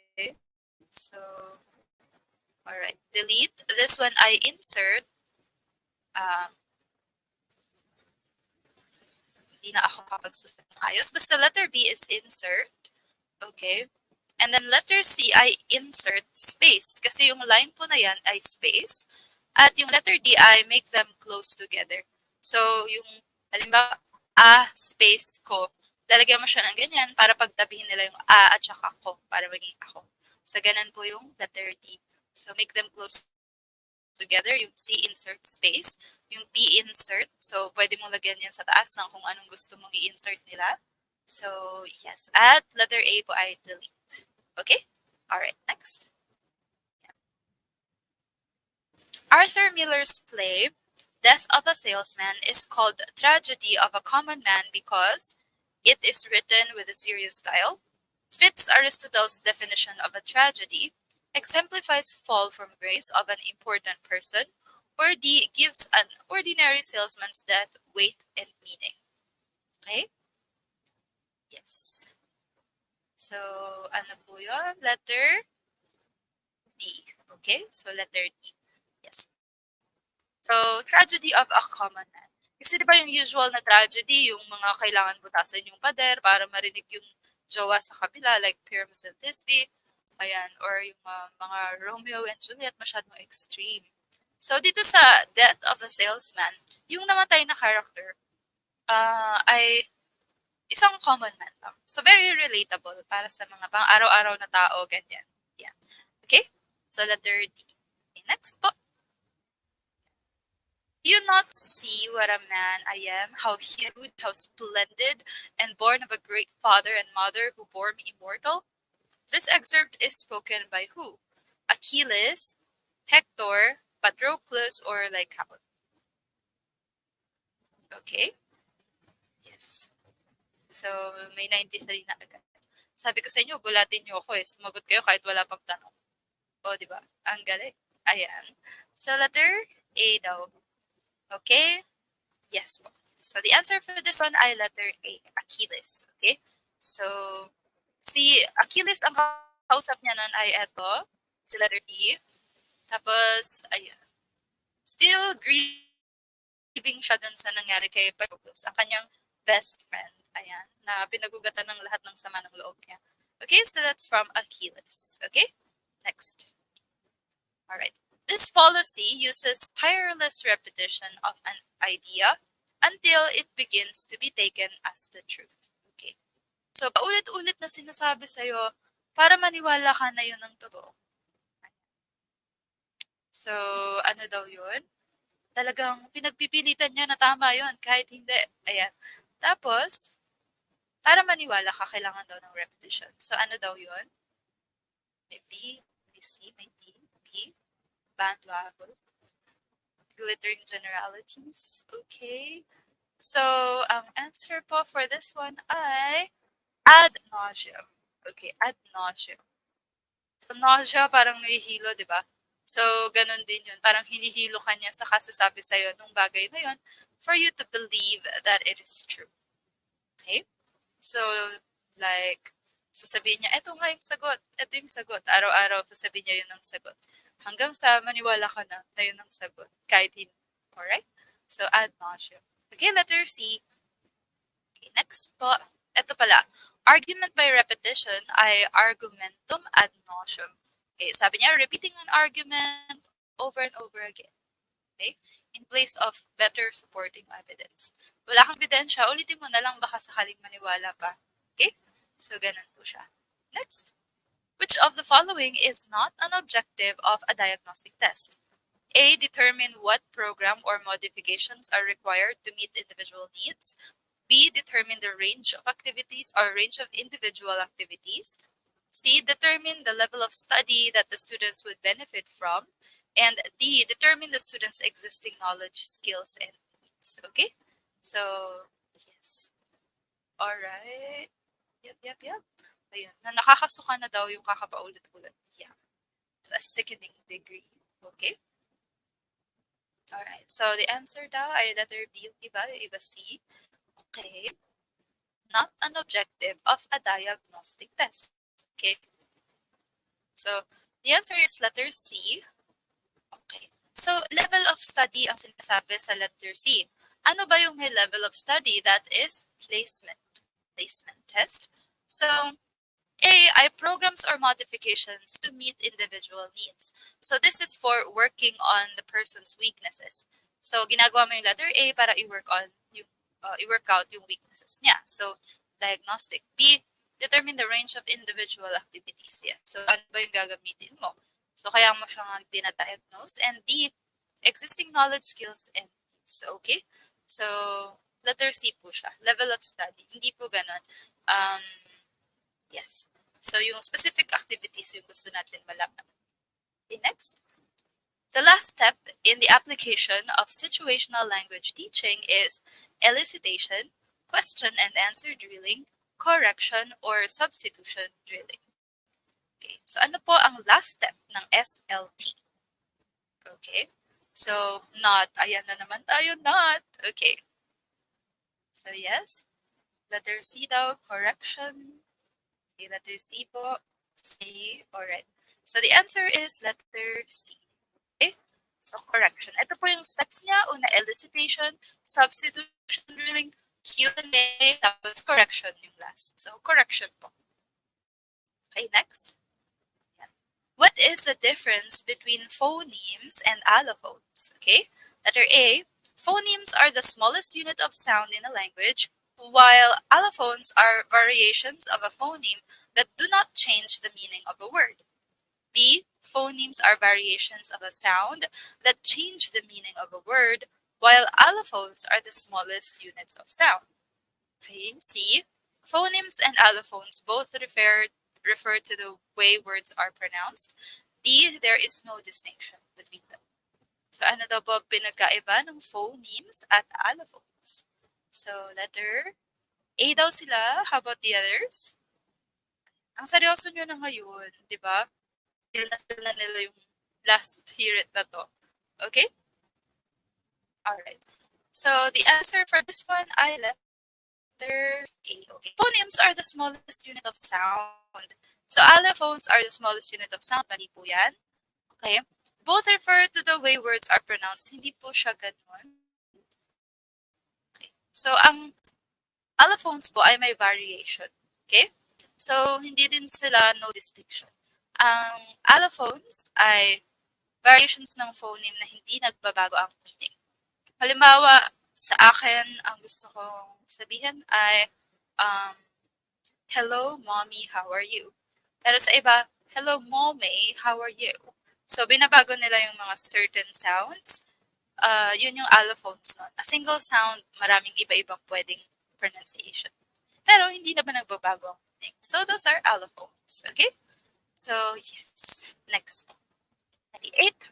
What is an example of a socio-linguistic variable? A, the way a person uses verbs, B, the way a person uses metaphors, C, the way a person uses adjectives, D, a way a person pronounces R. Okay. Peppa Pig. Alright. Walang kakain. Yes.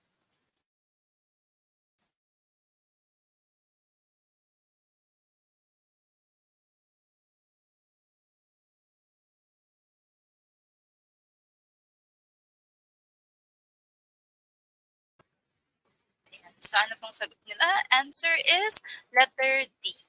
Okay. So, social, linguistic, ay iba-iba ng pronunciation ng R. Like, if you're from Ateneo, probably you would say, ganyan.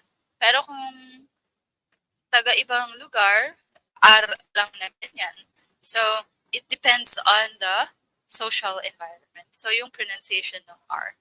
Okay? So, yes po. Okay. Walang kakain hanggat walang nahuhuling isda. Yes. Okay, next.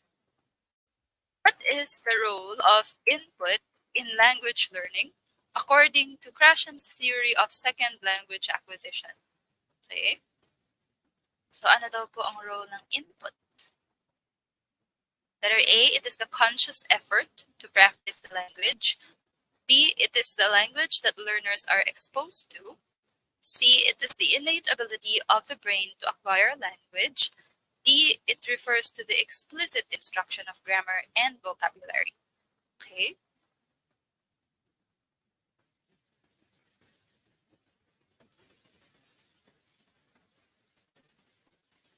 So, ano pong answer nyo? Letter C daw. Okay, input. Alright, so input. Pag input po ay galing sa labas, di ba? You're putting it in, input. So, galing yan sa labas. Yung conscious effort to practice ay innate in the person.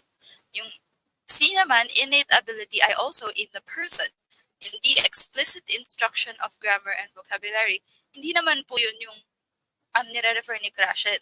Yun lang po yung language that they are exposed to. So, yung araw-araw nilang naririnig, ganyan. So, language that learners are exposed to. Kaya nga siya, di ba, medyo may pagka-social din theory niya. Okay?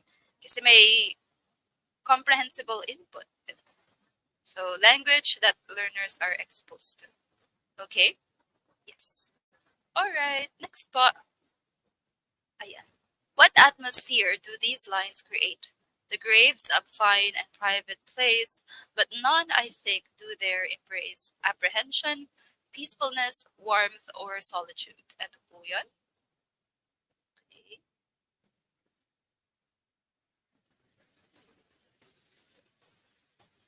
Ayan. Kasalanan daw ni Krashen na gutom na ang taong bayan. Yes. Okay. Theory pa kasi sila. Ayan. So, ano po ang answer nyo dito? Okay. The answer po ay, okay, solitude. Okay. Sabi niya po kasi it's a fine and private place. So, wala daw nag-e-embrace, parang kayo.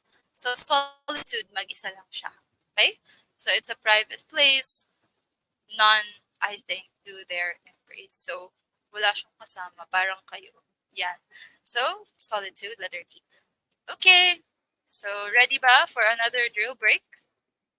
Kaya pa ba ng brain cells at kaya pa ba ng energy? So, kaya pa? G? Okay, G, sabi niya. Okay, let's try. Yes, so drills. What technique is used when a translator uses generic terms to cultural words such as tampo and pasma? So, paano to i-translate? A translator uses generic terms to cultural words such as tampo and pasma. Okay, so what is that? Yes, ano yun? Okay, paraphrase. Alright, so cultural equivalents. Okay, so wala silang tampo, wala silang pasma. So maghahanap sila ng katulad na phrase sa kanilang culture. Okay, next. I didn't expect Unicel is an onion-skinned girl was translated to hindi ko inaasahan na si Unicel ay mananghuli pala. So, which strategy was used? Okay? So, ano po yun? Yes? Ano po yun pala siya? That is translation by paraphrase. Okay, kasi hindi naman po idiom yung ginamit nila. So, pinaraphrase lang po siya. Kaya, paraphrase. Alright, hindi po idiom. Okay, next. Stephen King, Daniel Steele, and John Grisham are authors of works on which a certain element cannot be translated to French. Which element is it? So, anong element daw? Kila Steele, King, at Grisham, yung hindi pwedeng i-translate. So, that is, okay, that is setting. Alright. So, dahil meron silang parang spooky, horror aura, hindi pwedeng i-translate ang setting nila. It's don't oppose and don't whimper differ in what? So, don't oppose, don't whimper differ in there. Yes. So, they differ in there. That is expressive meaning. So, expressive, yes. Expressive meaning. So, yung isa, inis na ako. Yung isa, medyo okay pa tayo. So, that is expressive meaning. Okay, next. Yes. Mom Robbie wrote an article about different kinds of bananas in the Philippines. She wants to translate the article to English, but struggles to find the exact terms to use for saging na saba, latundan, senyorita, etc. Which problem did she encounter? So, wala daw saba sa English, walang senyorita sa English. So, ano ang pwede niyang gawin? Ano ang problema pala? So, the target language lacks heponym.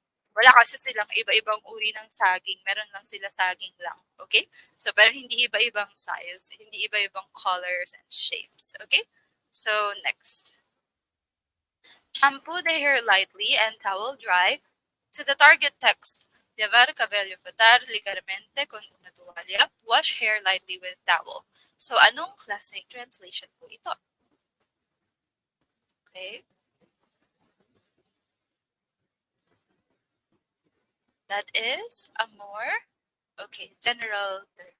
Okay, so instead na shampoo, wash na lang. Okay, so general term. Okay, good. So next, if masseuse is translated to a Filipino term, which grammatical category would be affected? So masseuse, ginawa mo siyang Filipino. So ano ang problema? So ang problem ay, yes, gender. So dito babae, lalaki, masahista. Okay? So next.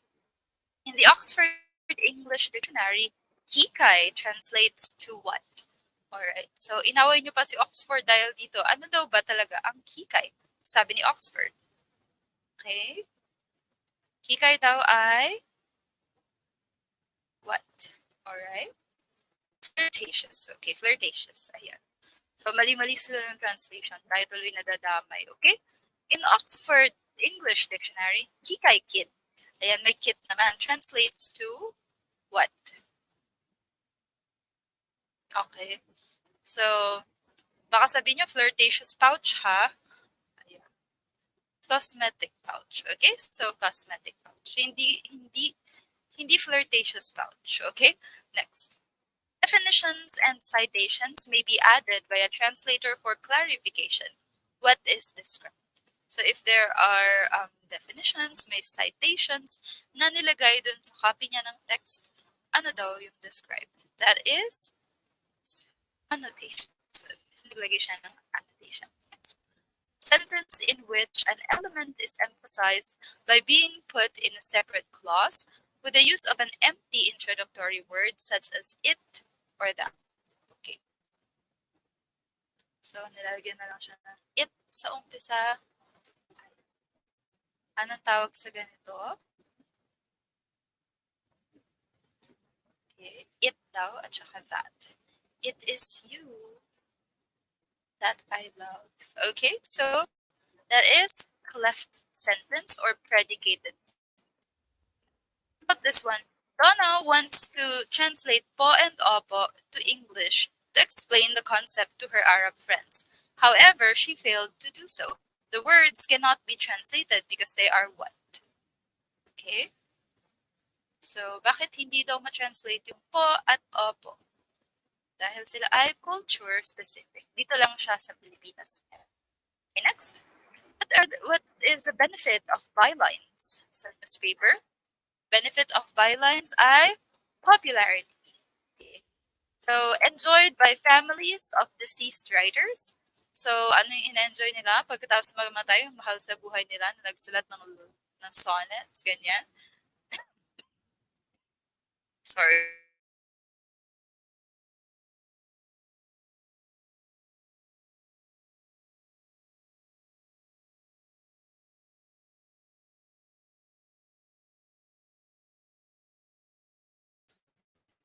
Yes po. So, the answer is royalty. Okay, so meron silang royalty tuwing ginagamit yun, tuwing nabebenta yun, meron silang percentage. Rhyme associated with assonance and consonants. So, anong klaseng rhymes daw ang assonance at consonants? Anong klaseng rhymes sila? Did Peter Piper pick the peck of pickled peppers? Alright, pickled peppers. Alright. So that is an internal rhyme. Okay, so nasa gitna yung mga rhyme ng mga alliteration, assonance at consonants. Okay? So they look like rhymes but do not rhyme. Like cuff at saka do. So pag tinignan mo sila, mukha naman silang rhyme, pero pag binasa mo sila, hindi sila rhyme. What are those? Those are, yes, I rhyme. Okay, I rhyme. Alright, next. So, kapag February na term ay ginamit, anong ibig sabihin nun? What kind of term is midhuary? Midhuary trees. Okay?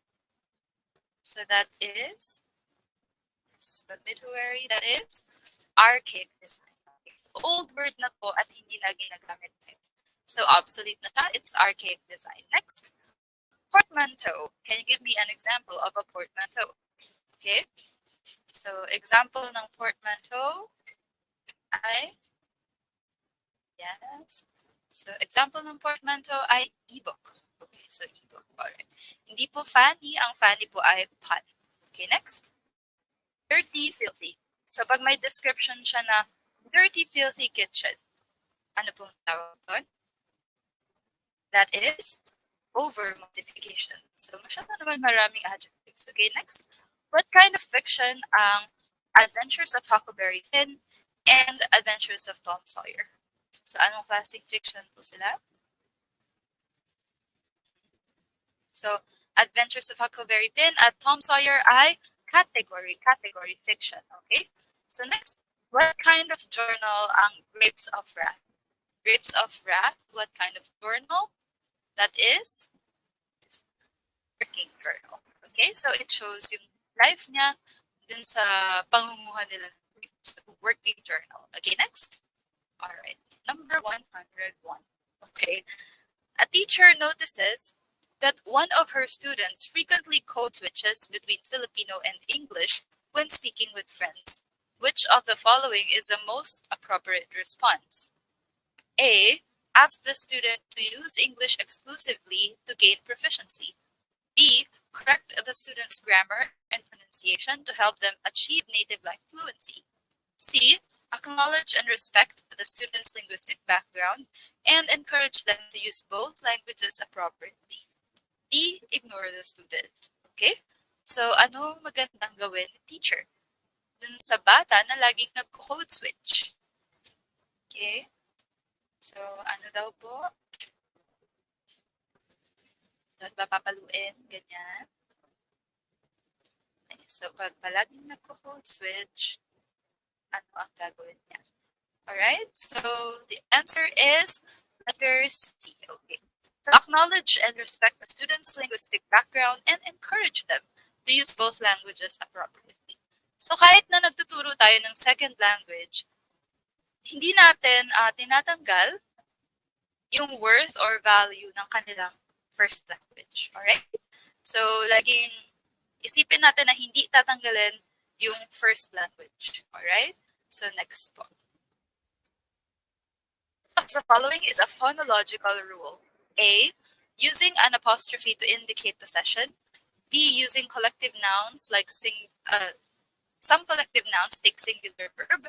C, pronouncing the ed ending of a regular verb as t or d, depending on the preceding sound. D, adding s to the end of a noun to indicate plurality. Okay. So, ayan. Idealist daw sila kaya letter C, yes. So, kunyari ganun. Pero sa totoong buhay, we ignore. Ayan. So, letter C daw. Okay. Alright. So, the answer po ay letter C. Okay. Sa hinahanap ay phonological. So, ang kukunin natin ay pronunciation. Okay? So, yung iba po ay hindi po related sa sounds. Okay, next. 103. Which of the following plural nouns is in unmarked form? Students, bacteria, sheep, women. Which of the following plural nouns is unmarked form? Students, bacteria, sheep, women. So ano daw po yung unmarked? Tingin nga ng answer nyo, 103. Okay, so yung iba C, sheep. Yung iba, alright. Yes. Okay, C ba? Sure ba? Okay. The answer for this one ay students po. Okay? So, ang unmarked form, ito po yung hindi usual. Okay? Pwede nyo na rin siyang isipan like irregular. Okay? Regular verbs. So, ang bacteria, plural niya, bacteria, bacteria, bacteria. So, sheep, sheep, woman, women. So, hindi siya kasama dun sa rule na nilalagyan lang ng D at saka ED. So, kapag hindi kasama dun sa usual rule, that is what you call unmarked form. Okay? So, kaya mo siya minamark kasi kakaiba yung pagpuplural sa kanya or kakaiba yung pagpapast sa kanya. So, ang hindi unmarked ay students. Kasi, kapag pinluralize mo siya, lalagyan lang siya ng S. Okay? So, S and ES yung general rule. Hindi siya nagbago sa general rule, kaya siya po yung unmarked. Okay? So, 150. Okay. So, that is ligwak. Tumbling. Alright? In teaching English as a second language, which of the following approaches focuses on the structural aspects of language? Suggestopedia, GTM, TBLD, or CLD? So, alin daw pong approach focuses on the structural aspects of language? Okay. Ayan. Sige, ship pa more. Okay? So, yes. So, ang answer po dito ay letter B. Okay. So, masyado siyang structure-based. Okay? So, di ba sa GTM, binibigyan kayo ng literary piece, kunyari, tapos i-check nyo yung structure nito. So, masyadong bookish pag GTM. Okay? So, next po. Which of the following sentences is in the subjunctive mood? If I were you, I would review more. They will be releasing the results in 2 months. Okay, kabado na ba kayo? C, I have never been this nervous before. Probably ganyan kayo. D, she is feeding Mochi right now. So, alin daw ang nasa subjunctive mood? Okay? Alright. So, letter A, yung iba B, yung iba A, D. Okay? So, the answer po ay letter A. Okay. So, ito po yung pwede sa subjunctive mood. Kinuha ko siya kasi cute. Sabi niya, cow's raid. So, command, order, wish, suggest, recommend, ask, insist, demand. So, kasama dun yung mga I wish, I suggest, okay. Parang medyo may pagka-hedging yung subjunctive mood. Baka naman, or I wish ganito. Ayan. So, ganyan po yung subjunctive. Pero paano naman po yung iba? Pag imperative, it is request, advice, or command. So, anong pinagkaiba ng subjunctive mood at saka imperative mood na request? Pag po, close the door, yun ay imperative. I would appreciate it if you close the door. That is subjunctive. Okay? So, pag diretsong utos lang, that is imperative. Okay? Indicative naman ay assertion, denial, or question. At infinitive ay usual lang siya na verb sa sentence. Either being siya or verb of action. Okay? So, ganun po. Alright. So, subjunctive siya dahil, ano bang sabi niya? If I were you, I would. Parang, kung ako, ganyan. So, letter E. Okay, next. Although she wasn't feeling well, she continued reviewing. The sentence is considered simple, compound, complex, or compound complex. Okay. Although she wasn't feeling well, she continued reviewing. The sentence is simple, compound, complex, or compound complex. Okay. So, tingin nga po ng sagot. C daw, C. Okay. Power of C na ba ulit? So, letter D yung iba. Okay. So, the answer po ay complex. Okay. So, meron lang tayong isang dependent clause. Although she wasn't feeling well, she continued reviewing. Meron tayong isang independent clause. So, one independent clause at isang dependent clause. Okay. So, complex. All right. Next. Which novel by John Green features a teenage girl named Hazel Grace Lancaster who has terminal cancer and falls in love with a boy named Augustus Waters? Paper Towns, The Fault in Our Stars, An Abundance of Catherines, or Turtles All the Way Down. Okay. So, lahat po yan kay John Green. But alin dyan yung may terminal cancer, yung girl. Okay. All right. The answer is The Fault in Our Stars. Okay. So, yes. Kung hindi nyo pa ito napapanood, ang story po niya ay, ayun po, paras po silang may sakit. Ayan. And naging support system nila. So, basta, it's a nice story. So, The Fault in Our Stars. May teenage girl, si Hazel Grace. Okay? Next. Which of the following is an example of beneficial backwash? A. If a test is important, preparation for it can dominate teaching activities. B. If the skill of writing is tested only by multiple choice items, there is a great pressure to practice such items. So, great po yan, ha? If what is assessed becomes what is valued and what is valued becomes what is taught. Or D. If teachers ignore subjects that do not contribute to passing the exams. So, what's your answer? Power of C ulit? Ayan. So, answer ay letter, okay, C. Alright. So, backwash po, kung ano yung itinest, it becomes what is valued becomes what is taught. So, basta effective ang testing, that is beneficial backwash. Okay? So, sa letter A, para tong yung nagpe-prepare sa NAT, di na nagtuturo kasi masyadong important daw yung exam. Okay? Kaya doon na lang nag-focus lahat. So, B, practice such items. So, ang testing dapat ay testing your knowledge, hindi yung dahil pinractice. Okay? Pero ganun muna tayo habang board exam. Okay, next, yung D, if a teacher ignores the subjects, of course, that is wrong also. So, let's go to the next slide, 109. The masthead refers to the blank. Title of the article, name of the newspaper, leading reporter of the newspaper, or head of the newspaper publisher. So, ano daw po yung masthead? Okay. Yes. Alright. So, add one out daw. Pwede din yun.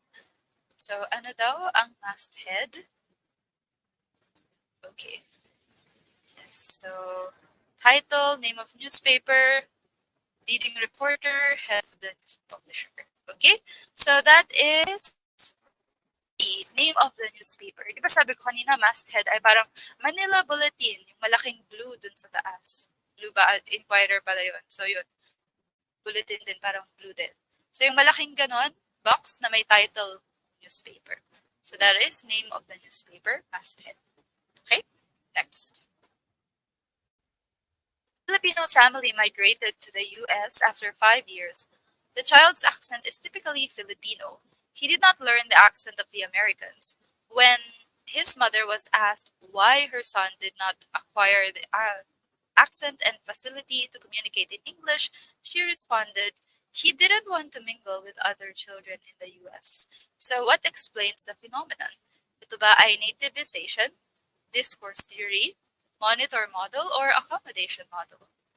Okay, so this is letter, so this is letter D.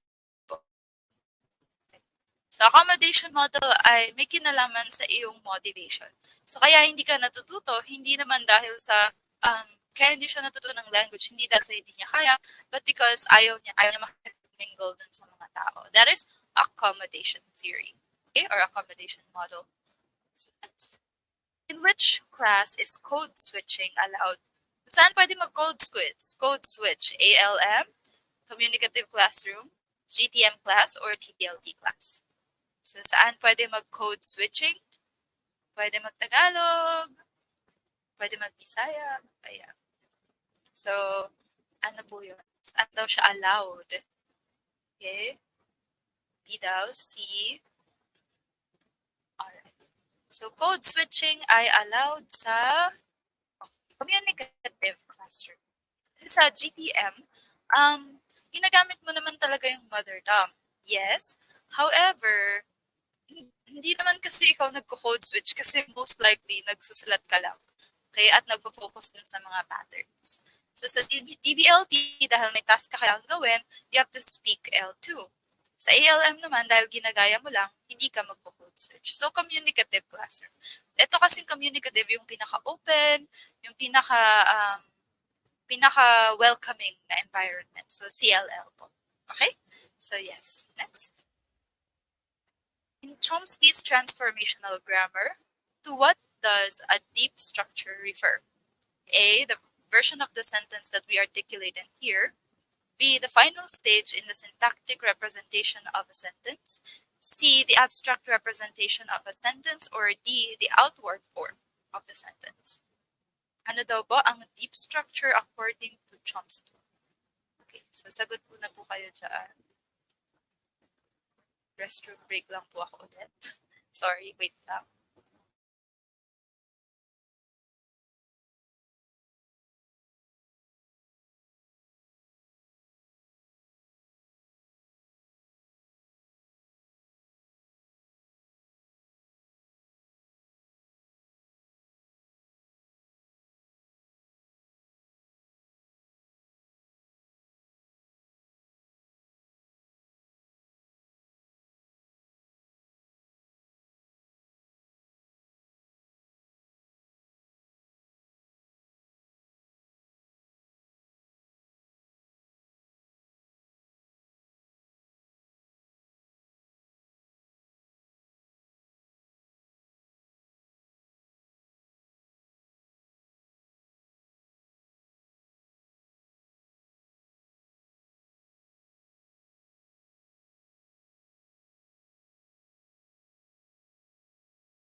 Hello po, so kumusta ang mga sagot ng taong bayan? Yes. So for this one, the answer is the abstract representation of a sentence. So pag Chomsky, deep structure abstract. Yung outward form niya, ito yung tinatawag nating surface structure. Okay, so pag deep structure, ito yung abstract. Pag naman outward form, surface structure. Okay, so letter C. Okay, next. Which of the following types of words does not fit into the category of determiners? Articles, possessives, prepositions, demonstratives. Okay, so yes, ano ang hindi determiner? Okay.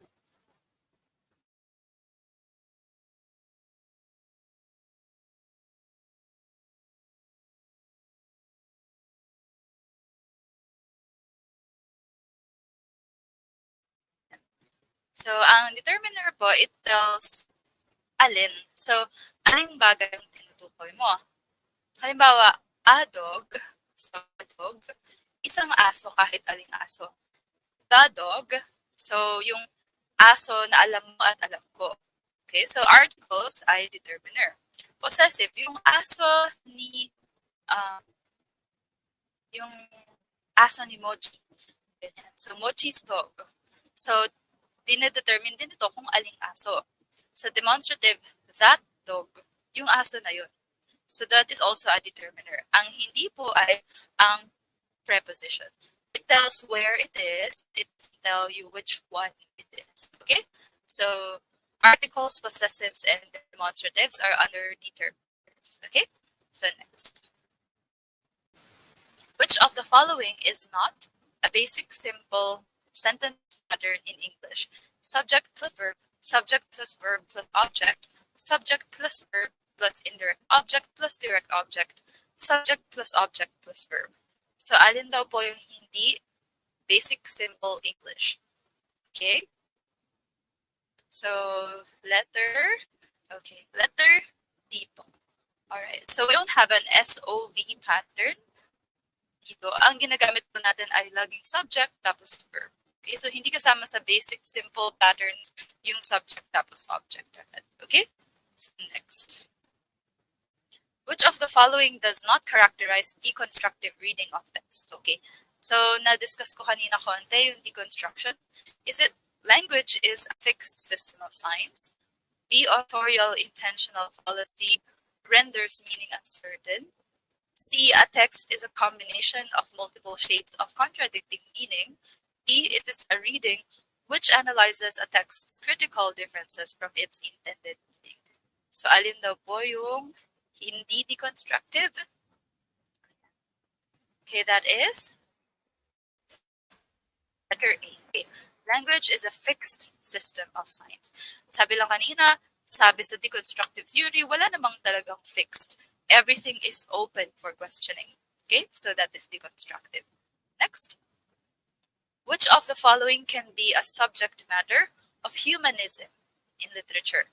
Is it faith, salvation, sacred, or poverty? Alright, so alin daw yung pwedeng subject ng humanism? Okay, letter A daw, faith. How about the others? Meron D, poverty. Yes, alright. So that is poverty. Okay. So humanism in literature. So tells more about like the human lives. Okay. So like poverty. Ang faith, salvation, at sacred, halos parehas nga lang sila eh. So we can also do odd one out dito sa question na to. Alright? So next stop. What is common among the following literary criticism theories? Marxism, post-colonialism, gender and feminism, and new historicism. Language is creative. Language is a product of an ideology or social constructs. Language affects human behavior in a given society. The literature is independent from the other texts and factors external to the text. Okay? So, po yung sagot, letter B daw, okay? Ayan. So, magaling na silang sumagot. Okay. So, the answer for this one ay letter B, okay? So, literature is a product, okay? Hindi siya affect. So, baliktad to. Alright? So, meron mo ng ideologies at social construct. And then, based on that, magkakaroon tayo ng literature. Like, post-colonialism, diba? After. So, gender feminism. Dahil nakikita natin, we write about it. So, product. Okay, next. Alright. Who among the following teachers has a teaching practice that is compatible with a humanistic approach? Humanistic tayo ulit.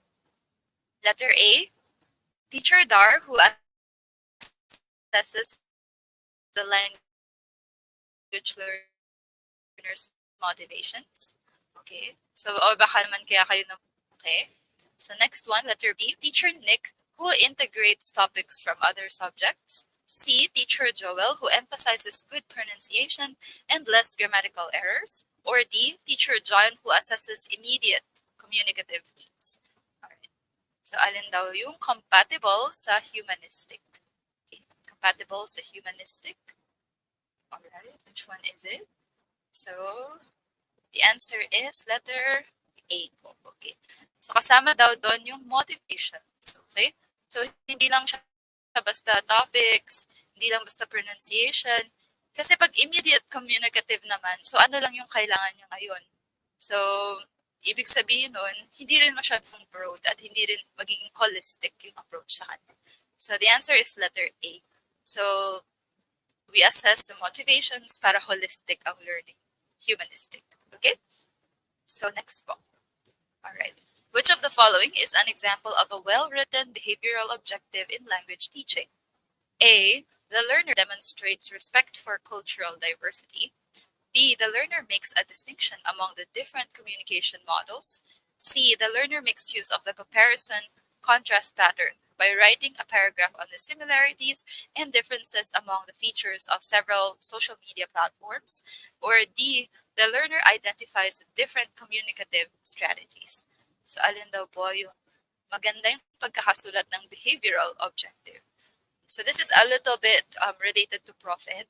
So kung kaya nyo sagutin to, kaya nyo rin sa Prof. Ed. Diba? 2-in-1 kasi ang majorship natin. So meron din tayong Prof. Ed concepts. Okay? So the answer is letter C. Okay? So well-written behavioral objective. A kasi demonstrate respect. Okay, cultural diversity, language teaching ang tinatanong natin. Letter B makes a distinction among the different communication models. So hindi na kita ito kasi wala siyang behavior. Sa D naman, identifies. Okay? So, hindi rin natin yan makikita. We need an actual action para sa behavioral objective. So, mixed use of. Okay? Writing a paragraph.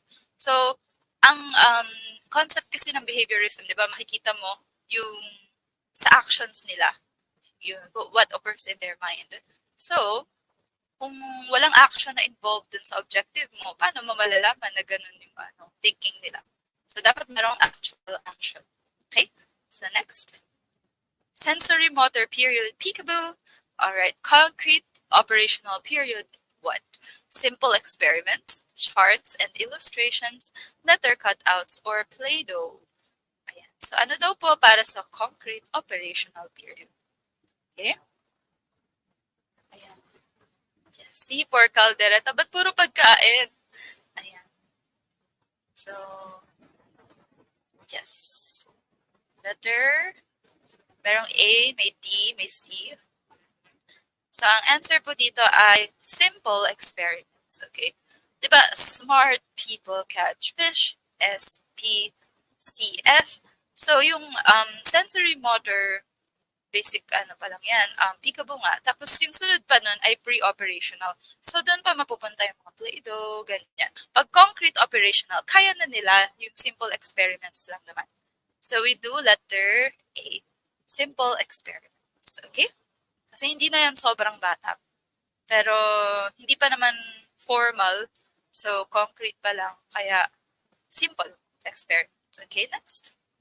Alright, so let us go on to your drill break. Alright, ready na ba? Ulit? Yes, na mag-type? Okay, so sana ready na ulit kayong mag-type ng sagot at sumagot. Okay, so let's move on to our drill break. Okay, this is on remedial and ESP. What is the focal point of remedial instruction? So tulad ng sinabi kanina, we get the skills. Okay? So improving skills. Okay? Basta remedial skills. Okay, next. Ano ang Miss Q? Anong graphic similarity nito? So imagination, inauguration. So ano po ito? This is, yes, this is, okay, high graphic, okay. So how about this one? Parachute, film, okay, ang layo-layo niya dun sa original. That is, okay, that is no graphic similarity. Okay, no graphic similarity. Next, inscription, descriptor. So meron siyang pagkakatulad na very, very light. So ano yan? Inscription, descriptor, that is some graphic similarity. Okay, some graphic similarity. Okay, next. Ano kapag ang bata reads was as saw and oil as 710? So what if the child reads was as saw and oil as 710? So anong klaseng condition yun? So ito ay reading. Kaya that is dyslexia. Okay, dyslexia. Next. Retelling where teacher asks questions. So, pinaparitel mo yung story, pero tinutulungan mo ng konti by asking questions. So, that is aided retelling. Okay, next. 95% accuracy and 80% comprehension. 95 accuracy, 80% comprehension.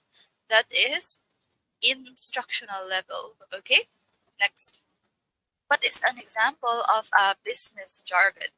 Business jargon example I business jargon. Okay, leverage. Okay, so next, education jargon. Okay, kanina pa natin to ginagamit. It is pedagogy. Pedagogy, next. Grammar as it is actually used. Kahit na may writers or speakers, basta actually used, that is descriptive. Okay, malinaw po ito ha. Descriptive. Kahit grammar actually used by writers and speakers, answer pa rin po descriptive. Okay, so next. Alright, let's go on to ESP. Ayan. So, kaya pa ba? Yes. Go to ESP, number 1, shape and location. What type of syllabus ang ginagamit kapag may shape and location? So, what type of syllabus is this? This is, alright, notional. Notional. Like location, notion. Alright, next. Essays, study, exam. Study. Okay? So that is skill. Okay? So skill-based. Study, skill. Para silang S. Next is meetings, interview. So pag meetings at interview, that is for work. Work is trabaho, letter T. So that is task-based. Okay? Next ay generalizations. General to specific information. Anong klaseng syllabus? Yung general to specific information or generalization. That is discourse syllabus. Okay, next. Agreeing and disagreeing. Anong klaseng syllabus ang ginagamit when we are agreeing or disagreeing? That is functional syllabus. Okay? So, sana okay pa yung mga nagtatype dyan. Next. True or false, passive voice is more commonly used in academic and scientific research. Mas ginagamit ba ang passive kapag nagre-research? So, academic and scientific, that is false. Okay, so hindi po yun to. Next, let us go to the types of grammar. Okay, so pag active to passive, nakita niyo yung sentence, binago siya from active to passive. Halimbawa, Mochi ate the fish. The fish was eaten by Mochi. Ang sagot po doon ay transformational. Change from active to passive. Next time, mas mahalaga yung meaning kaysa form. Meaning is more important than form. Meaning, yung isang collective word, kahit na mukha siyang plural, tapos singular yung ginagamit, kasi mas importante yung meaning niya mismo, na it is considered as one, kesa dun sa itsura ng word na yun. So that is notional. Okay, notional. Alright? So notional, karamihan ginagamit yan sa mga collective nouns. Okay? The next po, with labels. So nilalagyan nila, ito subject, ito object, ito direct object. So pag nakita kayo na may mga labeling, anong klaseng grammar yon? That is functional. Okay, functional. Alright? Next ay, what if it is following prescriptive rules? So, dapat kapag singular, singular din. Kapag plural, plural din. That is prescriptive. Prescriptive grammar or traditional grammar. Okay, next. Okay. Let us go on to curriculum. Alright. Sige, hinga muna kayo onte. Hinga rin ako onte. So, yes, let's go on to curriculum. Okay. So, K-12 equals ilang years ng primary, ilang junior high school, ilang senior high school, according to the new model of curriculum. That is 7 years in primary school, kasama yung kindergarten, 4 years in junior high school, 2 years in senior high school. Okay, next. What is a program for aptitude and career interests? Program for aptitude and career interest. Sino ba ang interesado sa iyong mga career? Yun ay ang iyong homeroom teacher. Diba? So we do RHGP, Revitalized Homeroom Guidance Program. Okay, next. for students in disadvantaged situations. So dahil disadvantaged sila, they need to have ease from that situation. So that is ease, okay? Next, secondary education curriculum implemented in 1989 to replace RCEP. So ang nag-replace po sa RCEP ay NSEC.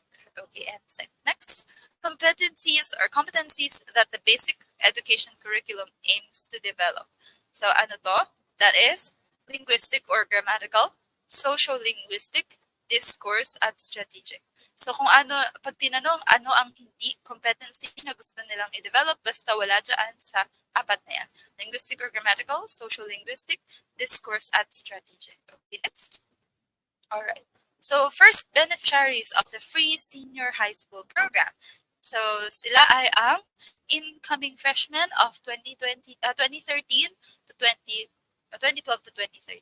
Okay, next. Subject integrated into the teaching of language. Sabi ng DepEd, kailangan daw isama or i-integrate ang subject nito sa language, that is science. Okay, science. Next, primary aim of audiolingual method.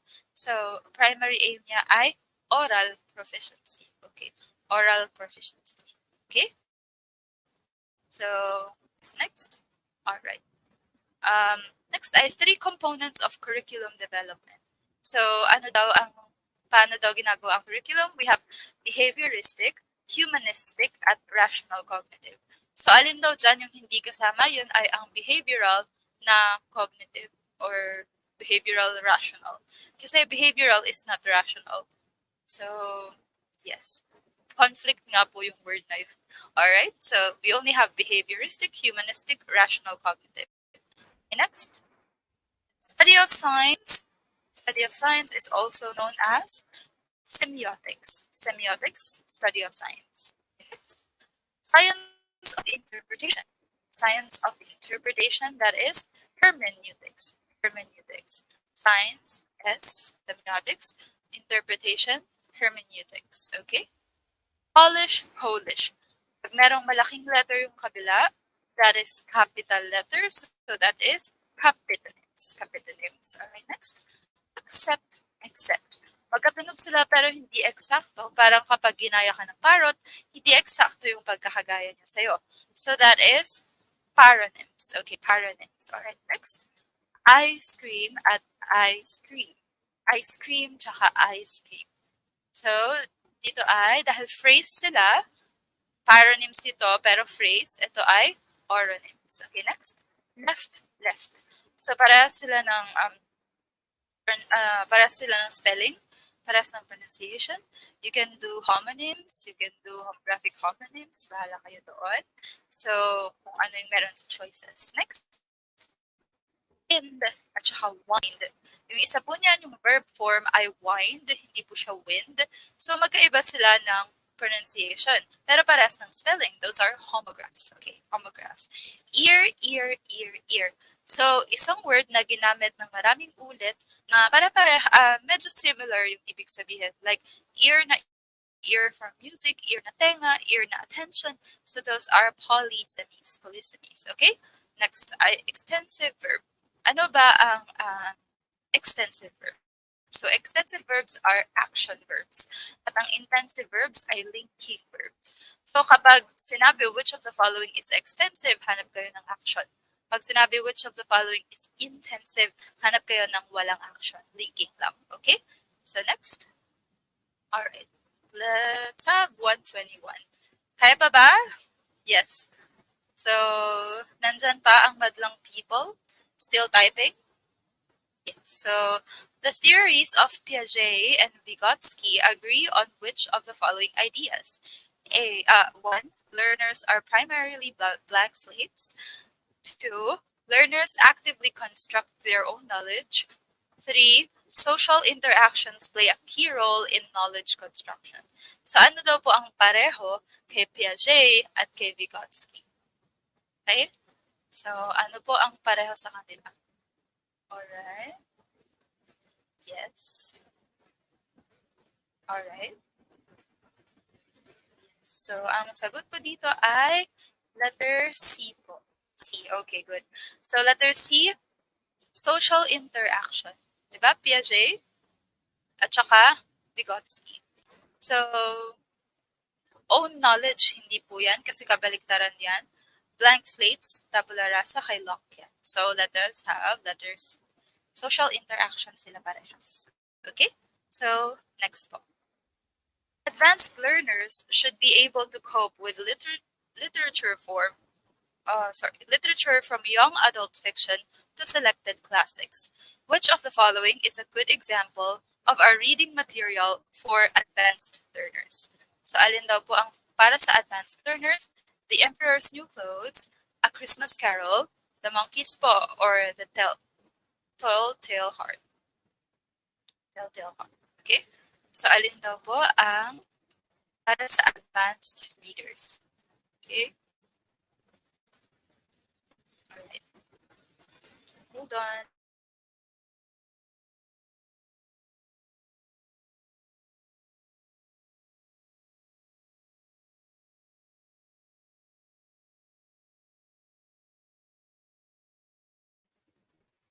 Alright, so ang sagot po dito ay A Christmas Carol. Okay, bakit? Kasi po ang Emperor's New Clothes, Monkeys po at Telltale Heart ay maiiksi lang. However, A Christmas Carol is classified as a novella. So, novella siya dahil masyado siyang mahaba para maging short story, pero masyado rin siya maiksi para maging novel. So, A Christmas Carol is a novella. So, dahil mas mahaba siya, it is suitable for advanced readers. So, letter B po. So, yes, advanced Merry Christmas daw, sabi ng isa dito. Okay. So, next po. Which is true among the following combinations of literary text and task? Level 1 simple text plus more demanding task. B. Level 2 simple text plus low level task. C. Level 3 difficult text plus more demanding task. Level 4 difficult text plus more demanding task. So, alin daw po ang tamang combination? Alright, so A, B, C, or D? Sige nga po, patingin. So, letter D daw. Bakit D? Yun po yung sagot ng buka. Okay? So, yes. Alright. Ang answer po dito ay letter D. Okay. Ito po yung titingnan nyo. Basta simple, simple, difficult, difficult. Tapos low, more, low, more. Okay. So, kapag merong ganitong question, tapos medyo nahirapan kayo, you just put simple, simple, difficult, difficult. Tapos sa kabila, low, more, low, more. Okay? So, ganyan lang po siya para ma-pair nyo siya ng maayos. Okay? So, yung next. And to kill a mockingbird, it's a sin to kill mockingbirds because they sing and cause no harm. What does the killing of mockingbirds symbolize based on the novel? Cruelty, innocence, power, or beauty? Ano daw po ang symbolize ng killing a mockingbird? Alright, letter A. Okay. So, alright. A. Okay, how about the others? Alright. So, answer po dito ay letter A. Alright. So, yung mockingbird mismo, it symbolizes innocence. But if you kill innocence, then you're cruel, di ba? So, ang tinatanong po kasi ng question ay hindi naman yung representation ng mockingbird. Ang tinatanong ay what does the killing of the mockingbird symbolize? So, dahil tinatanong po ano yung killing, yun ay cruelty. Okay, next. Alright, so ito po. Sabi niya, a mockingbird is a small bird that causes no harm to anyone. Killing one has no use or advantage. It's an unnecessary cruelty. Okay? So, next po. Alright. Sana okay pa kayo dyan? Sorry.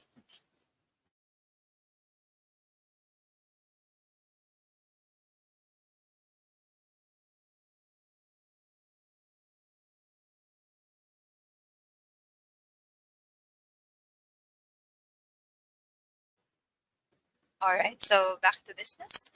Yes. What do the following lines mean? A father's blank. Sundays too, my father got up early and put his clothes on in the blue-black cold. Then, with cracked hands that ached from labor in the weekday weather made backed fires blaze. No one ever thanked him. Those Winter Sundays by Robert Hayden. So is it A, selfless effort to provide for his family, B, continuous support with unrequited appreciation, C, passion to work for himself, or D, stubbornness to work even on weekends? Okay? So, patingin nga no answers nyo. So, letter B daw. Okay. So, letter B po. Alright? Sabi nun, no one ever thanked him. So, unrequited appreciation. So, hindi man lang sila nagpasalamat. Okay? So, letter B. Next.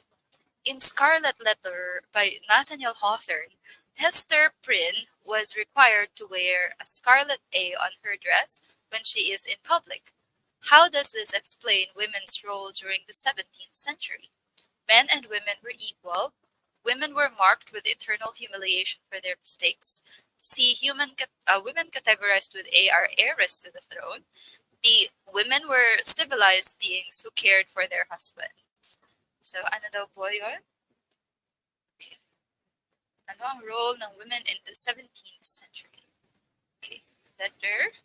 Okay. B daw. So, yes po, letter B. So, yung scarlet letter A niya, which stands for adulteress.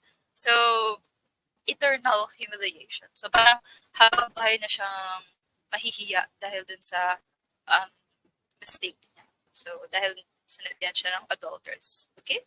So, letter B. Next. In contemporary literature, how is the archetype scapegoat portrayed in the Hunger Games? A.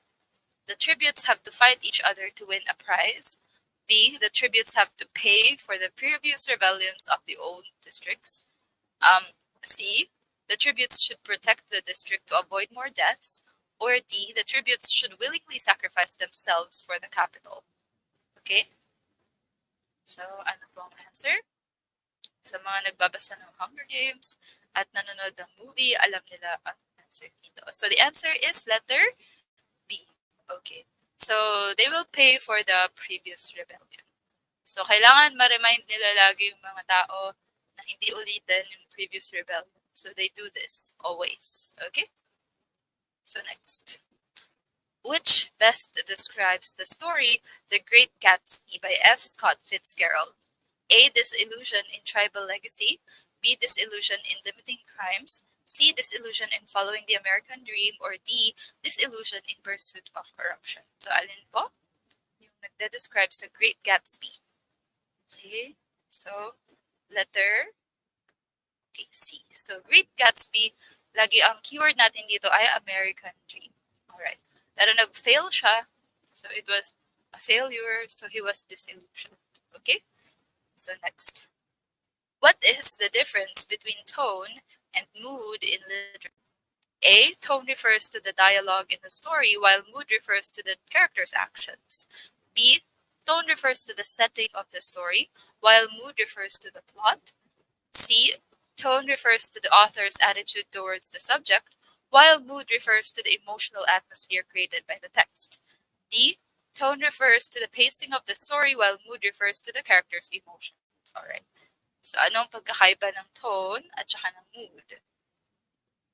Okay, letter C daw. Okay. So, pag tone po, laging galing ito sa author. So, ang tone ay galing, of course, lagi sa nagsasabi or gumagawa. So, tone is from the author, author's attitude. Yung mood naman ay emotional atmosphere. Okay? So, ano yung mararamdaman ko kung babasahin ko yung literary piece nito? So, ano yung mood niya? Yan. Parang yung kay Edgar Allan Poe na very creepy. Ayan. So, next. This is a technique used in fiction to create a sense of realism. Is that imagery, symbolism, flashback and foreshadowing, or very similitude? Okay? So, anong technique daw ang ginagamit to create a sense of realism? Okay? Calamansi daw. Yes. C for calamansi. Okay.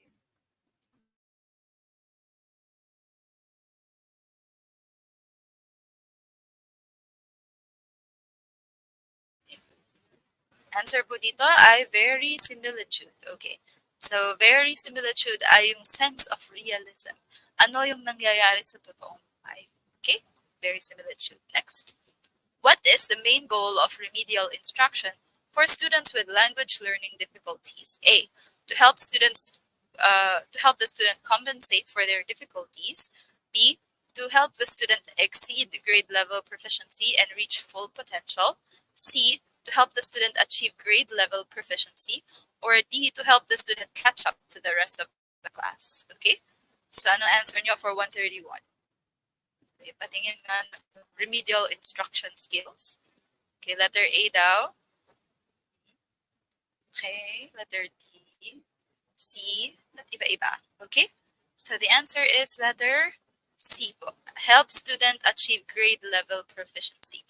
So, goal po ng remedial instruction is i-improve mo yung skills nila para hindi sila mahuli for that level.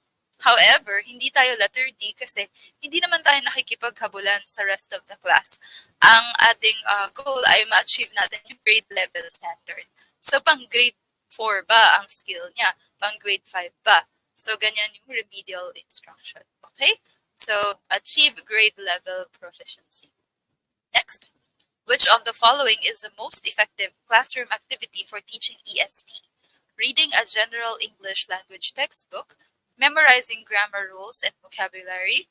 So, conducting a role play or simulation activity that is relevant to the learner's professional or academic context.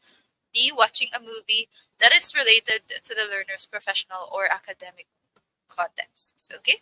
So, sagot po? Alright. Yes. So, the answer for this one ay letter C. Okay? So, role play or simulation. Of course, kapag mas mataas yung mas madaming senses yung nagagamit, mas active yung student, it's a better approach. Okay? So, mas effective siya na classroom activity. So, role play or simulation. Okay, next. All right. Of the following theories emphasize the importance of the translation process being guided by the intended function or purpose of the target text. Functionalism, idiomatic expression translation, Scopus theory, or literal translation approach. Okay? C daw for cobra. Okay? Yes. So, laban lang daw. Yes, laban tayo. So, kaya yan. Halos huling beses ko na kayo na matutulungan kahit papano. So, yes, let's push it to the limits. Okay? So, next one. That is Scopus theory. Alright? Sabi dito, Scopus theory daw ay process of translation is determined by the function of the product. Okay? Sabi kasi dito ay importance of translation process being guided by the intended function or purpose. So, sa Scopus theory, ang mas importante ay function. So, yes. Para saan mo ba gagamitin to? Yan, ganyan. So, which of the following best describes the lines from Annabel Lee? But our love, it was stronger by far than the love, nor the demons down under the sea. Of those who were older than we, of many far wiser than we, and neither the angels in heaven above can ever dissever my soul from the soul of this beautiful Annabel Lee. So, ano daw po? Unrequited love, immense love, forbidden love, or consummate love. Alright, so meron letter A, may letter B. Okay. Yes. So, okay. B for borracho. So, immense love. Sabi po doon, kahit daw yung angels from heaven, okay, cannot surpass that. Okay. So, nor the demons down under the sea. Ayan. So, sobrang taas ng level ng love nila. So, immense love. Okay, next. Alright. You are the classroom teacher of Nena, a new language learner who has no knowledge of English whatsoever. Which of the following contributions of linguistics will be most helpful for you to teach her successfully? Okay, A. Perfection of your articulation and oral proficiency in English. B. Your knowledge and skill in grammar analysis. C. Reshaping your view, attitude, and concept of language and language learning. D. Your knowledge of the linguistically sound language teaching materials. So ano daw po ang helpful para sa'yo to teach her successfully?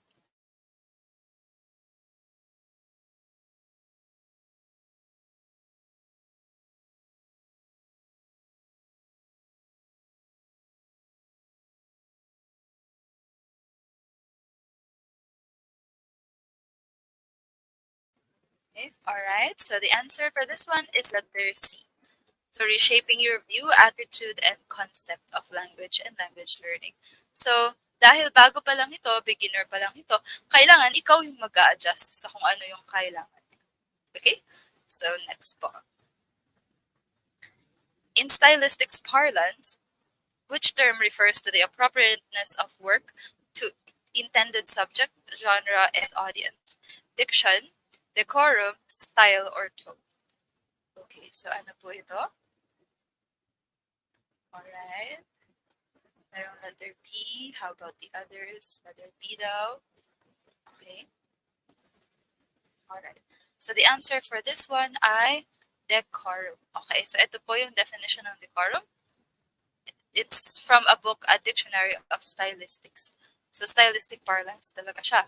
The doctrine of fitness or appropriateness of style matched to genre, subject matter, characterization, or situation. So decorum. Decorum po. Next. Which note-taking category is most applicable for study? Quoting, paraphrasing, summarizing, or viewing. So ano daw yung most applicable for study? Quoting, paraphrasing, summarizing, or viewing. Okay? Yes. So, ang most applicable daw for study ay, it is summarizing. Okay. It says here that summarizing is one of the most important aspects of reading for academic study. Sabi dito, you may use summarizing as a useful study technique. Okay? Kasi makukuha mo yung important information sa mas maikling panahon at maisusulat mo lahat dito. Okay? So, summarizing. Okay, next. The presence of the language acquisition device, or LAD, in the human brain predisposes all normal children to acquire their first language in an amazingly short time, around 5 years since birth, by which it supports the idea that the mind is born with knowledge of being and is not a blank slate. Okay? Language is systematic. Language is arbitrary. Language is innate. Language is exclusive to humans. Okay?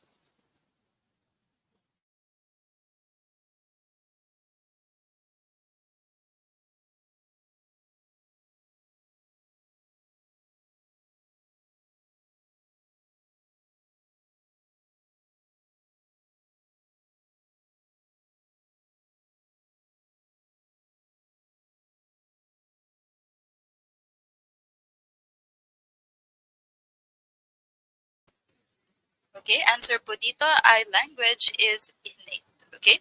Kasi sabi sa question, simula nung pinanganak tayo, meron na tayo nung ganitong device. So, innate. Okay? Next. Which of the following is a key aspect of effective communication with parents in an early language intervention program for students with learning difficulties? Using jargon and technical terms to demonstrate expertise and develop trust, encouraging parents to be active participants in the intervention process, minimizing contact with parents to avoid potential conflicts and maintain professionalism. D. Providing detailed reports on the student's progress on a weekly basis. Okay, so ano daw po? So letter B. Okay, B daw, sabi nila. Okay, so the answer for this one ay letter B. Okay. So if you remember IEP, Individualized Education Program, dun po ay kapag merong students with difficulty, we work together with their parents. So para malaman natin kung anong kailangan nila, makapag-adjust tayo according to it, and we can inform them kung anong language program ang gagawin natin or anong intervention. So, pagdating po dito sa may students with language learning difficulties, we have to involve the parents too. Okay? So, letter B. Okay, next. 140. Which of the following does not exhibit a hero archetype? Hercules, Beowulf, the Artagnan, or Pip? So, which does not exhibit a hero archetype? Okay? Alright. So, daw D. Okay. Alright. C, B, D. Okay. So the answer for this one is Pip from The Great Expectations. Okay. So if you say the Three Musketeers, Beowulf, Hercules, di ba? ang nasa isip agad natin ay hero. Okay. Pero sa Great Expectations, hindi kasi ito yung typical hero na may superhuman strength or may superpowers, ganyan. So letter D. Okay? Next po. So are you ready for another drill break? Okay. So sana kaya pa? Alright. So kakayanin. Let's go. Alright. So this is conditionals. If you melt ice, it melts. So anong conditional to? First, second, zero, or third. Okay? So anong klaseng conditional yan? It is zero kasi it is true. Alright, general truth. The person imagines a different imaginary situation that did not happen. So, nag-i-imagine siya ng hindi naman nangyari. Akala niya sila pa pero hindi pala. So, that is third conditional. Okay, next. If I hadn't been sick, I would have gone to your party. Okay, so again, ito ay hindi nangyari, so hindi siya true. Tapos, would have gone. So, pag may have, dun sa second part, that is third conditional. Okay, next. If you go to church, you will hear the word of God. So, general truth ba to? Hindi. So, hindi siya zero. Impossible ba to? Hindi siya impossible. Kaya hindi siya third at hindi siya second. Tapos, possible siya. Ay, hindi siya, yeah. So, this is first conditional. Okay? So, possible. Alright, next. If you study, you will pass the exam. This one is also possible, first conditional. If they sold the property, they would be rich. Okay? So, past tense yung sold. Okay, walang have yung would. So, that is second conditional. Okay? Alright. So, sana nakakahabol pa ang lahat. Yes. Okay, so let's go on to the next slide. Okay. A diversity of voices, styles of discourse, or points of view. Sa teaching literature, diversity of voices, styles of discourse, or points of view. So pag merong ganitong diversity, this is heteroglossia. Heteroglossia. Okay? Plot that starts from the first incident to the peak, that is accretive plot. Accretive plot. Pag plot that starts near the climax or towards the end, that is unfolding plot. Unfolding plot. Next, 20th century movement broke traditional forms and challenged accepted notions with experimentations, that is modernism. 20th century modernism. Okay? So, which of the following, is a common theme in Japanese folklore? Dragons, fairies, yokai, oni. Alright? So, which is a common theme in Japanese folklore? Dragons, fairies, yokai, oni. Alright. The answer for this one po ay yokai. Alright. So, ang oni ay parang demon, pero under din po siya ng yokai. Alright. So, yokai yung mga parang halimaw, ganyan, supernatural things. And yung oni ay under that. So, yokai yung umbrella term. Okay? So, yokai. Next. Okay.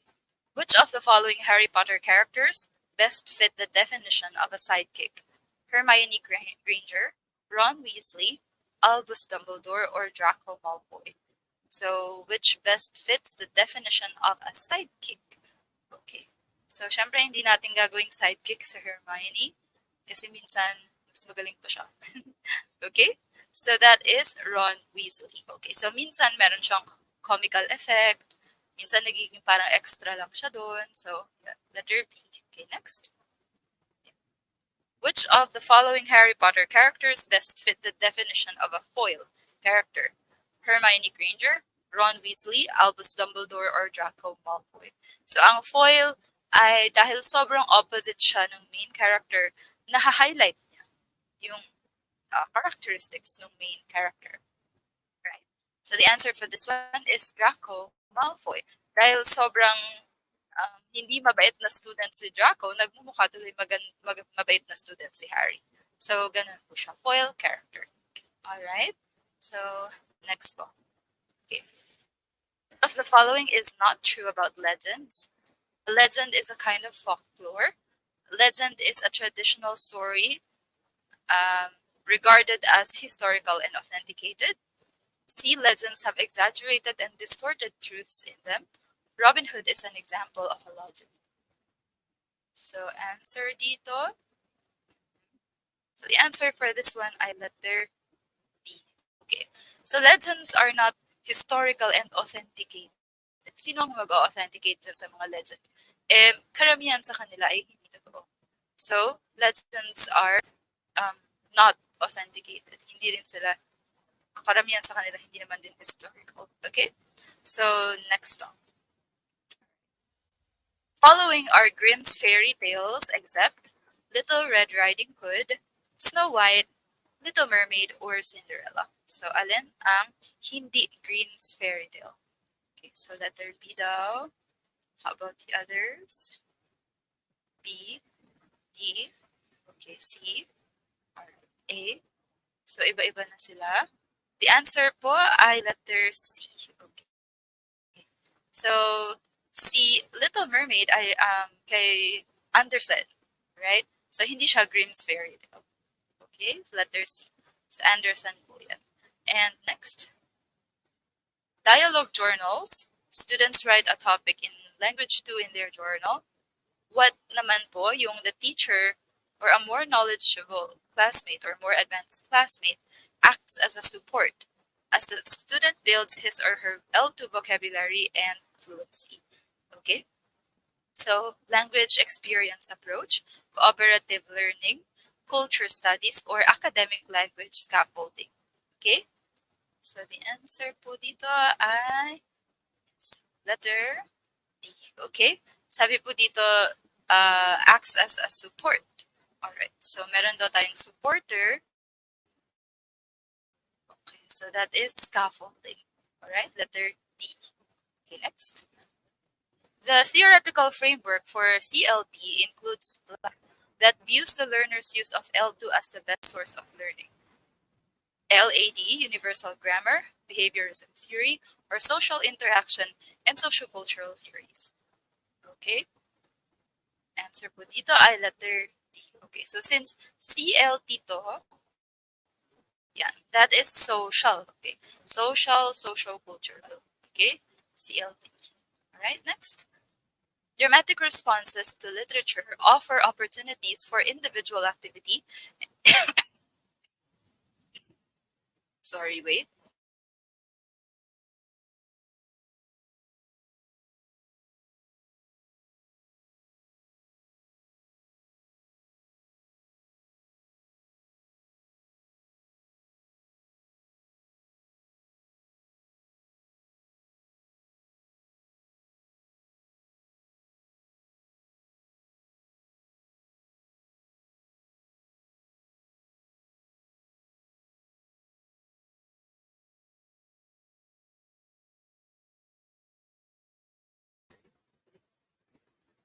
Okay na po? Yes. So, punta po tayo dito. This is Reader's Theater. Okay? So, itong 148, sabi dito, voices lang daw yung gagamitin. So, story theater, role-playing, tsaka creative dramatics, meron silang mga props, costumes, ganyan. Sa Reader's Theater, ang meron lang po sila ay voice. So, they just act it out using their voice. Okay? So, that is letter D po. Okay? So, next up. Let's have 149. What is the purpose of stylistic approach in teaching literature? Incorporating moral values in lessons, encouraging students to discuss beyond the surface meaning of the text, translating text using L1, or raising student awareness of values derived from the text. Okay? So, ano daw po ang purpose ng stylistic approach? Okay? Yes. So, I'm okay. Ilalaban natin to hanggang makapasa 5. Alright. Yes. So, next. Okay. Is letter B. Okay? So, stylistics. Beyond the surface meaning.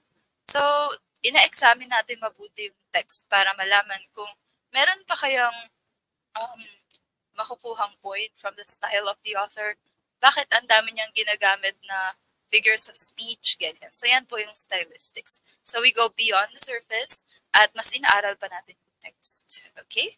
So letter B as in baboy na lechon. Okay?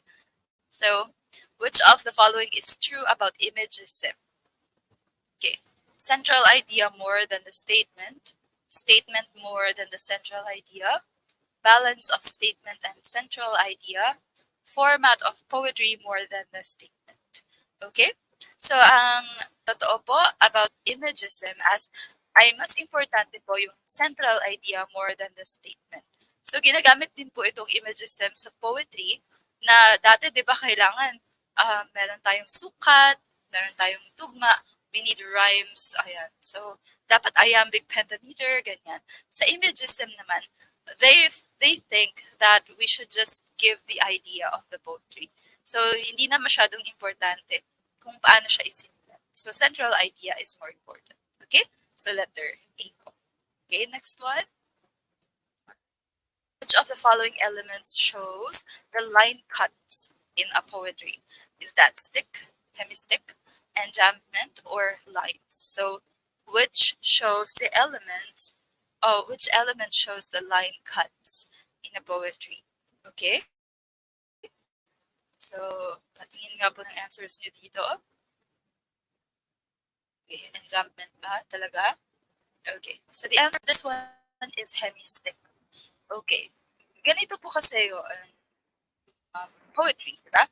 So, these lines, okay, represent caesura, diba? Caesura, which is the line cut or yung break. So, makikita mo lang itong line break na to kapag dinivide mo siya into hemistick. Okay? Ang enjambment mo kasi ay tutuloy-tuloy mo siya tulad nito. Pag binasa mo siya, you are abused and by some further on that will be damned for it. So, tinutuloy mo siya simula dulo, ini-ignore mo yung punctuations, tapos mag-move ka dun sa first statement. So, you are ignoring the punctuations. Tinutuloy-tuloy mo lang siya. Like 11, the second and the third. Okay? So, yun yung enjambment. Yung hemistick po ay isang evento. Ayan. So, kalahati niya divided by this one, the caesura. So, makikita mo lang yung line cut kapag meron kang hemistick. So, answer po ay hemistick. Okay? Alright, next. Alright, next.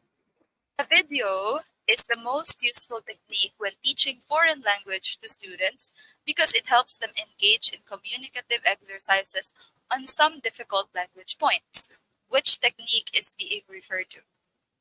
Active viewing, free framing and prediction, repetition and role play, or silent viewing. Sige nga po. Okay. So, hanggang what number daw? 200. Yes.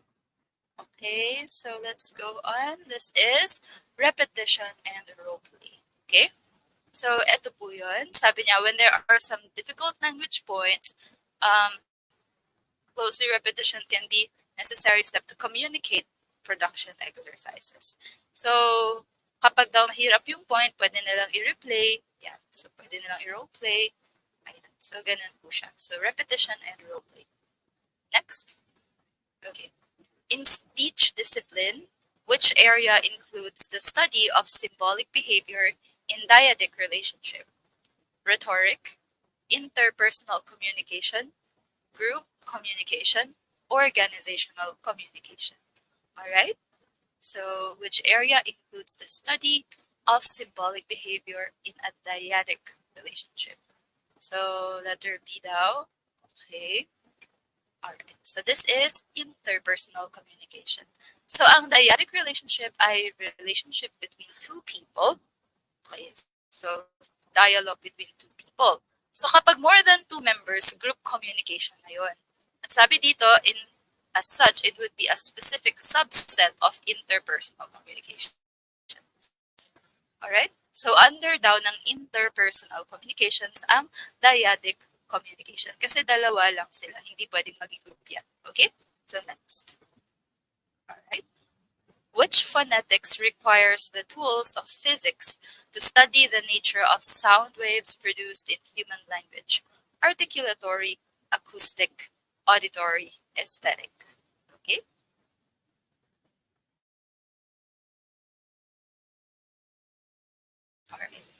So, ano po ito? This is acoustic. So, sound waves produced in human language. Okay, so that is acoustic. Alright. So, produced din po kasi ang tanong. Pag auditory po, pinapakinggan natin, di ba? So, pag acoustic, it is producing. Okay? Yes po. So, next. What time period does the emergence of chapbooks or small and cheaply made books containing fairy tale fall under? Middle Ages, Contemporary Period, Renaissance, or 19th century? So, kailan daw yung time period na lumabas yung mga chapbooks or small and cheaply made books containing fairy tales? Okay?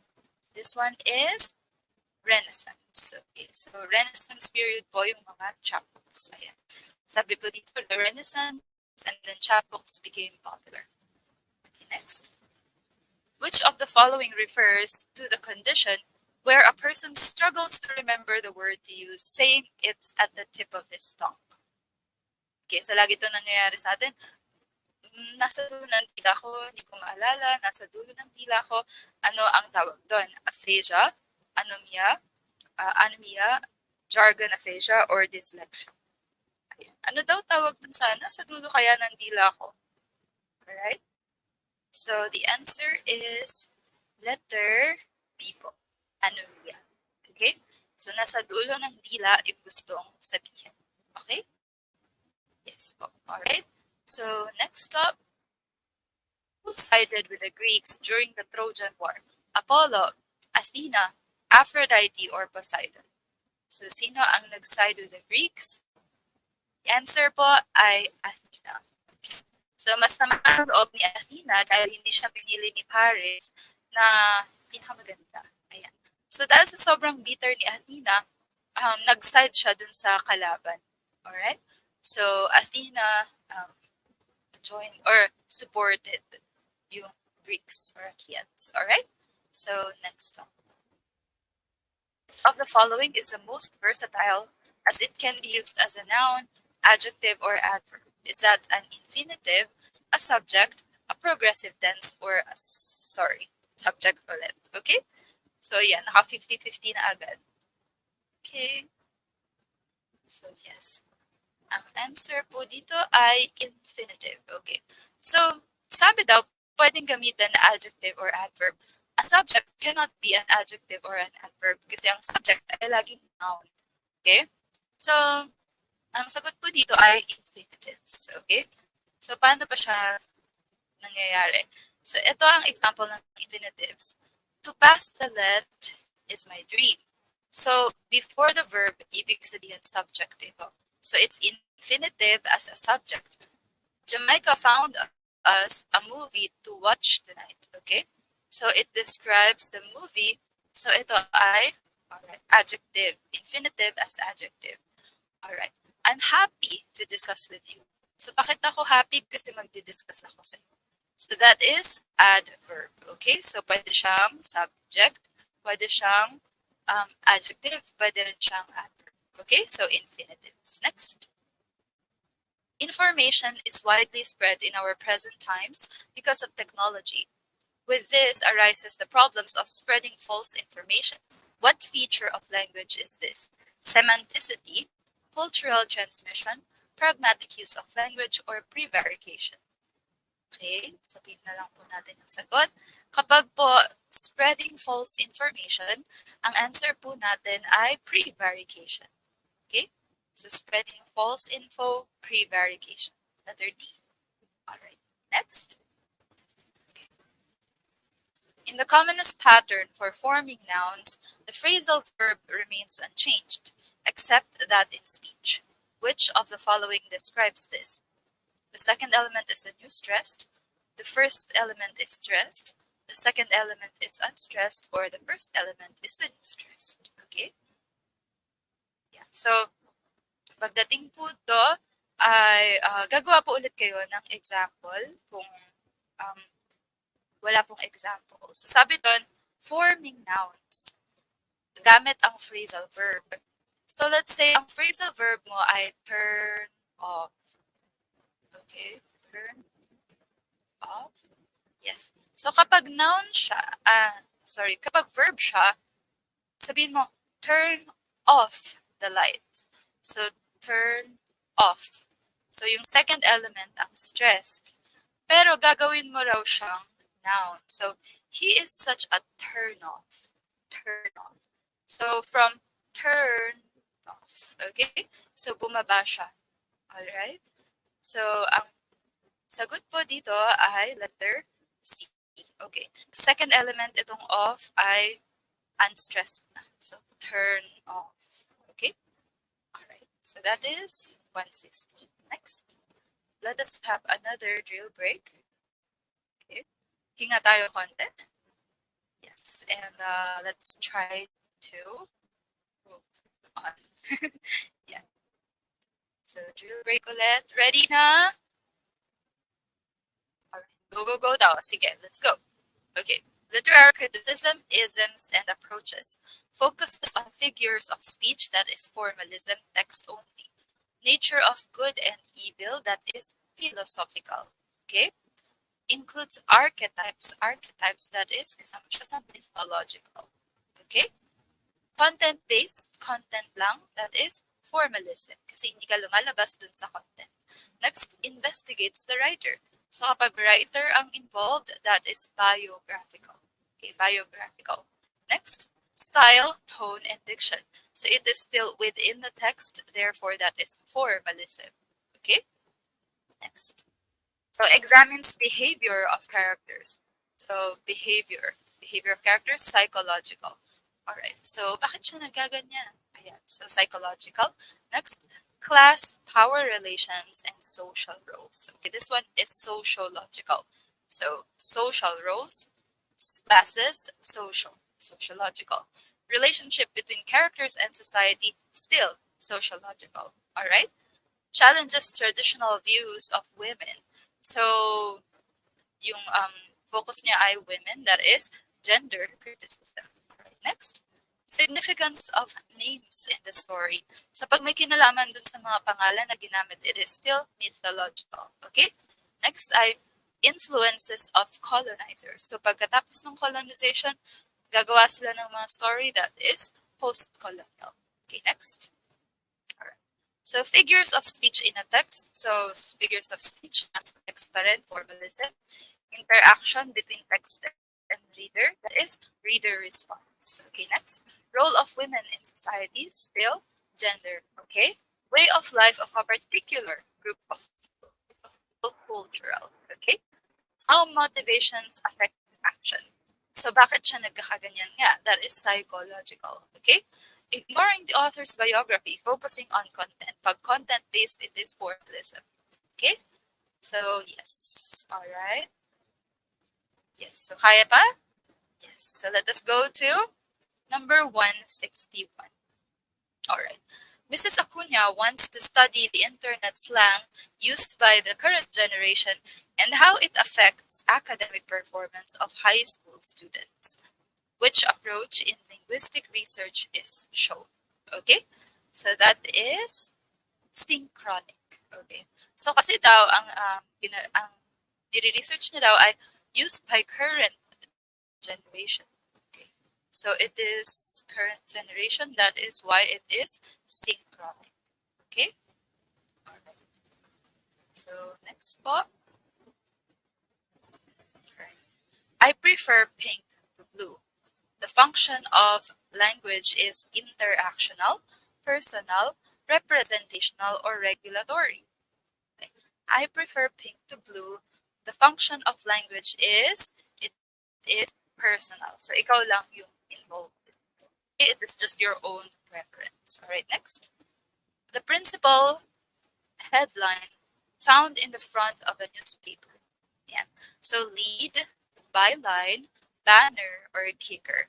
So, lead, di ba, ito yung start ng story. So, X yan. Okay? So, byline, ito yung pangalan ng author. So, or pangalan ng writer. So, X yan. So, ang tamang sagot dito ay banner. So, yung pinakamalaking story. So, top 1 to 10 sa September 2023 exam, English majors. Ayan, ganyan. So, yun ang banner. Okay? Sa news titles, tandaan natin na dapat hindi gumagamit ng past tense, tapos dapat walang double quote. Ang meron ginagamit doon ay single quotation. Alright? Kapag nasa title ng news yan. Okay? So, next po. An excerpt from Beowulf is an example of its heavy use of, okay, tingnan natin. In secret sessions, talking of terror and wondering what the bravest warriors would do. And sometimes they sacrificed to the old stone gods and made hidden vows, hoping for hell's support. Okay? So, if you would notice, marami siyang W, tapos S, S, okay. So, sometimes they sacrificed hidden and hoping. So, ulit-ulit siya ng consonants, so therefore, it is alliteration. Okay? So, next. Which of the following are common slang words today? So, lit ay slang word. Vibe check. Posted. Ang hindi po kasama ay caught in 3K. Dahil ang meron po tayong term ay caught in 4K, not caught in 3K. Alright? So, answer ay letter C. Okay? Yes po. So, next up. What structure is used in the sentence? While waiting for me to finish working, Mochi looked for food in the kitchen and Twirly watched her drop the pot. So simple, complex, compound, or compound complex. Patingin nga na answers niyo dito. So while waiting for me to finish working, Mochi looked for food in the kitchen and Twirly watched her drop the pot. Okay? So the answer for this one is compound complex. So meron tayo while waiting for me to finish working. So meron tayong dependent clause. Meron din tayong Mochi looked for food in the kitchen. Meron tayong independent clause, number 1. At Twirly watched her drop the pot. So we have independent clause, number 2. So ang answer po ay compound complex. Okay? Next, 167. What is the primary objective of the mother tongue-based multilingual education? To provide bilingual education, to teach students multiple foreign languages, to preserve and develop the students' native language and culture, or to promote the use of English as the medium of instruction in schools. So, ano po ang purpose ng MTB-MLE? Okay. So, ang purpose po ng MTB-MLE ay preserve and develop students' native language and culture. Alright. So, hindi lang bilingual. Sa MTB-MLE ay in-accommodate din natin yung kanilang mga sari-sariling languages. Okay? So, letter C. Alright? Next stop. Okay. Which of the following is an example of adolescent literature that deals with social issues? Goodnight Moon by Margaret Wise Brown, Where the Wild Things Are by Maurice Sendak, The Hunger Games by Suzanne Collins, and The Lion, the Witch, and the Wardrobe by C.S. Lewis. Okay? So ano ba dito yung adolescent literature? Favorite ng madami ngayon. So merong social issues doon, power struggle. So that is Hunger Games ni Suzanne Collins. Okay? Next. Newspaper articles, advertisements, radio announcement, etc. in the real world, when used in the classroom situations, are classified as recycled materials, contrived experiences, authentic materials, or audio-visual materials. Okay? So, real daw ang mga ito.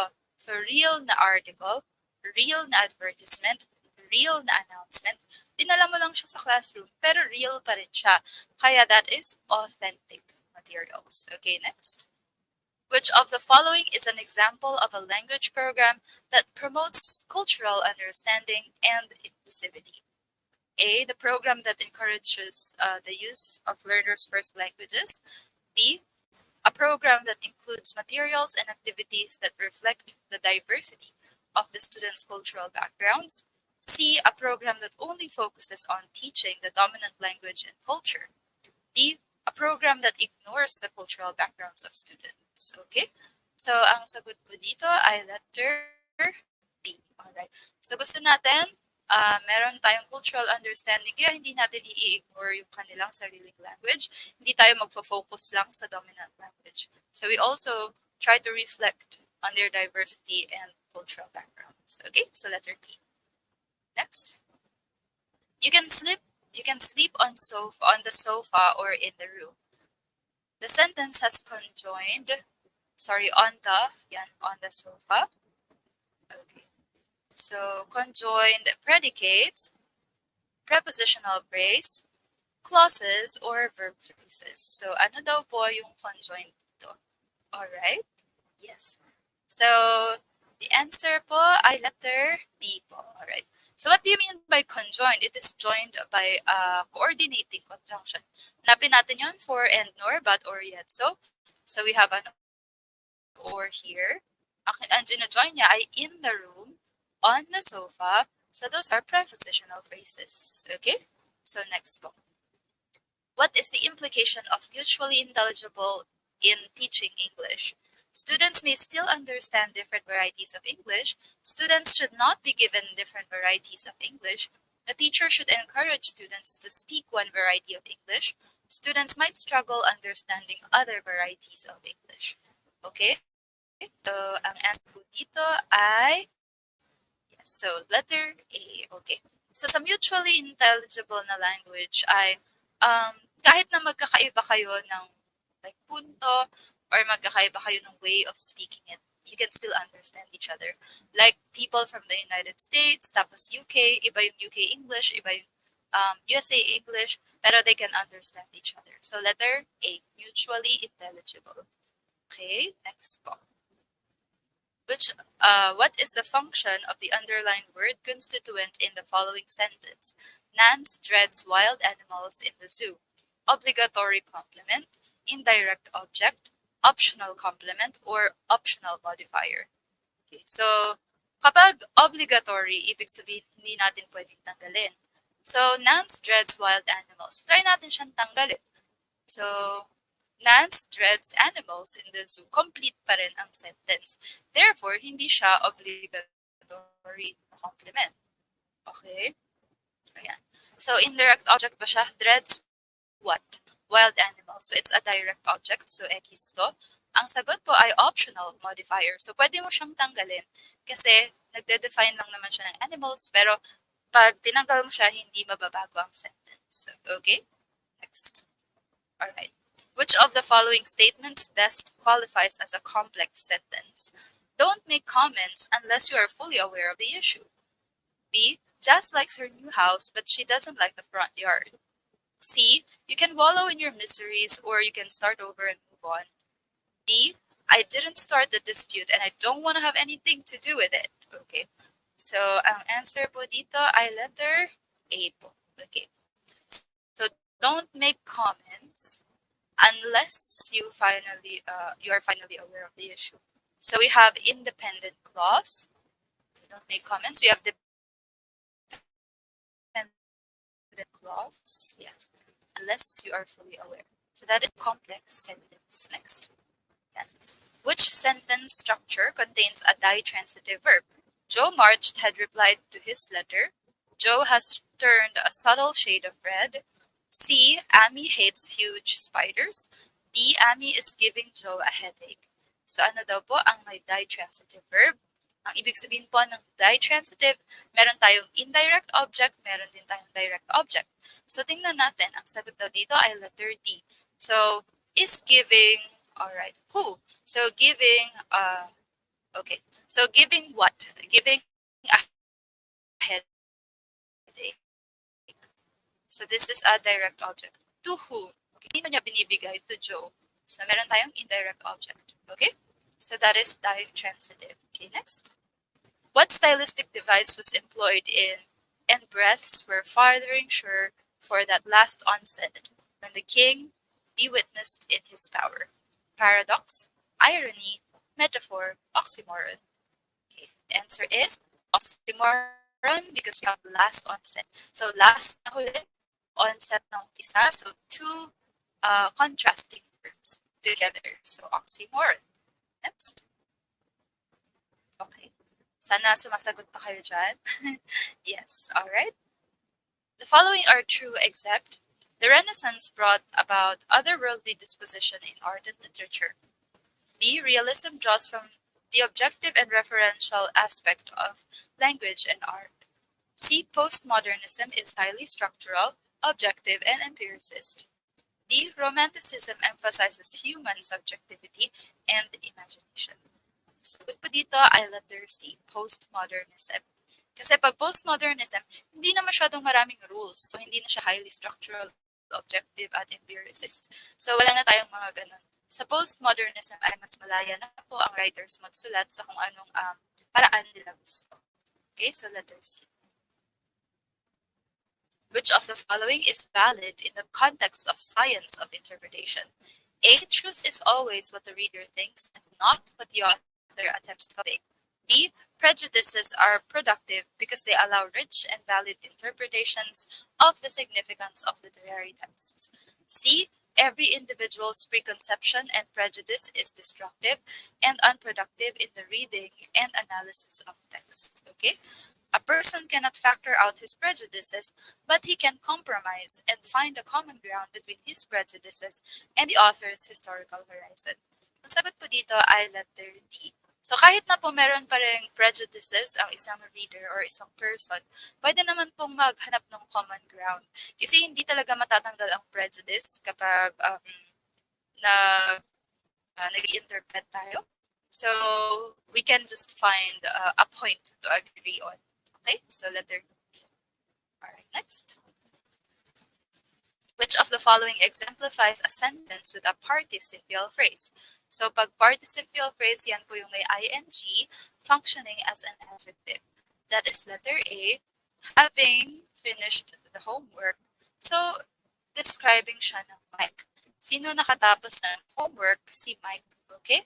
So it is working as a participial phrase. So ing form na nagde-describe ng something or it acts as an adjective. Okay? Next. How about adverb phrase? So, ang adverb phrase po dito ay at noon. So, tinatanong niya, kailan ba siya nagising? When did the man awake? So, ang sagot po ay at noon. Okay. So, it describes a verb. Kaya siya ay adverb. Adverb phrase. Okay, letter D. Alright, next. Let us go on to your drill break again. So, ready na ulit? Yes. So, walang magdi-dinner dito. So, later na lang ulit. Okay? Next. So, stylistics drills. The central idea is the theme of the story. The repeated idea or image, repeated, that is motif. Okay? Author's word choice, that is diction. Okay? Technical terms, we call them jargons. Okay? Most prestigious dialect, AMB. Acrolect, yung pinaka-prestigious, acrolect. Okay? Degree of formality. So, gaano siya ka-formal? That is register. Okay? Language between people not sharing a common discourse. Halimbawa nito sa let, yung mga mangingisda, nag-meet sila sa isang place, pero wala silang common language. So, they use another like language na hindi common sa kanila. That is pidgin. Okay?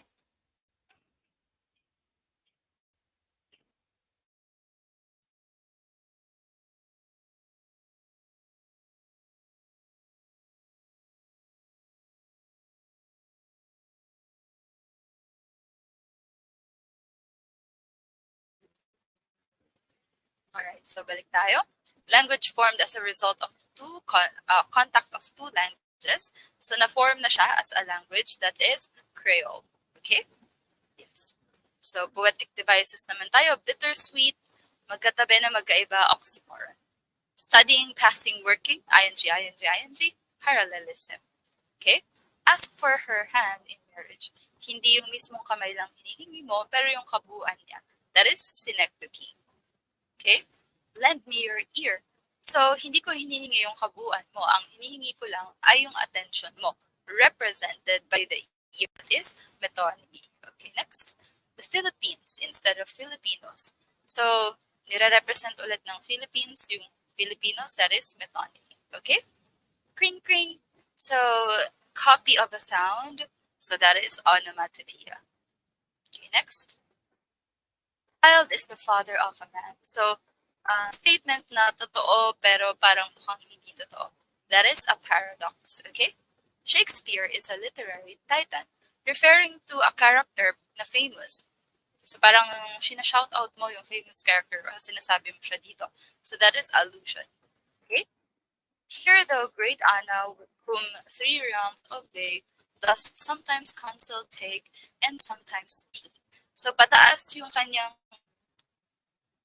intensity, tapos biglang nag-drop. So that is called an anticlimax. Okay. So biglang tea. Alright. Next, Twilight is a young bird in gorgeous plumes. So comparing Twilight to young bird, that is metaphor. Okay, next. The boy is here, the boy is there, the boy is here, the boy is everywhere. So inulit-ulit yung first part, that is anaphora. Okay, next. I will fly high next week. Okay. I will fly high next week. That is so as so I okay, I will fly high. Okay? So next po. We can do this from the world, for the world, to the world. So kapag nasa dulo, that is epiphora. Okay? Epiphora next. Peter Piper picked a peck of pickled peppers. Paulit-ulit-ulit yung P, that is alliteration. So Twilight is a young bird. Tapos na to, that is metaphor. So, okay, this one too. Work, my medicine, work.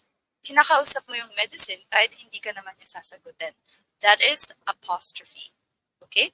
So, talking to something na hindi ka sasagutin. Apostrophe, next. So, let's go.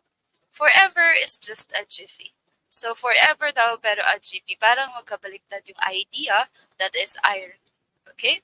Your breath smells very bad. So, diretsong-diretso yung pagkakasabi ng bad statement. That is dysphemism. Okay? Your glasses made you Harry Potter. So, nagiging ikaw yung isang character. That is character.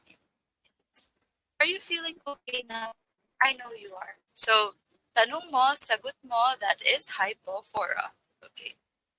The boy is there, the boy is here, tapos na rin to. Okay. Yes.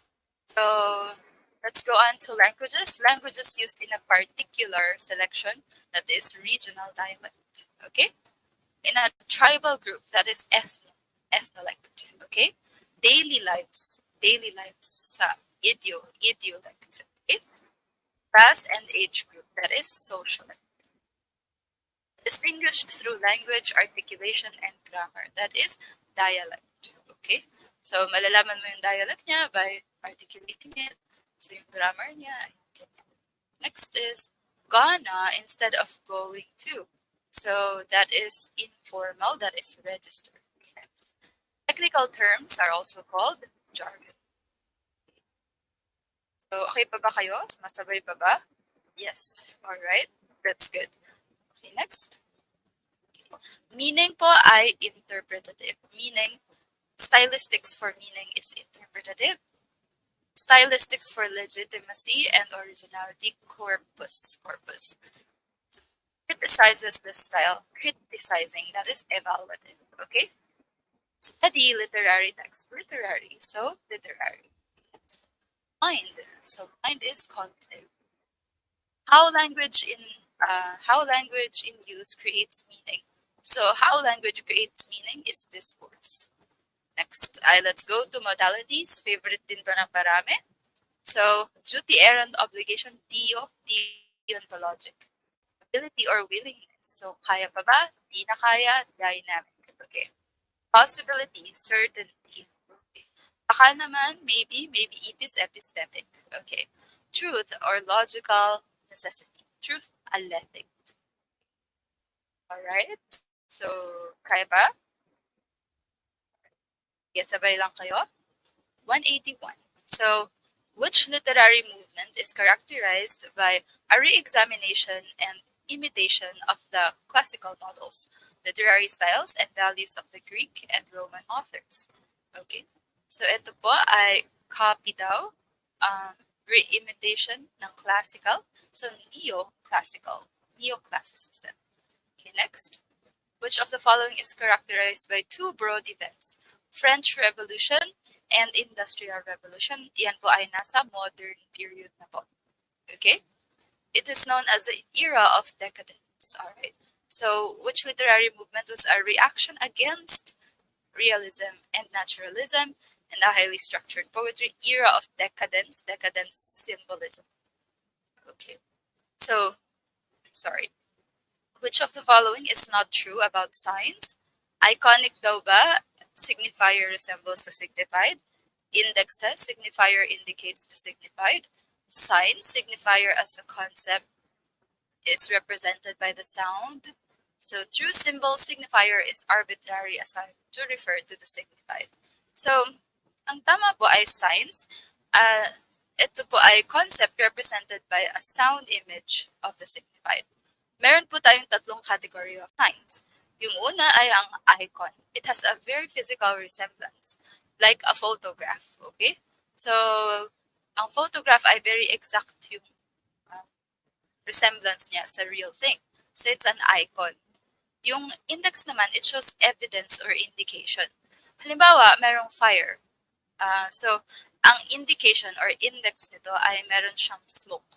So, smoke is an evidence that fire exists. So, yun po, yung index. At ang symbol naman ay no resemblance or culturally learned.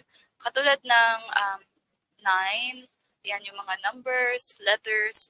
So, wala naman talagang totoong 9 sa totoong buhay.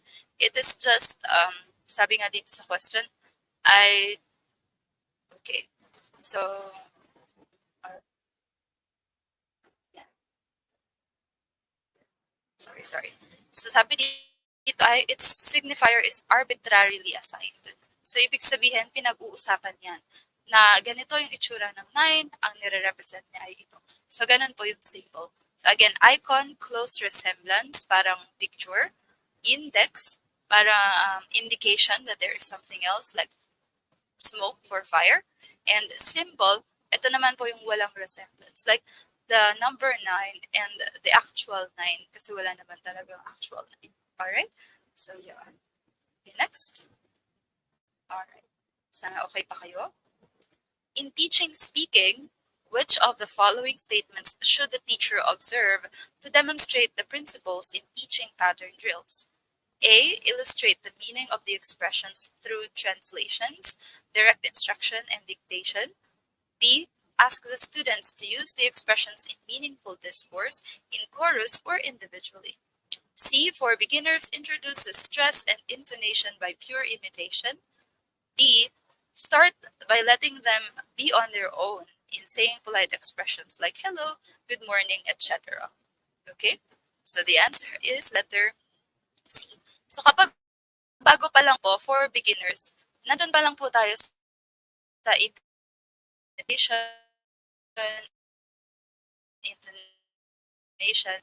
Ayan. Tsaka ang tinatanong din po dito ay principles in pattern drills. Ang hinahanap din po natin ay, yes, imitation. Okay? Yes. So, para siyang ALN. Ganon. Next.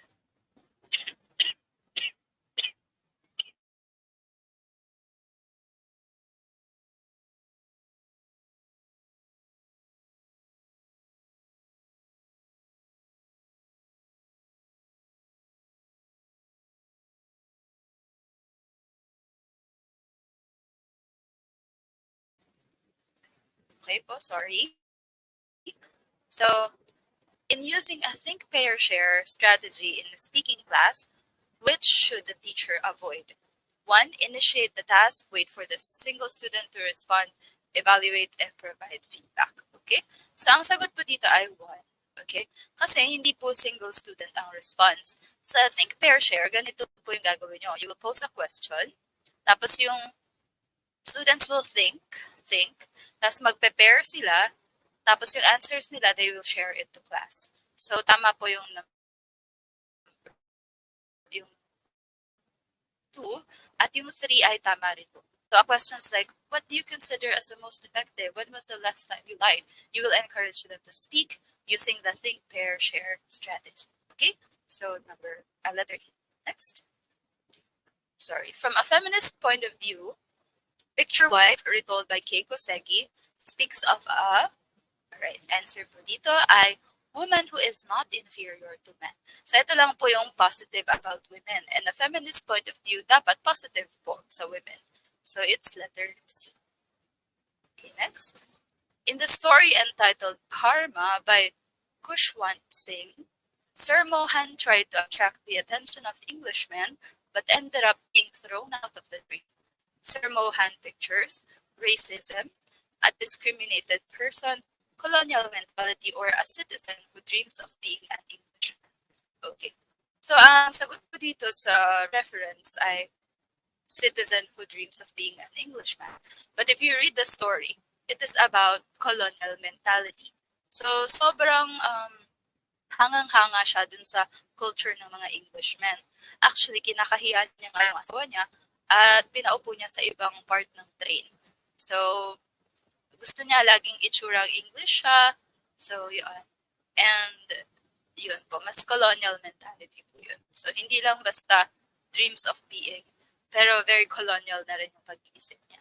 Okay? So, letter C. Next.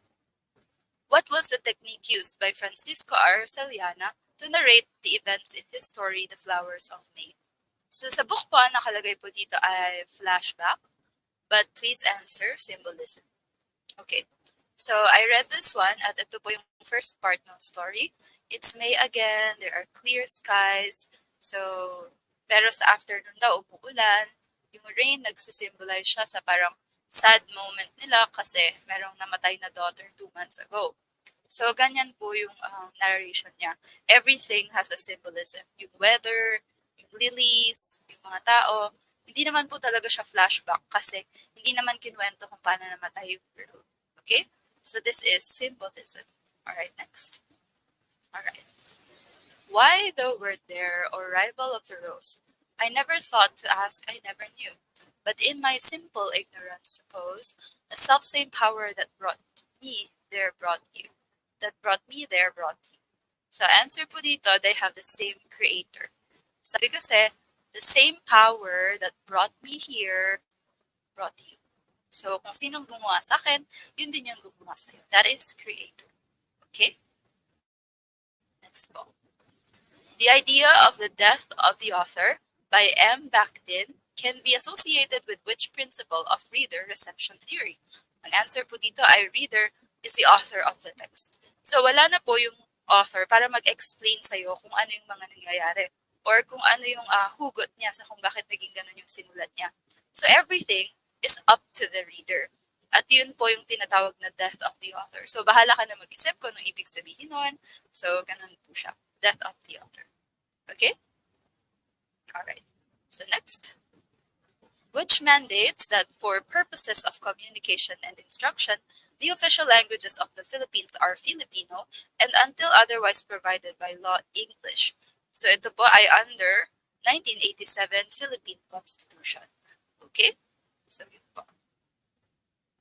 In teaching speaking, the teacher should recognize that, alright, all structured output must be done on individual basis. So lahat daw ba individual? Mali po.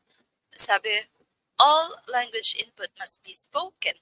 So thus there must be available materials to use. Lahat daw ba spoken? So mali yun. Okay? So processing language input must be limited to form. So mali din po yun. So ang answer natin ay letter D. Okay? Kung ano man daw yung communicative output, yung ginagawa nila, halimbawa nagsusulat sila ng poetry, it can turn into a language input. Pwede nilang matutunan yun. Kaya dapat yung tasks mo are carefully planned. Letter D. Next. Which aptly describes universal grammar? So ang universal grammar po ay rules applicable to all human languages. So universal grammar ay lahat tayo meron kasing innate ability to distinguish kung ano yung tamang grammar, maling grammar. Ganun po yung universal grammar. Kahit iba-iba tayo ng languages, lahat tayo merong common rules or meron tayong mga common na kakayahan to distinguish language. Okay? Next. What will determine the difference in ice cream and ice cream? Pitch, intonation, stress, or juncture? Ang answer po ay juncture because kung titigil ka sa ice, that's ice cream. Kung titigil ka sa ice cream, That is ice cream. And the University of Michigan and Universidad de Valencia, they say that ice cream, I juncture. All right. Next. When translating Derrida's works, writers need to observe abusive fidelity.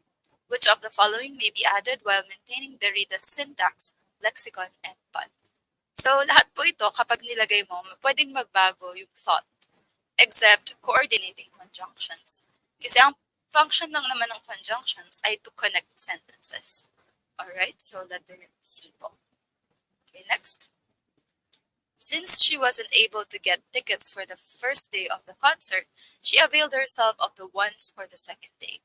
Yung ones na nagre-refer sa ticket, this is anaphora. Okay. Kasi, meron namang, yes, merong she, tapos may she ulit. Pero ang pinag-uusapan kasi ay yung ones. Alright?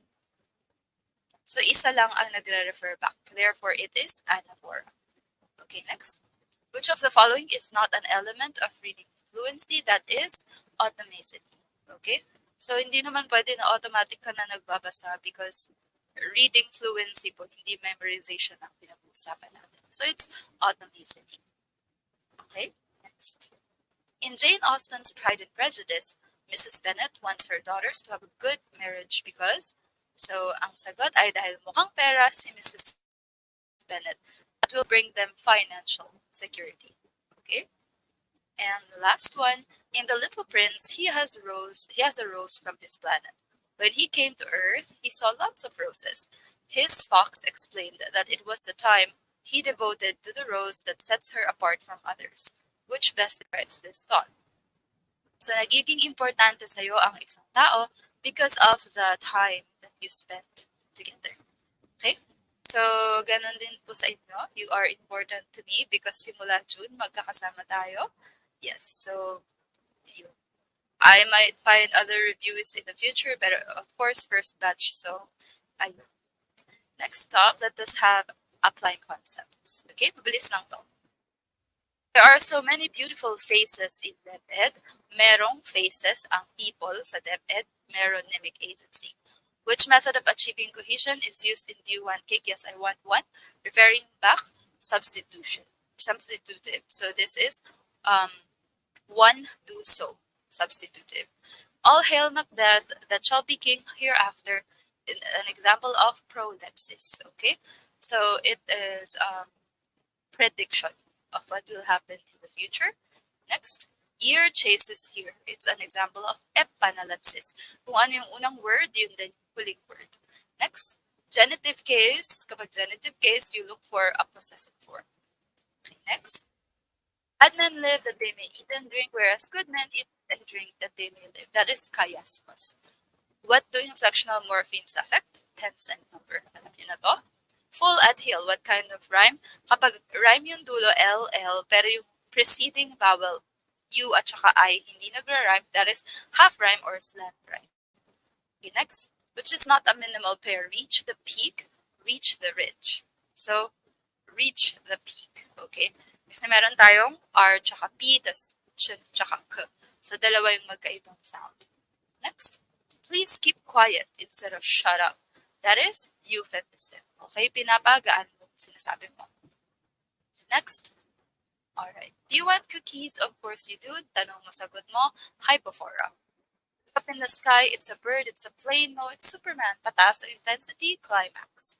Sentences that begin with phrases or dependent clauses and ends with a main independent clause. So, pa-excite siya, periodic sentence. Okay? Sentence where the verb comes before the subject. Okay? Ginamit natin ito kanina, inverted. Alright? I came, I saw, I conquered. That is parataxis. Okay, next. Alright, so let's have a drill of mythological creatures. Okay, sabihan niyo ako. This is a troll. Okay? Sila yung mahilig magtago sa mga cave. Hydra, nine-headed serpent, Hydra. This is a Fenrir. Ito yung giant dog, giant wolf ng mga Norse. Okay, next. Gorgons. Gorgons ay may snake head. Most popular gorgon ay si Medusa. Okay, next. Oni. Oni ay demon sa Japanese. That is Oni. Half human, half caballo, half horse, I centaur. Okay. Um, Chimera, I fire breathing na lion with a like dragon. Ayan. So goat, yan ang combination niya. Chimera. Three-headed na dog, that is Cerberus. Half human, half bird, that is harpy. Half human, half bull, minotaur. Okay? So flying horse, that is Pegasus. So, hindi ko po sinama yung mga questions na basics, which is like IPA, pati yung mga verb tenses, but I'm going to go over them for 3 hours on September 17. So, if you want to avail that, pwede niyo po akong i-message. So, yun po. Alright, and thank you so much, September 2023 LPTs. I know that um, medyo husky ang voice ko ngayon at hindi ganun ka-perfect, but I tried my best. Sana makatulong yun para sa pagpasa niyo po sa board exam. So, I am looking forward to seeing you all with LPTs in your name. So, alam ko kaya niyan. Alright? So, yun po. Sana may natutunan po kayo today. Thank you so much.